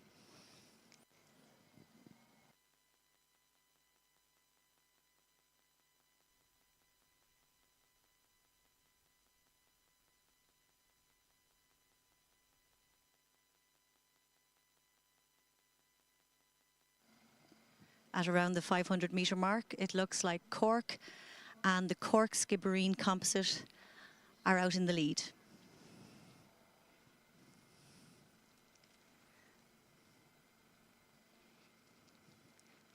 They both look fairly neck and neck, and I'm sure they'll be fighting their hardest to get past the boat across the water from them.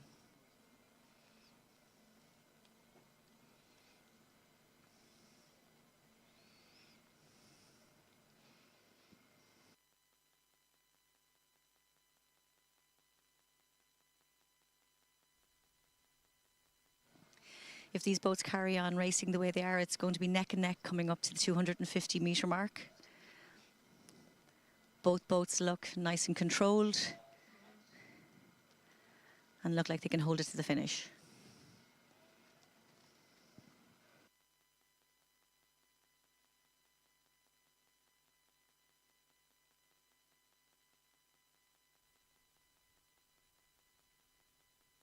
So the Cork boat in lane 2 is category D, and Cork Skibbereen composite in lane 4, who they're fighting against, are category F. So this is some competition between the two boats.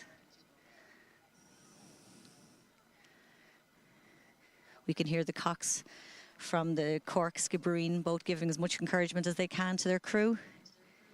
And it seems to be doing the trick because they are neck and neck with the Cork boat. So this is anyone's to play for. It couldn't possibly be any tighter.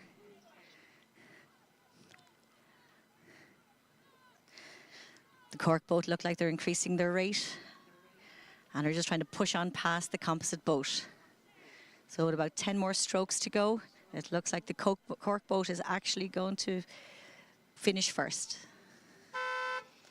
And in very close position behind, we have the Cork Skibbereen composite, with Castleconnell still on the course. Castleconnell are given as much as they can. They're rowing nice and strong. And they've about 10 or 15 strokes left.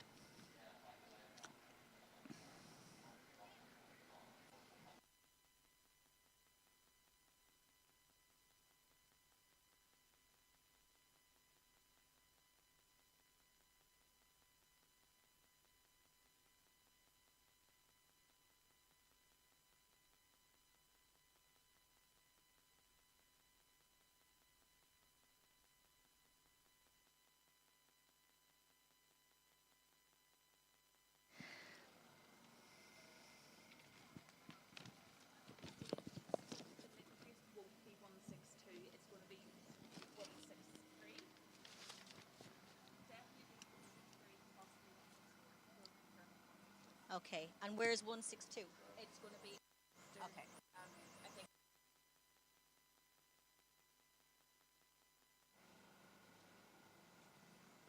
So are you going to?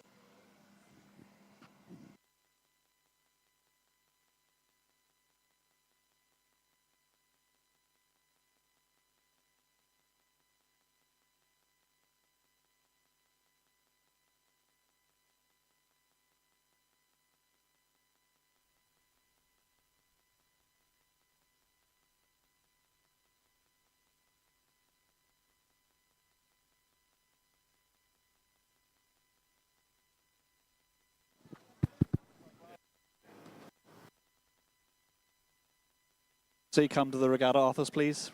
Brian O'Shaughnessy to the regatta office.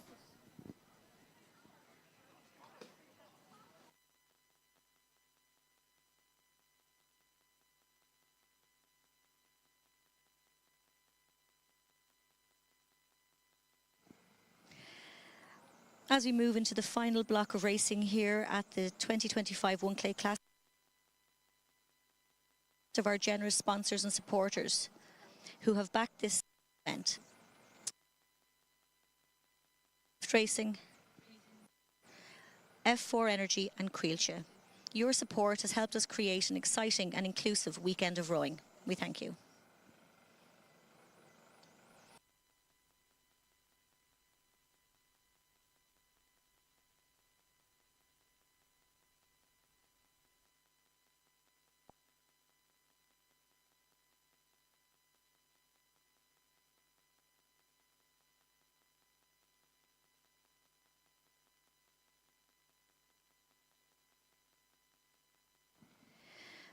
The race coming down the course now is race 163, and that's the first of the Women's Junior 14 double final.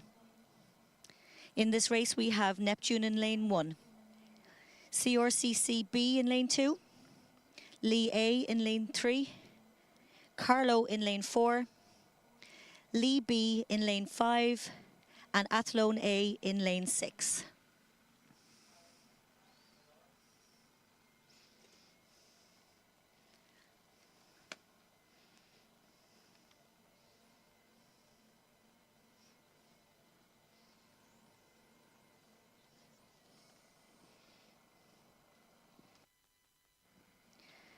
Coming up to the 500 metre mark, it looks like Neptune, Lee A and Lee B are leading the pack. But that's all to play for with another 500 metres of the race still to go.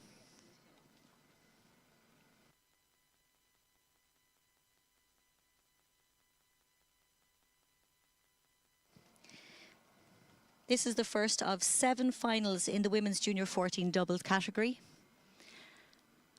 And I'm sure each race are going to be incredibly exciting.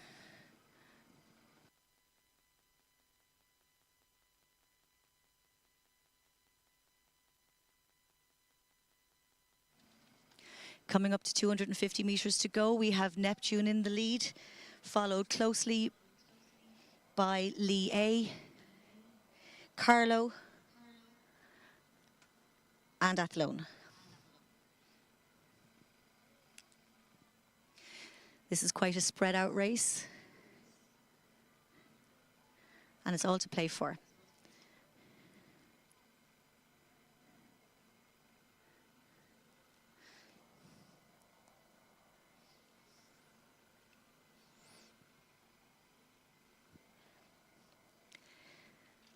Lee look like they're making a push to catch up on Neptune, who are in the lead at the moment, coming into the last bit of the race. Well done, Neptune, as they pass the post. Next we have coming up to the finish line is Lee A.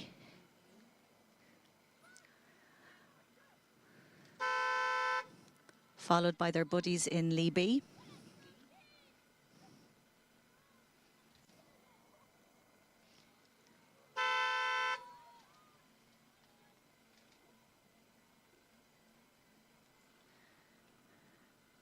We have Athlone A crossing the line.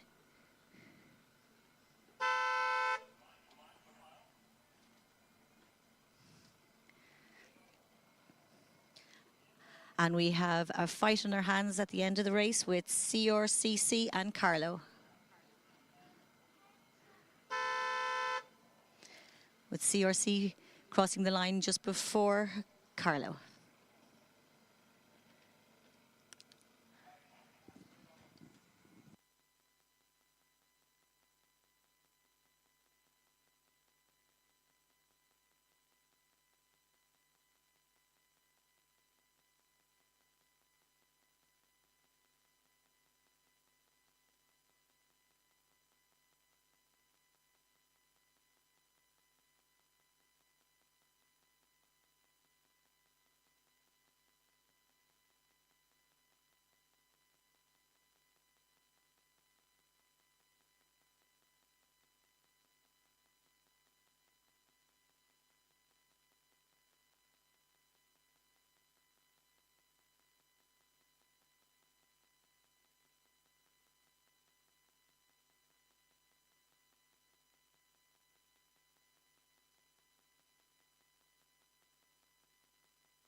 Now on the water, we have our second Women's Junior 14 double final.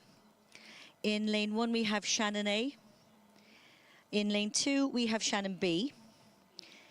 Band C are in lane 3, beside Muckers in lane 4, Castleconnell D in lane 5, and Enniskillen C in lane 6.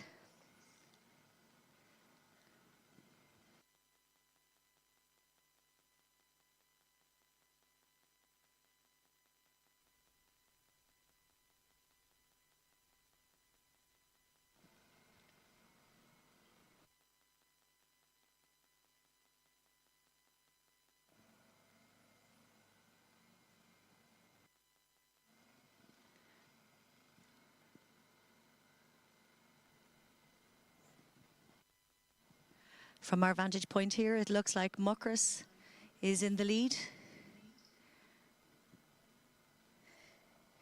with Shannon A close behind.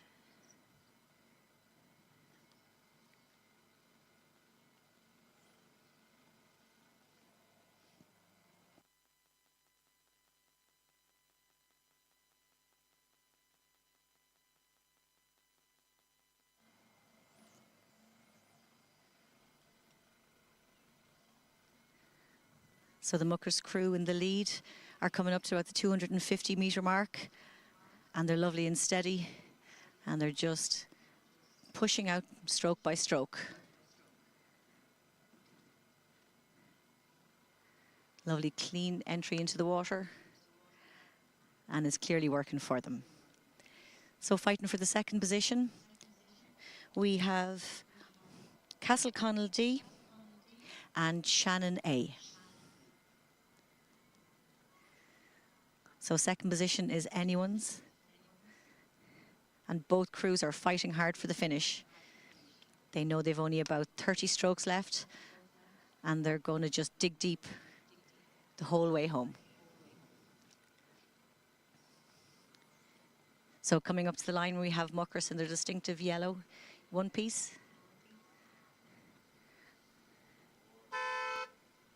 And the fight is for second position. And Shannon are putting on a burst for the edge, for the end. Oh, that's a very tight one to call. We'll have to wait for the finishers, the finisher to tell us who came second in that race. So fourth position, there's another fight for fourth position. We have Enniskillen C and Shannon B, and both are fighting to the end for third position, for 1 point in the Victor Ludrow Trophy. And very close at the back of the race, we have Band C. Well done, Ban.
Battery level.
And now we have race 162 coming down the course. This is the men's, oh sorry, it's actually the junior 13 mixed oct. So we have 4 boys and 4 girls in each boat. In lane 1 we have Castleconnell. In lane 2 we have Enniskillen. Coxless are in lane 3. Muckross B are in lane 4 and Muckross A are in lane 5.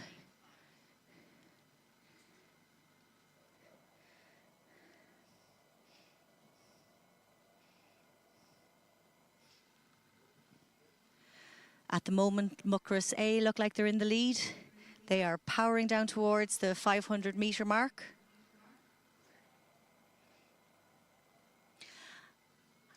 And it looks as though Castleconnell are hot on their heels.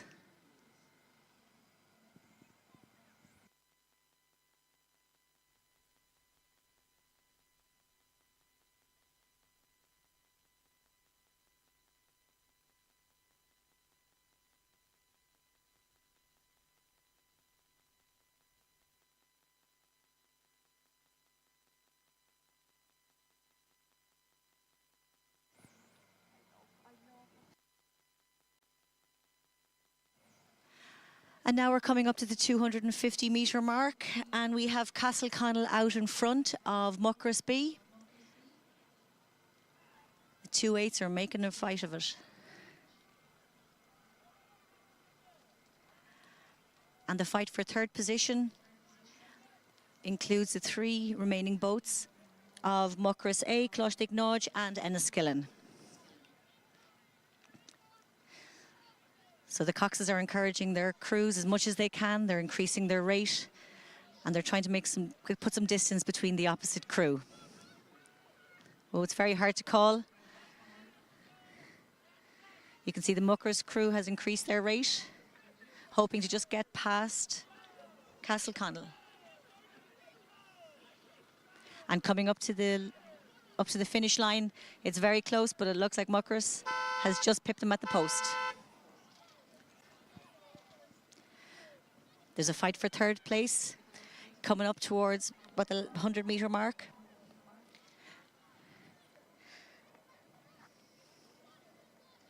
And we have Ignog against Enniskillen.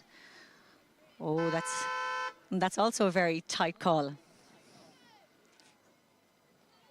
And we have Muckrosay still on the course, and they're rowing nice and strong and consistent, all entering the water together, nice and long.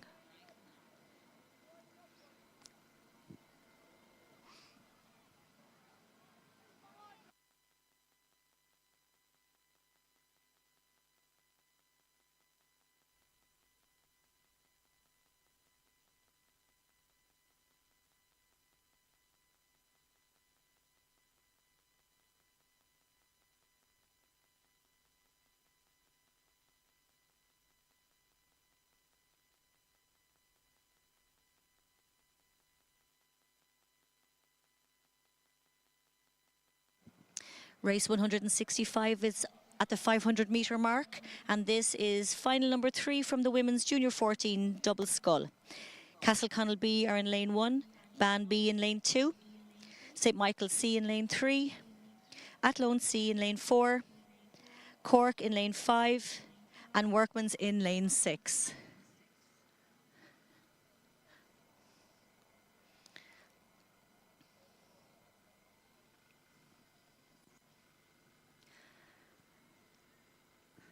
At the castle side of the river, we have Workman's and Cork, and they look like they're fighting against each other, with Castleconnell B keeping up with them also.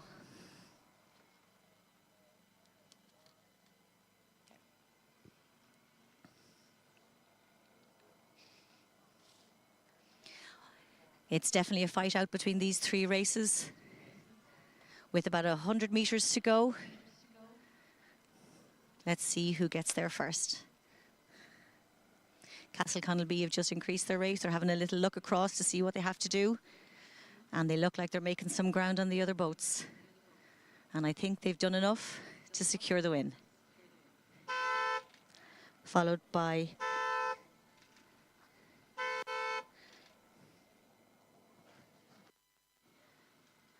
and we have St Michael's crossing the line, followed by Athlone C and Castleconnell B.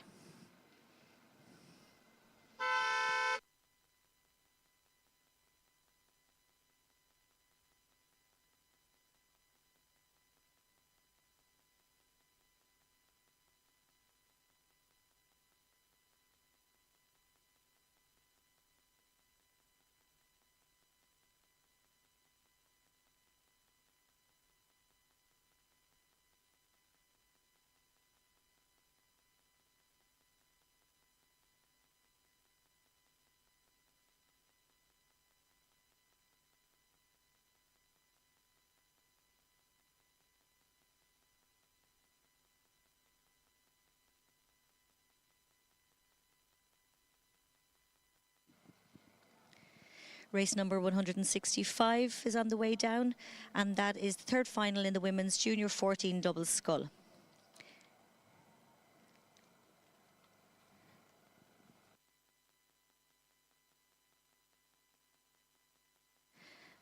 My apologies, because race 166 is actually on the way down. It's also the women's junior 14 double scull. In lane 1 we have Galway C. In lane 2 we have Carrick, Colostig Nodger beside them in lane 3, with New Ross in lane 4, and Galway A in lane 6.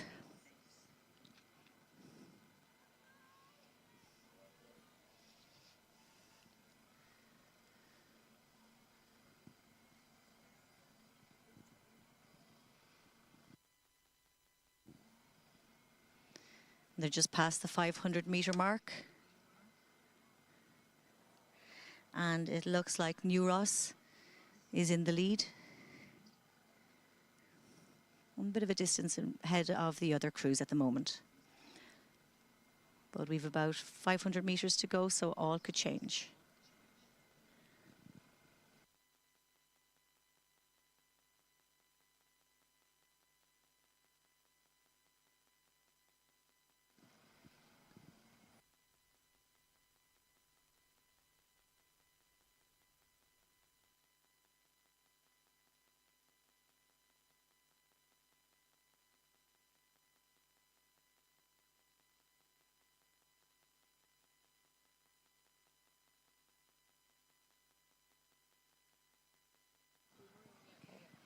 In lane 6, we have Galway A, who are putting a push on, and they're trying to catch up with the leader in this race.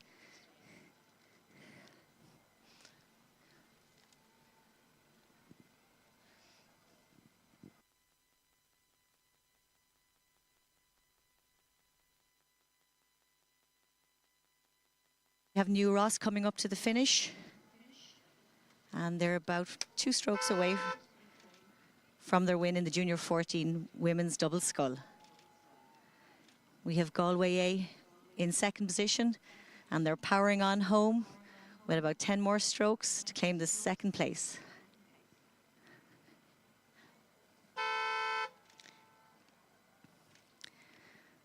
Now we have the fight for third position. And we have Coxed, Carrick and Galway.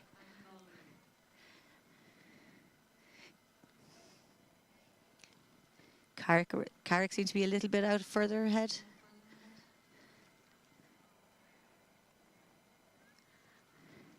And they're just coming up to the finish line with a well-deserved third place.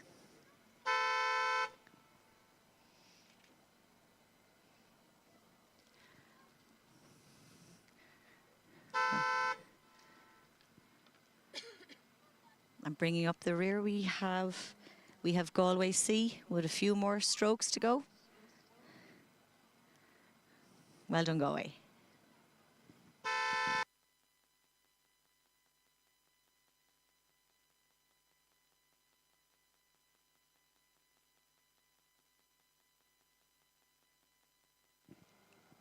Our next race is at the 500-metre mark, and this is final 5 of the Women's Junior 14 2X. Galway B is in lane 1, St Michael's in A in lane 2, Enniskillen A in lane 3, Castleconnell C in lane 4, Shandon in 5, and Skibbereen B in 6.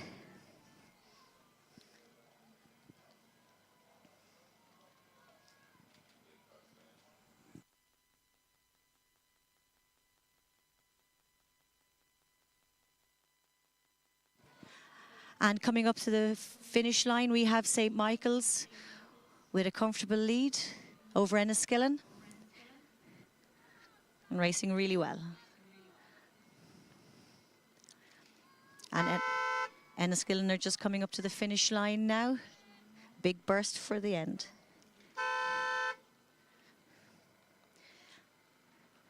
And we have Skibbereen A and Enniskillen. Well done.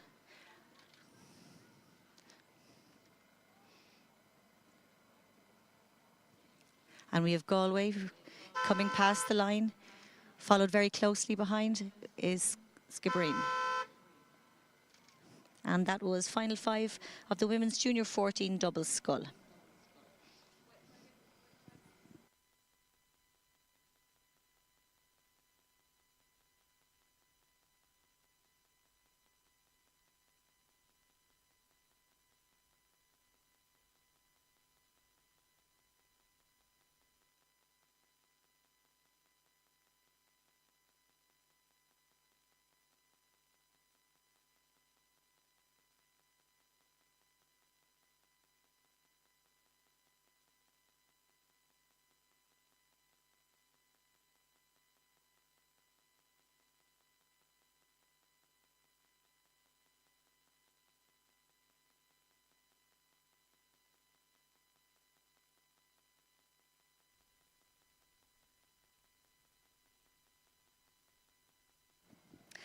Our next race coming down the course is race 168, which is final 6 of the Women's Junior 14 Double Scull. In lane 1, we have CRCCA, Ban A in lane 2, Castleconnell A in lane 3, Athlone B in lane 4, with Lee Valley beside them in lane 5, and Shannon C in lane 6.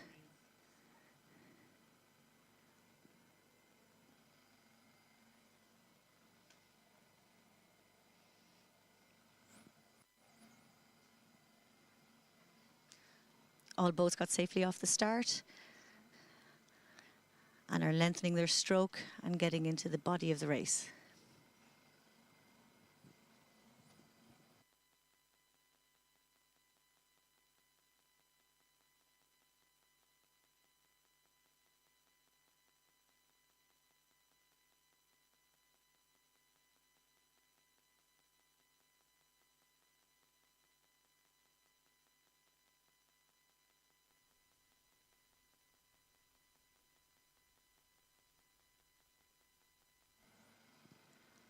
From our position here, it looks as though Castleconnell A are holding a lead at around the 500-metre mark.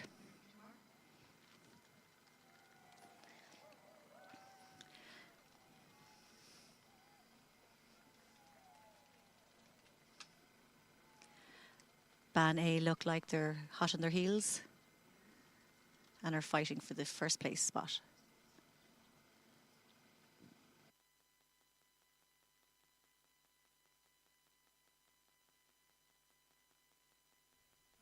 Lovely conditions today for small boat racing, making their job an awful lot easier to get from the start to the finish and making the race so much more enjoyable. So as the boats are getting closer to us, we can see that there's a fight between Castleconnell A and Ban A. Both are rowing stroke for stroke, driving hard, getting through the water nice and fast. We're at 250 metres to go, and we'll see who puts on a bit of a kick.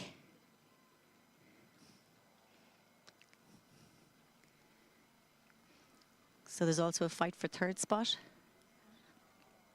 with Athlone, Lee and Shannon. So our first two boats are neck and neck. It couldn't possibly get any closer than it is. They're both fighting hard, pushing, driving down, getting that little bit extra length.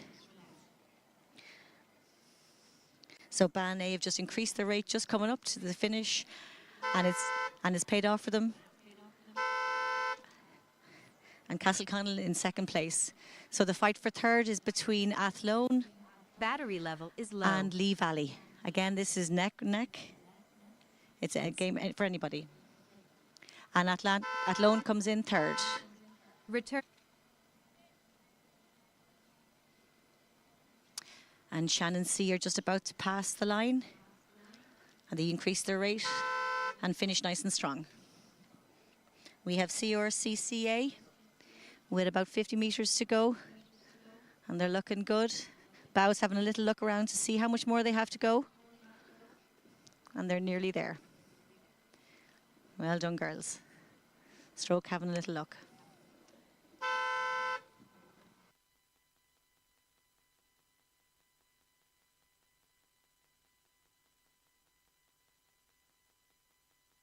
Our last final in the women's junior 14 double scull is at about the 500-metre mark. We have St. Michael's B in lane 1, Fermoy in lane 2, Skibbereen A in lane 3, Sligo in lane 4, and Enniskillen B in lane 5.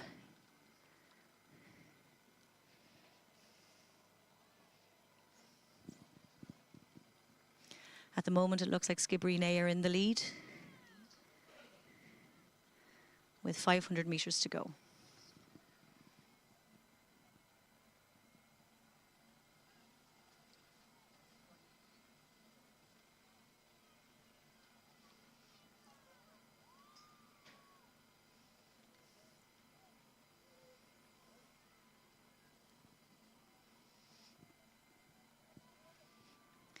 With about 300 metres to go, Skibbereen A have a nice lead over the rest of the bunch. So the fight for second and third is anybody's.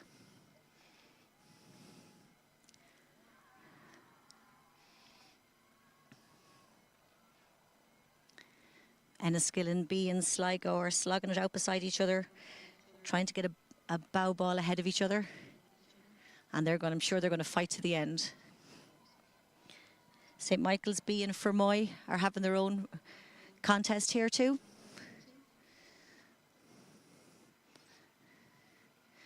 but it still is Skibbereen A in a nice controlled race to the finish. Looking nice and controlled and long and relaxed. And I'm sure they're going to be absolutely thrilled to get the medal around their neck soon.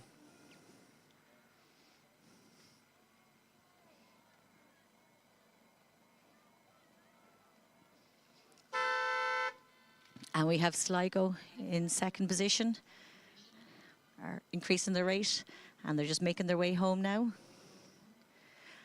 And there's a fight for third position behind Sligo. We have Enniskillen B and St. Michael's B are fighting it out. And from here, it looks like Enniskillen have just pipped them at the post. And Fermoy are just crossing the line here now, nice and strong, finishing. Well done.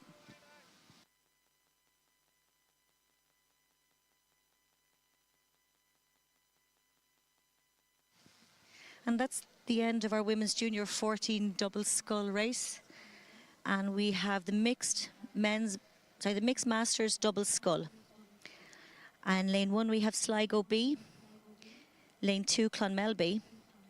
Lane 3, we have a composite of Cork and Defence Forces Rowing Club. Lane 4, we have Sligo A, and in lane 5, we have Tralee B. All the boats in this race are in category B, which is 27 to 35. With the exception of Sligo, who are category A, Sligo are category A, which is 27 to 35, and the remaining boats are category B, which is 36 to 42.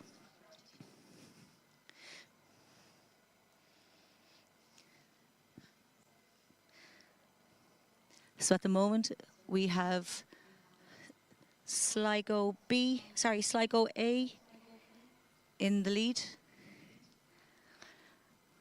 And they have a nice lead over the rest of the pack.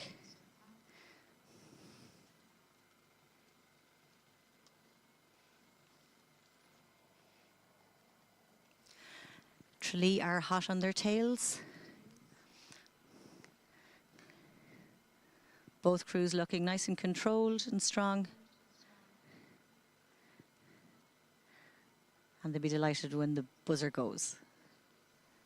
So for third position, we have another fight between Sligo B and Clonmel, who are neck and neck. And they'll be fighting to the finish.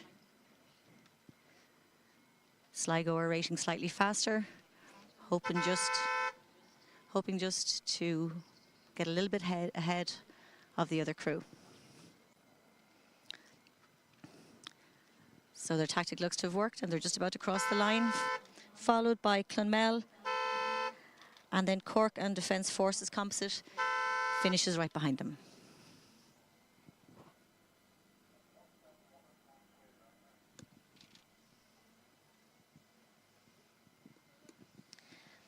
Our next race coming down is race 171, and this is also a mixed masters double scull. In in lane 1 we have City of Derry. In lane 2 we have Fermoy. In lane 3 we have Athlone A. In lane 4 we have Athlone C, and in lane 5 we have Athlone B.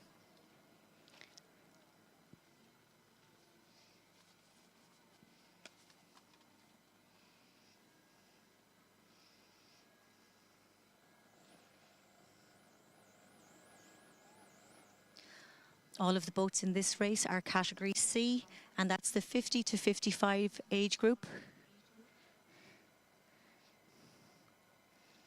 And at the moment it looks like Fermoy are in the lead. So there are actually two races here. We have 3 Athlone boats all fighting against each other. And then we have City of Derry and Fermoy.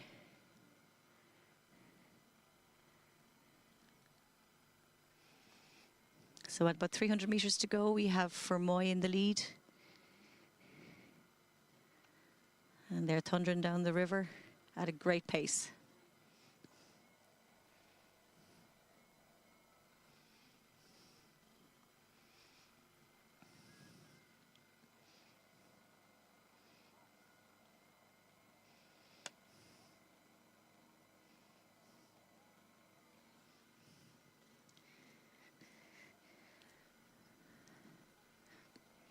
So coming up to about 250 metres to go. It looks like City of Derry are making a big push to try and catch Fermoy. And each stroke looks like they're getting that little bit closer.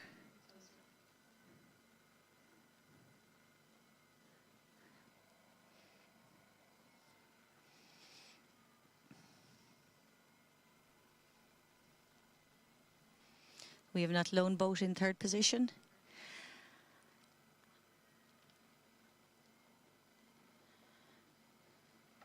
And that's actually Edel and Damien Larkin, who are a married couple. So it'll be very interesting to see if they're talking to each other by the end of the race. Well done. Well done, Fermoy. And City of Derry in second place.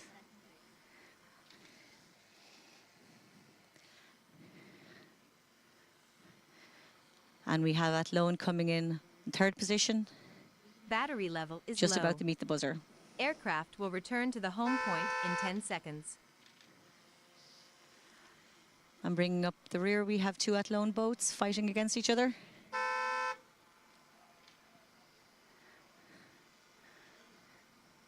Nice and strong and controlled to the finish. Well done.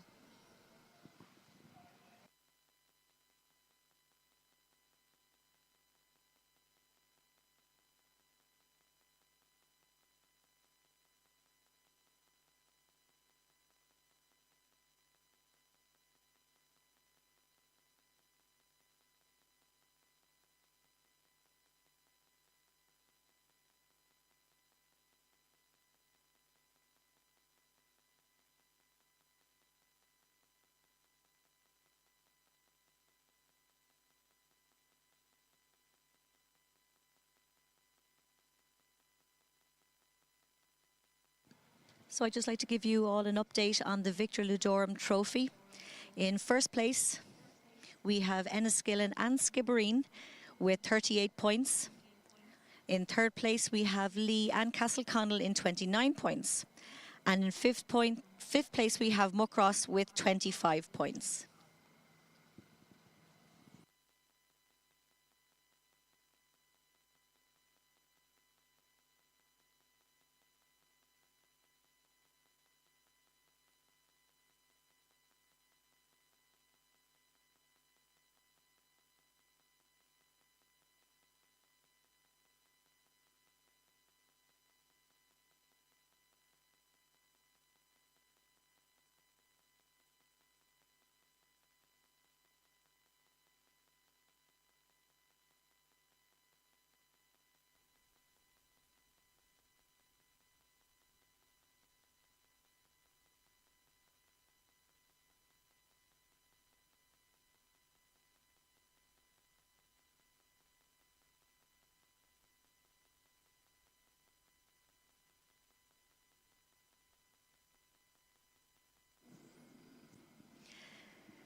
The race coming down the course now is race number 72, and this is the third final in the Mixed Masters Double Scull.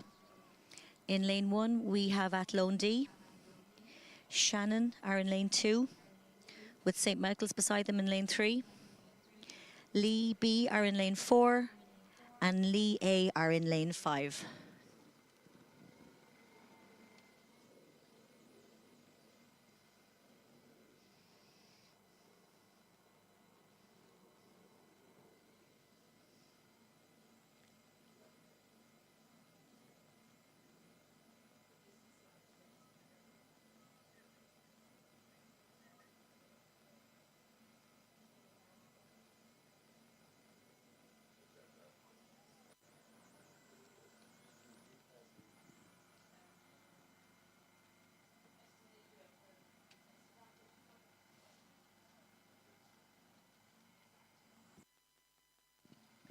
As we come to just past the 500-metre mark,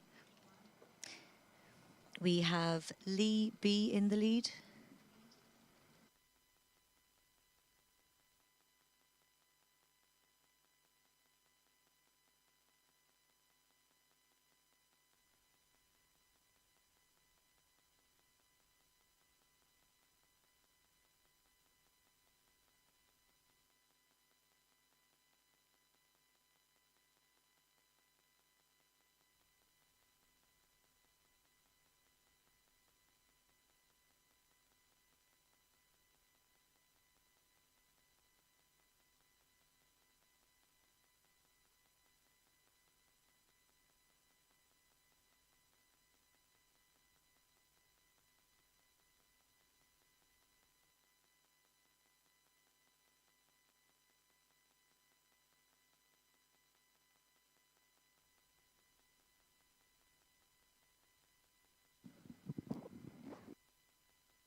And coming up to 100 metres for the finish, we have Lee B with a very comfortable lead over the rest of the rowers today.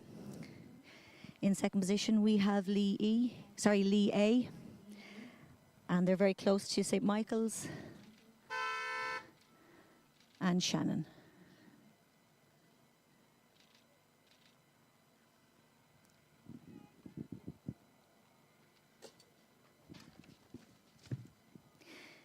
Lee A are extending their lead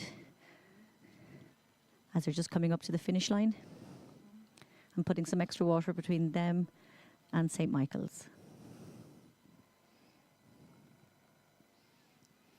Shannon are making a bit of a burst for the finish now. Bow just had a little look around to see how close they are, and they're pulling back a little bit of water.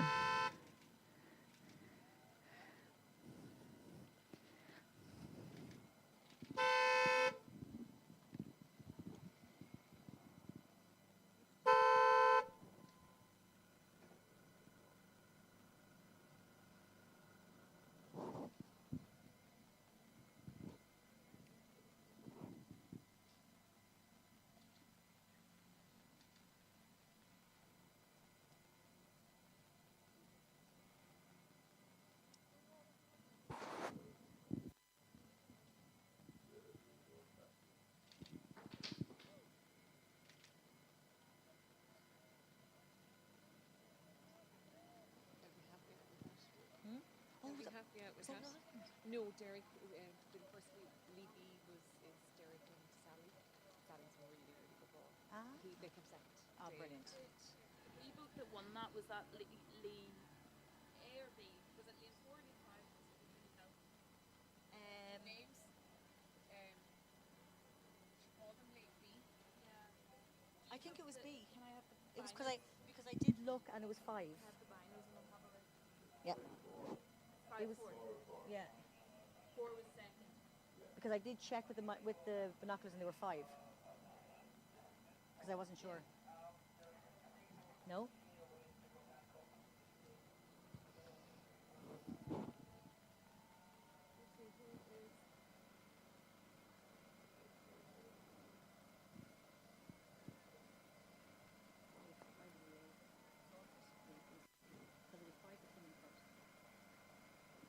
Oh, so they became first. Yeah. All right.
So as the domestic flat water season comes to a close, all eyes now turn to the Irish Rowing Championships, taking place from Friday the 11th to Sunday the 13th of July at the National Rowing Centre in Cork. A major highlight in the Rowing Ireland calendar and one we're all very much looking forward to.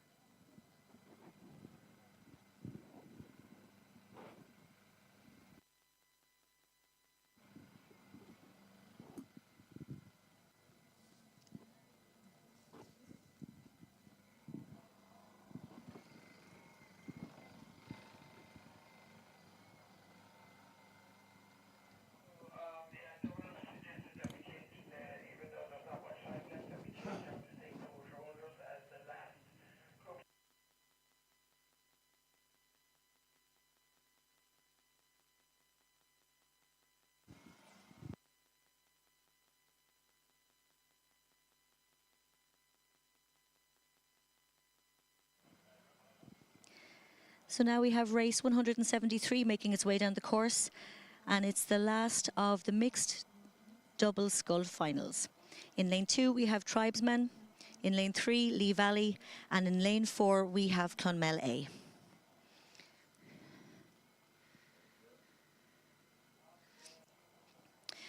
Tribesmen in lane 2 are category F, and that means that they're aged between 60 to 64 years.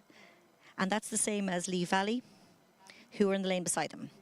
And Clonmel A are in category G, which means that they're 65 to 69.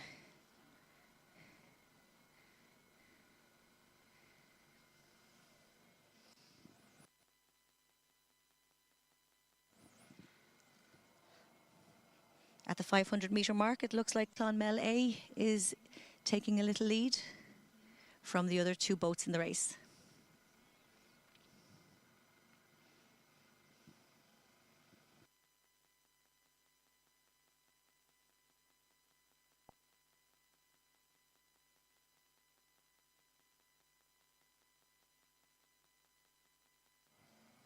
All three boats are moving fast down the water.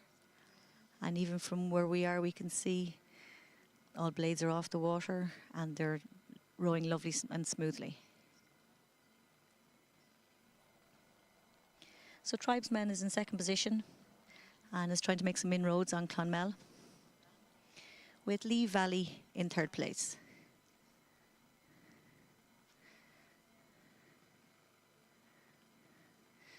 So coming up to the 250-metre mark, it looks like Clonmel still in the lead, and they're rating a little bit higher than Tribesmen at the moment.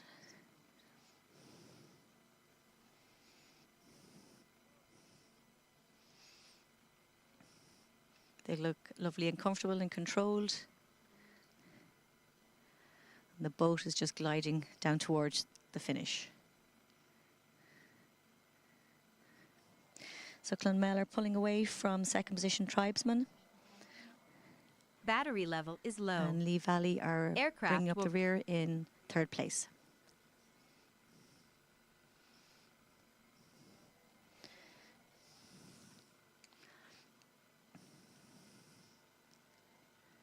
So Clonmel are just coming up to the finish line now.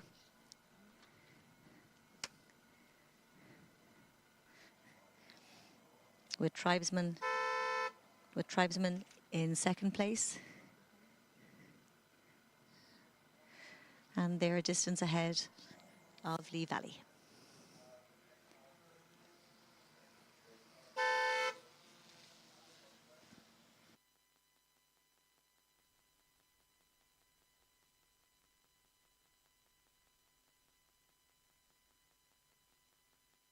Low battery. Return to home promptly.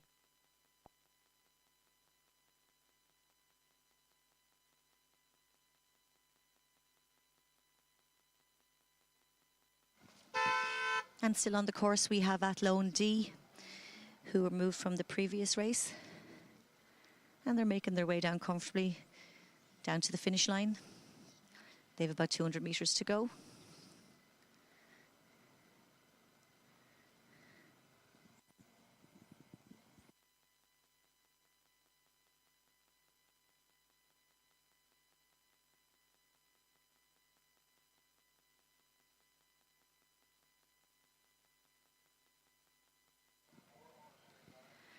And Athlone D just have the last few strokes before they come up to the finish line.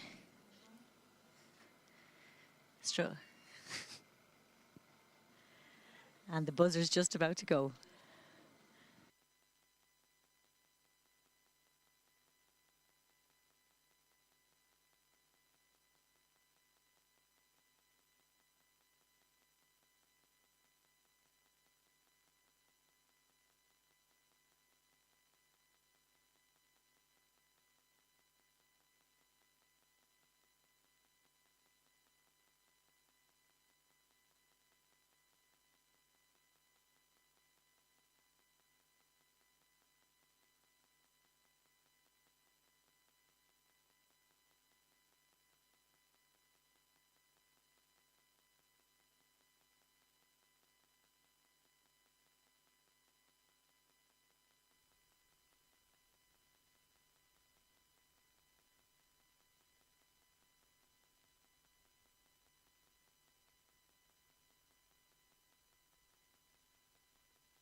At the 500 metre mark, we have race 174, which is the men's junior 13 1X, and this is the first final.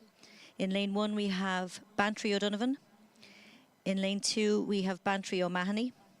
In lane 3 we have Morgan Gow's St Michael's. In 4 we have Hennessy Bantry, and in lane 6 we have O'Donovan Skibbereen.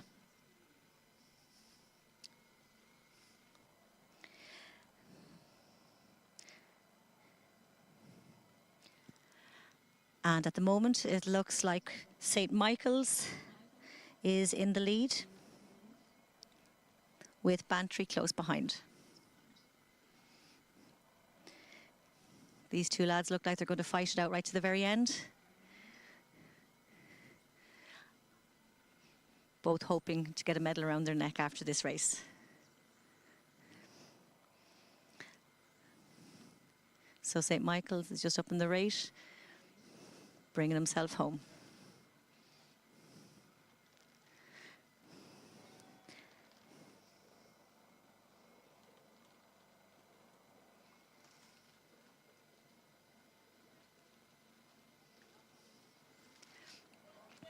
And St. Michael's is about 10 more metres to go before the buzzer goes,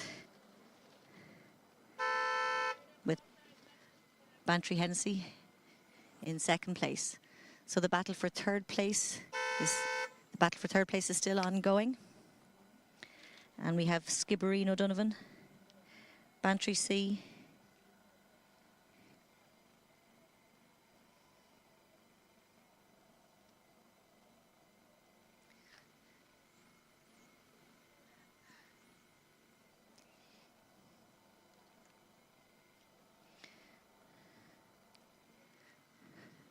and we have Bantry O'Mahony coming to the line. And it looks like O'Donovan Skibbereen is going to hear the buzzer next, followed very closely behind him is Bantry O'Donovan. Well done, lads.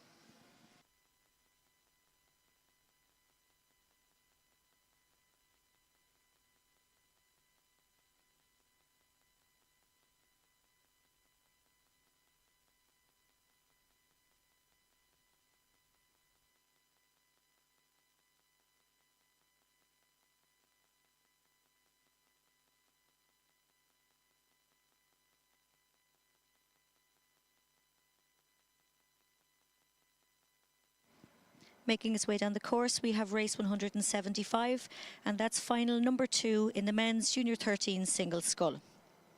In lane 1, we have St. Joseph's O'Connor. In lane 2, we have Fox at Lough.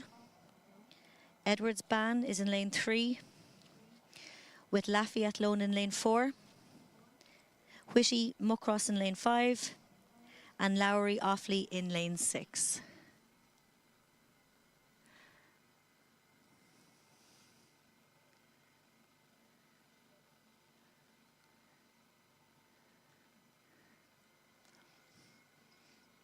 At the moment, it looks like lane 6 is in the lead, and that's Lowry from Offley.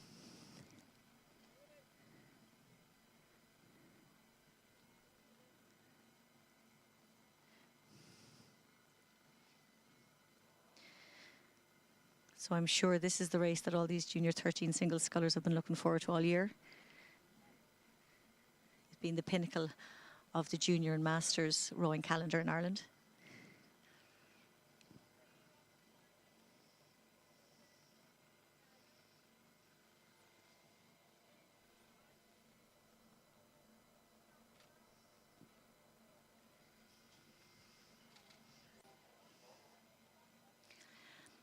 Lowry Offley looks like he's holding his lead.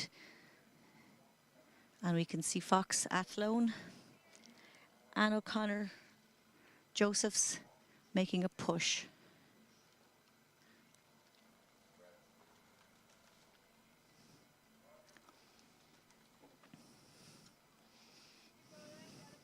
So we're coming up to the 250 metre mark. And Offley, Lowry, who led from the start, is still out in the lead. And in second position It looks like Fox Athlone and Muckross Witty are going to battle it out.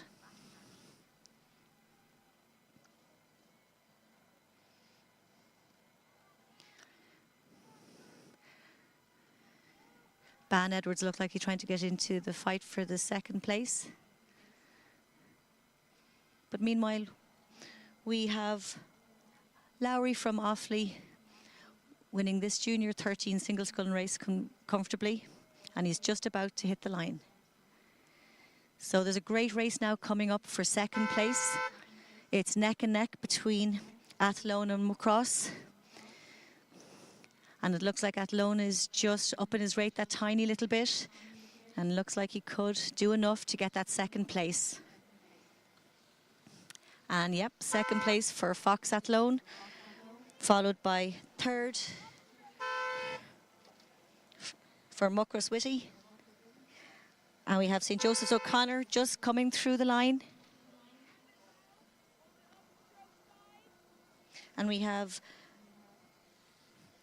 Laffey Athlone and Edwards Ban. And these two boys are fighting it out. Each of them wants to hit the line before the other. This is going to be a tight one. They're battling right to the very, very end. Well done. Battery level is low. Aircraft will return to the home point in 10 seconds.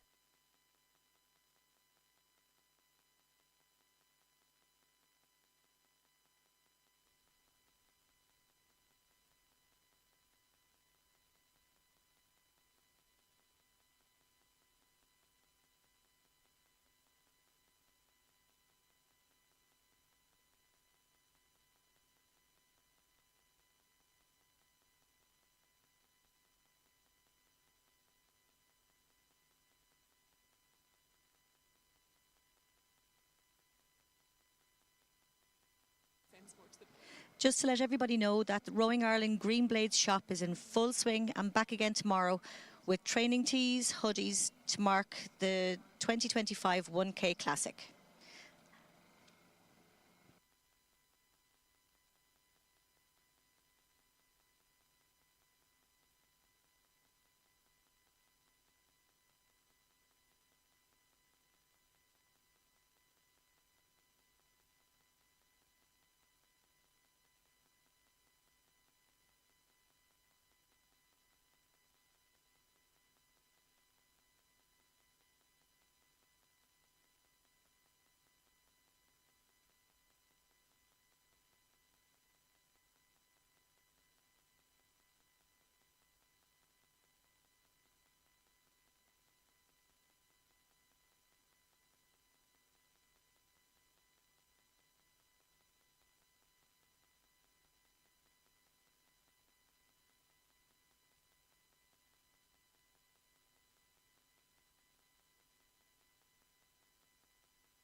As we're coming close to the end of the day today, could I just ask all that all crews can take a look around their area and get a big black plastic bag and start tidying away all the rubbish.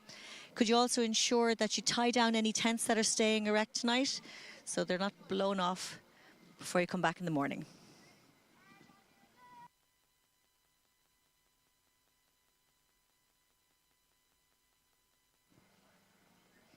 Our next race is race 176, and that's the third final in the men's junior 13 single scull. In lane 1, we have Castleconnell Buckley. In 2, we have Athlone Raymond. In lane 3, we have Castleconnell Madden. In lane 4, we have Shandon Kerr. In lane 6, we have Waterford Indyuchenko.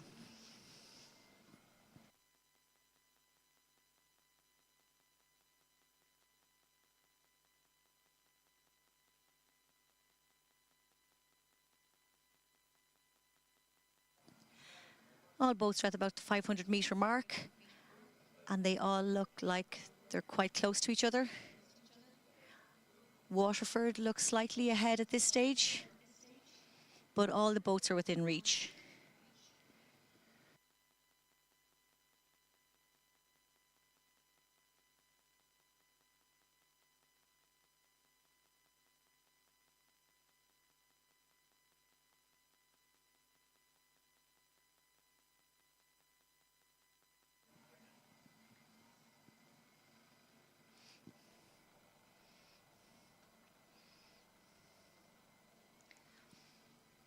So at the moment it looks like that Waterford and Shandon are pushing each other on towards the finish line.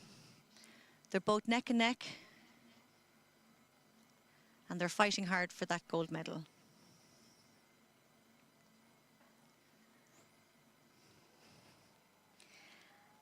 And Castleconnell, Athlone, actually both Castleconnells and Athlone are both fighting it out for the third spot. And this looks also like a very tight competition between the three. So we're coming up to the 250 metre mark. And Waterford is slightly in the lead and has been hunted down by Shandon Kerr.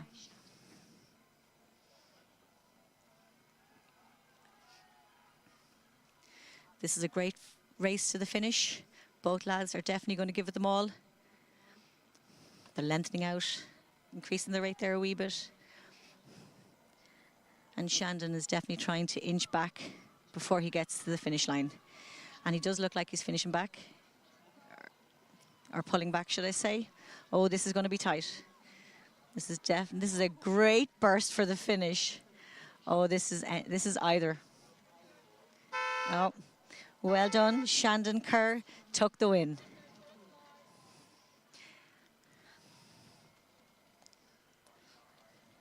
And for third position, we have Buckley Castleconnell, who has a good lead over Athlone, over Castleconnell Madden.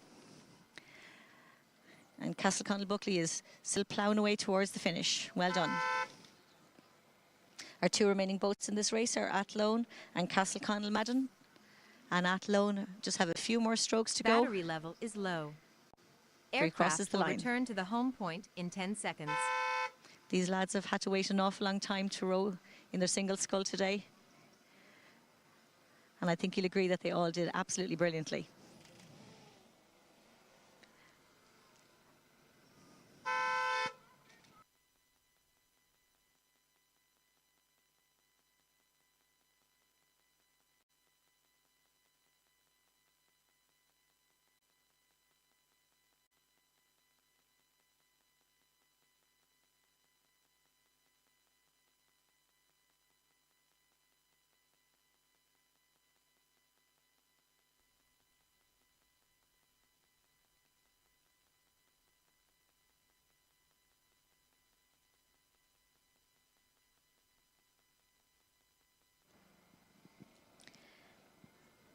The race on the water is 177, and that's final number 4 in the men's junior 13 single scull.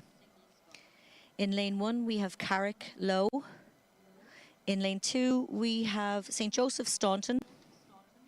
In lane 4, we have St. Joseph's Cotter.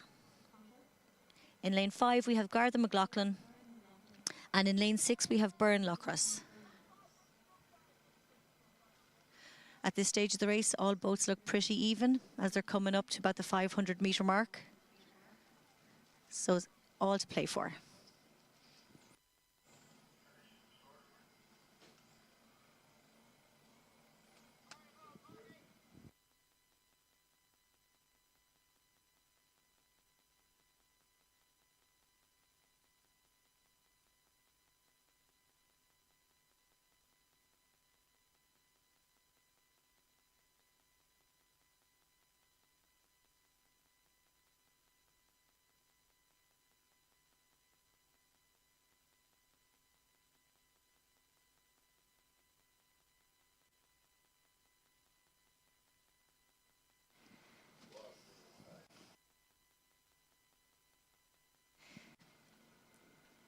So we're coming up to the 300-metre mark, and it's a close race between Garda McLaughlin, St. Joseph's Coulter, and St. Joseph's Staunton.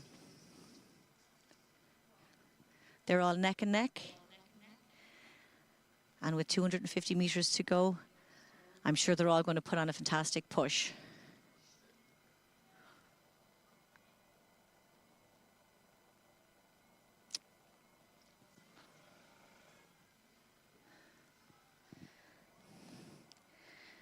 Sorry, I actually made a mistake there. It's Carrick, Lough, St. Joseph's Staunton, and St. Joseph's Cotler who are fighting it out. I got myself confused. So at about 100 metres to go, these three Home boys point updated. are absolutely Low battery. pushing like hell. Return to home promptly. Battery level is low. And it looks like Aircraft St. will return to Joseph's the home point might in just 10 have enough in the seconds. tank to bring it across the line. And second place is going to be very, very tight to call. So second looked like Lough Carrick with St. Joseph's Cotter in third. And Garda McLaughlin is making his way down towards the finish line. Nice and clean through the water. Having a little look around just to see how much more he has to go, or how far he has to go. Well done.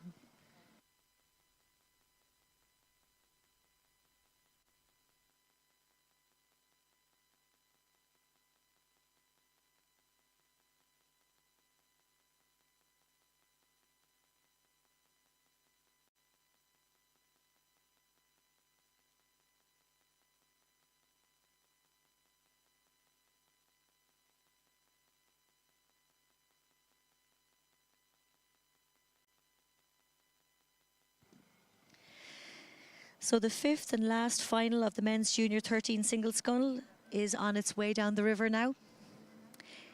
In lane 1, we have Shannon McAtee. Lane 2, we have Athlone Dorn. In lane 3, we have Waterford McCarthy.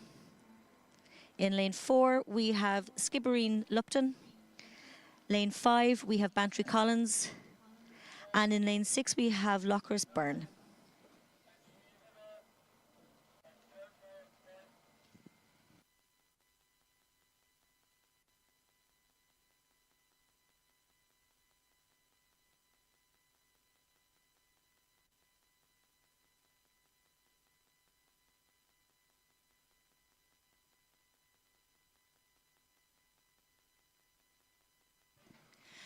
At coming up to the 500-metre mark, this race looks like it's going to be very competitive and very even. And at the moment, all the boats are quite packed together, so they're making a fight of it.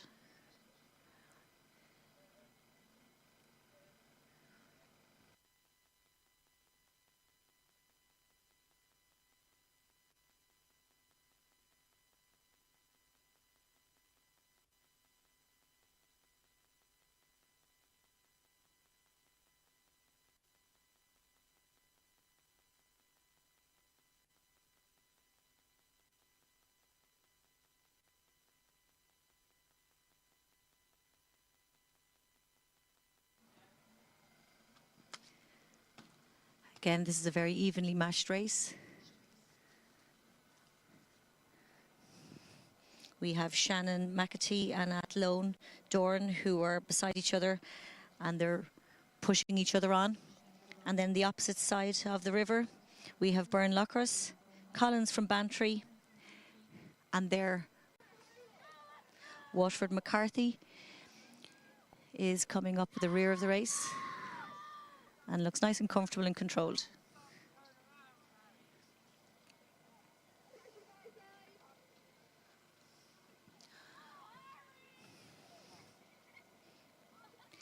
And Shannon just had a little bit of a wobble there, but after getting back, no problem.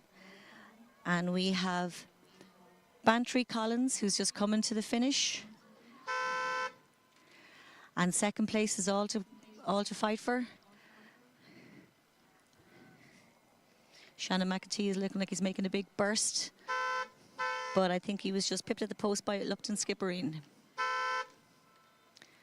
And then coming up to the finish line, we have Doran Athlone, followed by McCarthy from Waterford.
So we'll be wrapping up shortly, but stay with us as we bring you the final races of today. And don't forget to join us again in Cork next month for the Irish Rowing Championships at the National Rowing Centre from the 11th to the 13th in July.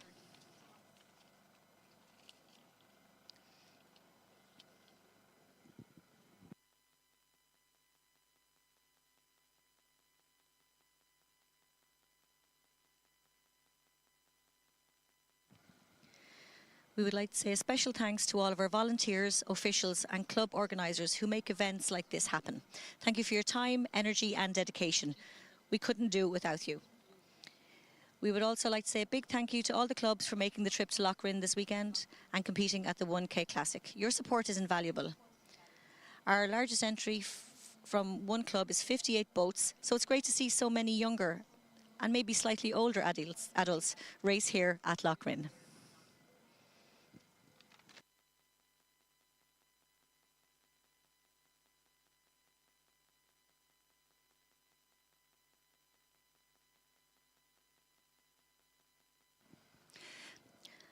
We now have race 179 Battery coming down level is the low. course, and that's the Aircraft men's will return masters to the home point in 10 seconds. coxed quad, and this is a beginner category.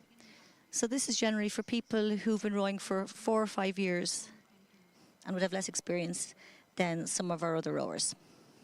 So in lane 2 we have Defence Forces Rowing Club. Lane 3 we have Macross. Lane 4 New Ross, and lane 5 we have Lee.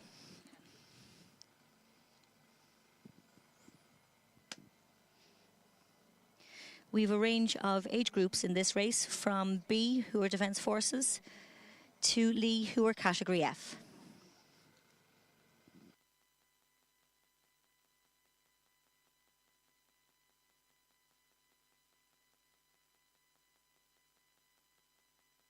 Low battery, return to home promptly.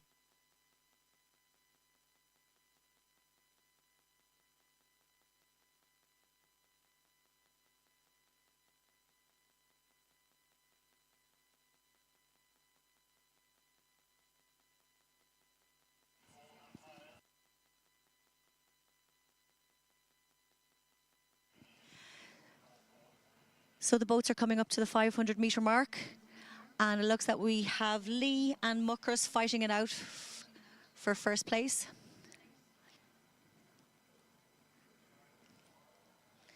New Ross and Defence Forces are closely racing against each other too.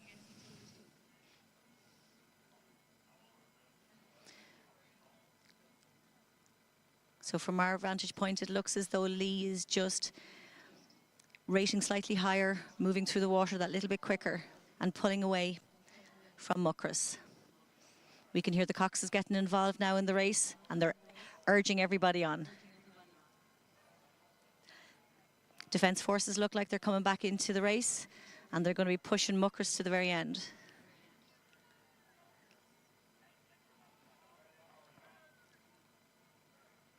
So we've about 100 metres to go. And we have Lee, who are category F, the most experienced. That's a nice way of saying the oldest in this race. And they're leading from Muckers quite comfortably. So Defence Forces are making a charge back at Muckers now. They're trying to just close the distance between the two boats. Muckers are responding. And because of that, they're now getting closer to Lee. Lee are up in their rate, and they're responding to the challenge. This is going to be a very close race between first and second. Muckers are really putting a charge on for the end. Hopefully they don't run out of water. And Lee just hold on to it. With Muckers in second, Defence Forces in third. And we have New Ross still on the water, making their way down to the finish.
So as we head towards the final two races, we'd like to say thank you to everybody for your support in making the event run so smoothly today. Please make sure all boats are tied down securely overnight and leave any rubbish beside the bins near the white tent. Rubbish bags are available at the regatta office. Just a reminder that there's no training allowed after racing today. A number of items have also been handed in to the office for lost and found. Phone and sunglasses. We hope to see you all here tomorrow. Take care.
So the penultimate race of the day, race 180, has already started, and that is the Junior 14 Mixed Oct.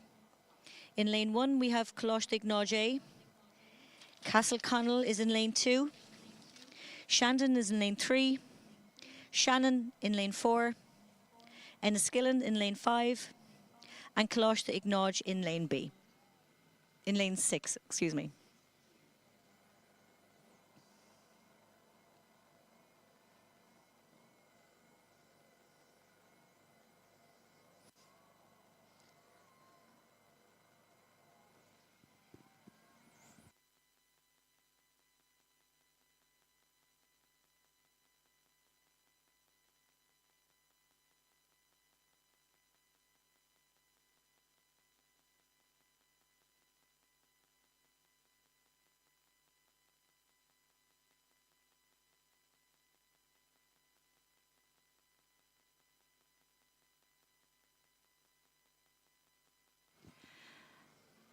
And we're coming up to the 500-metre mark. And it looks like Enniskillen A and Shandon are battling it out for the first position.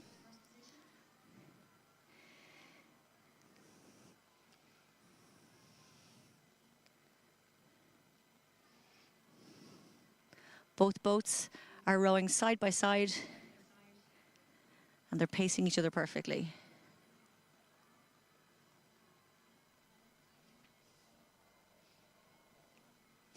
Coxed and Castle Connell and Shandon look as though they are pacing each other as well.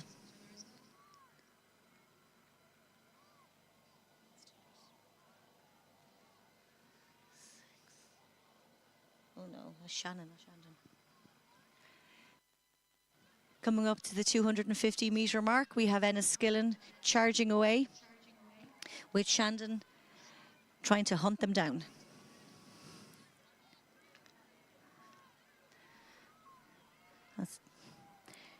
Shandon are increasing their rate and are trying to close the distance between the two boats.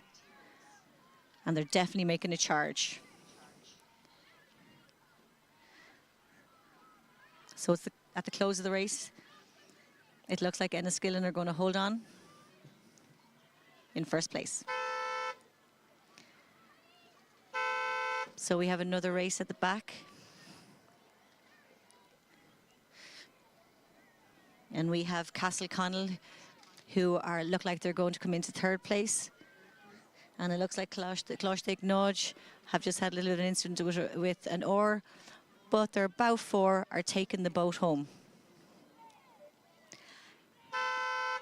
And next to come across the line will be Shannon. And well done to Coxed for keeping the head and getting the boat down the river.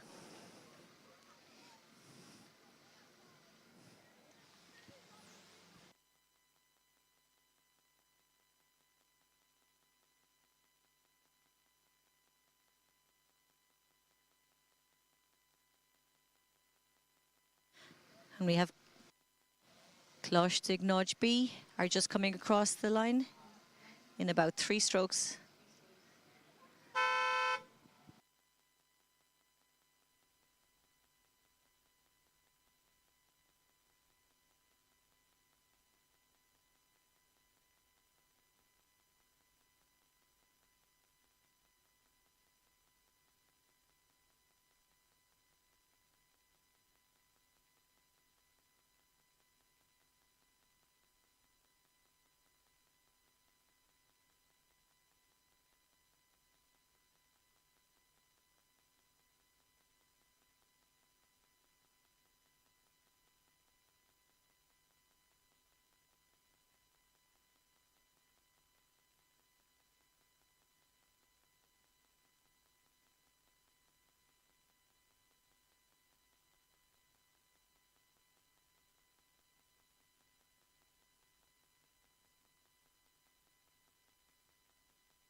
Our last race of the day, race number 181, is making its way down the course, and that's the Junior 14 Mixed Oct. And this is final number 2. In lane 1 we have St. Michael's. In lane 2 we have Enniskillen B. Lane 3 we have Muckross. Lane 4 Skibbereen. And in lane 5 we have Athlone.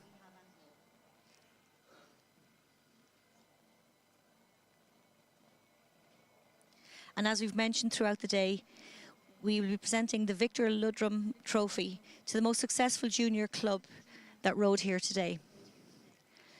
So although this is the last race, it could make a difference to the standings. So there's all to play for. This looks like a very competitive race. All boats look pretty much in line coming to the 500-metre mark.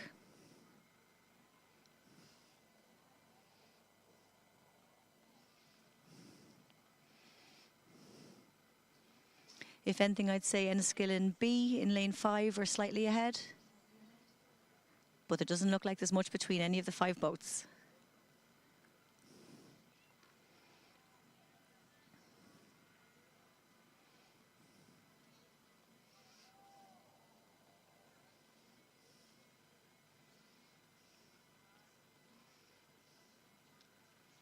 So at the moment, it looks like there's a fight on between Enniskillen B, St. Michael's, and Skibbereen. Those 3 boats look like they're fighting for the first 3 places. They're now neck and neck, and very close behind we have Athlone and Muckross.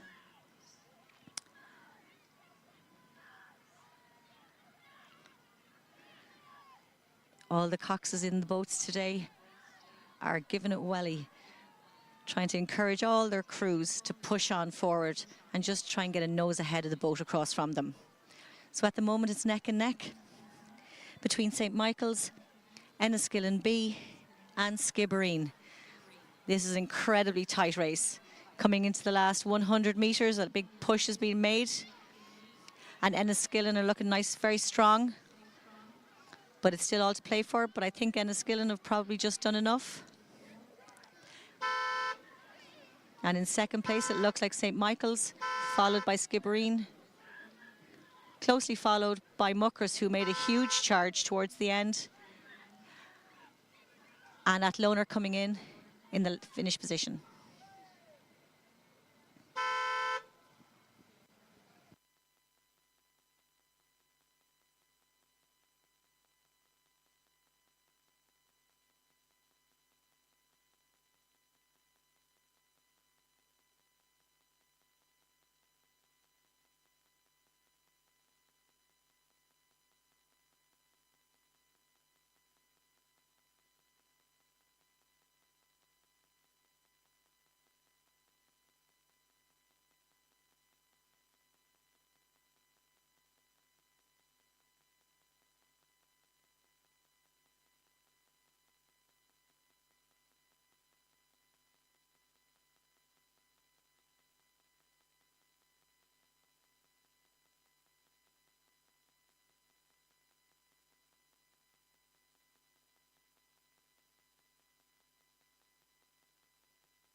So that was our final race of the day.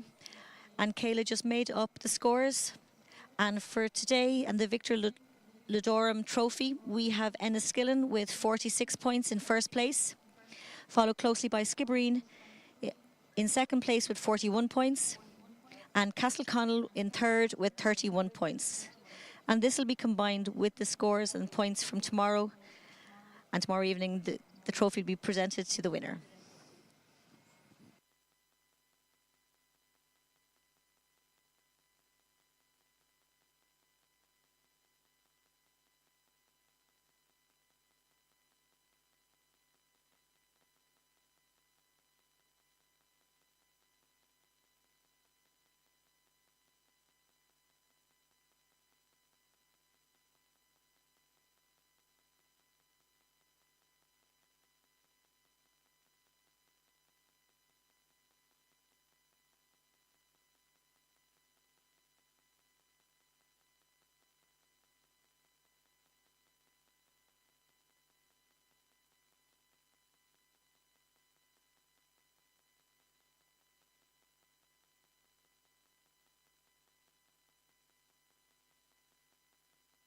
Battery level is low.